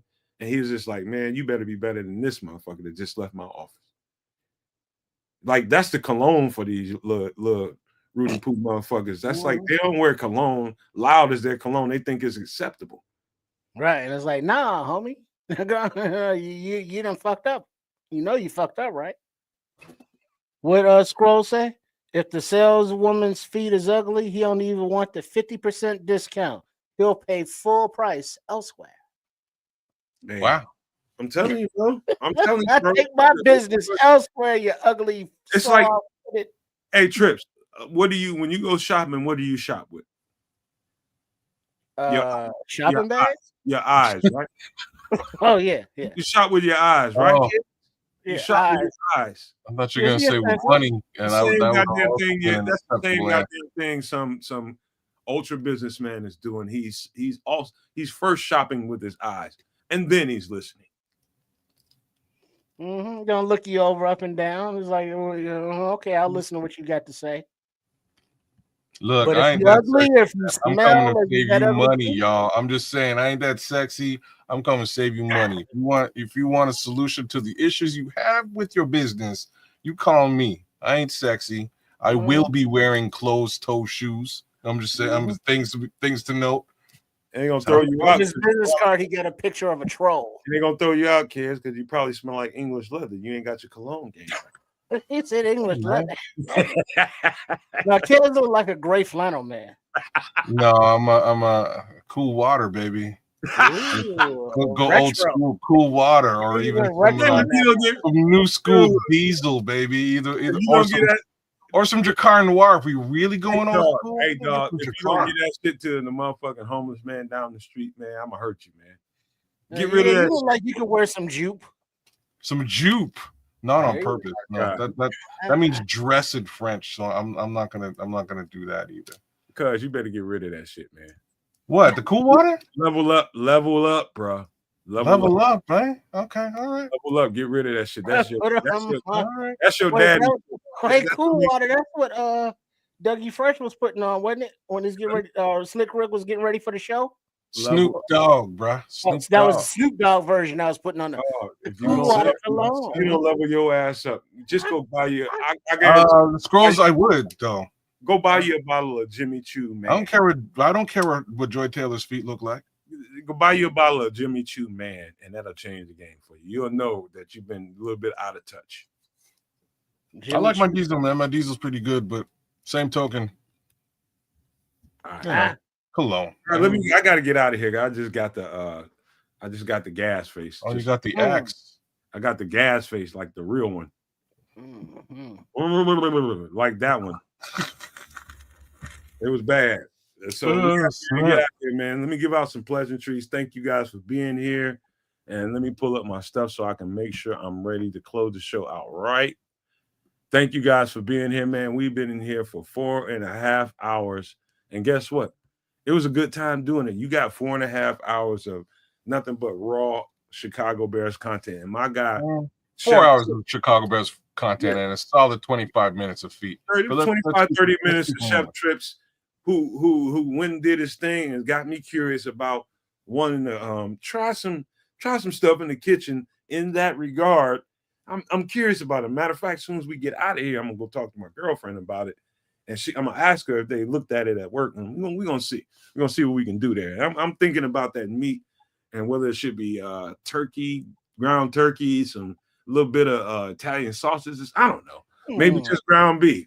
But it got me thinking, man. I was quietly thinking of some stuff while you was doing that trip. So I appreciated that, man. That was fun to watch.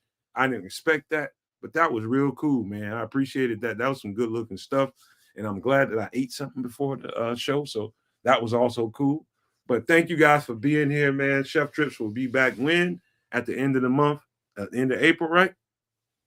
I believe that's what he's scheduled for. End of April. So once a month, Chef Trips will be here doing this thing, and I can't wait to see what he's doing next. Don't forget to follow Keds at Keds the Canuck, his YouTube channel. Go over there and make sure you give him some love. No maniacs don't disappoint us. Make sure you support Sports Chicago style, my guy Chef Trips, and all the 88 other personalities that he's got going on over there. Make sure you guys go over there and show him some love, because if you're showing the love over here and you're not showing the love over there, I question y'all, man. Come on now. We all love each other around here. We all love each other around here. We want the same kind of love for everybody. And I hope you guys enjoyed yourself, man, because we enjoyed ourselves doing it. And I appreciate you guys. And as far as that running back group goes, don't get too upset about none of that. It was just me and the way I viewed these players that I've been scouting out for months and months and months. That's just the way I broke them down. Let me know how you break them down. Send us an email. Send us however you want to break them down, but send it to us and we'll bring it and put it up on the show. You see it differently, we'll put it on the show. But just send it to us in an email and we'll put it out. No problem whatsoever. You might differ with the way I broke it down, so I can accept that.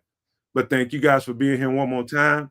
Before I leave here, got to make sure I leave here with these famous words. If you can think it and you can see it, there's no reason in the world why you cannot absolutely manifest it. Do not, and I repeat, do not be a prisoner of your own mind. But with that being said, we are out.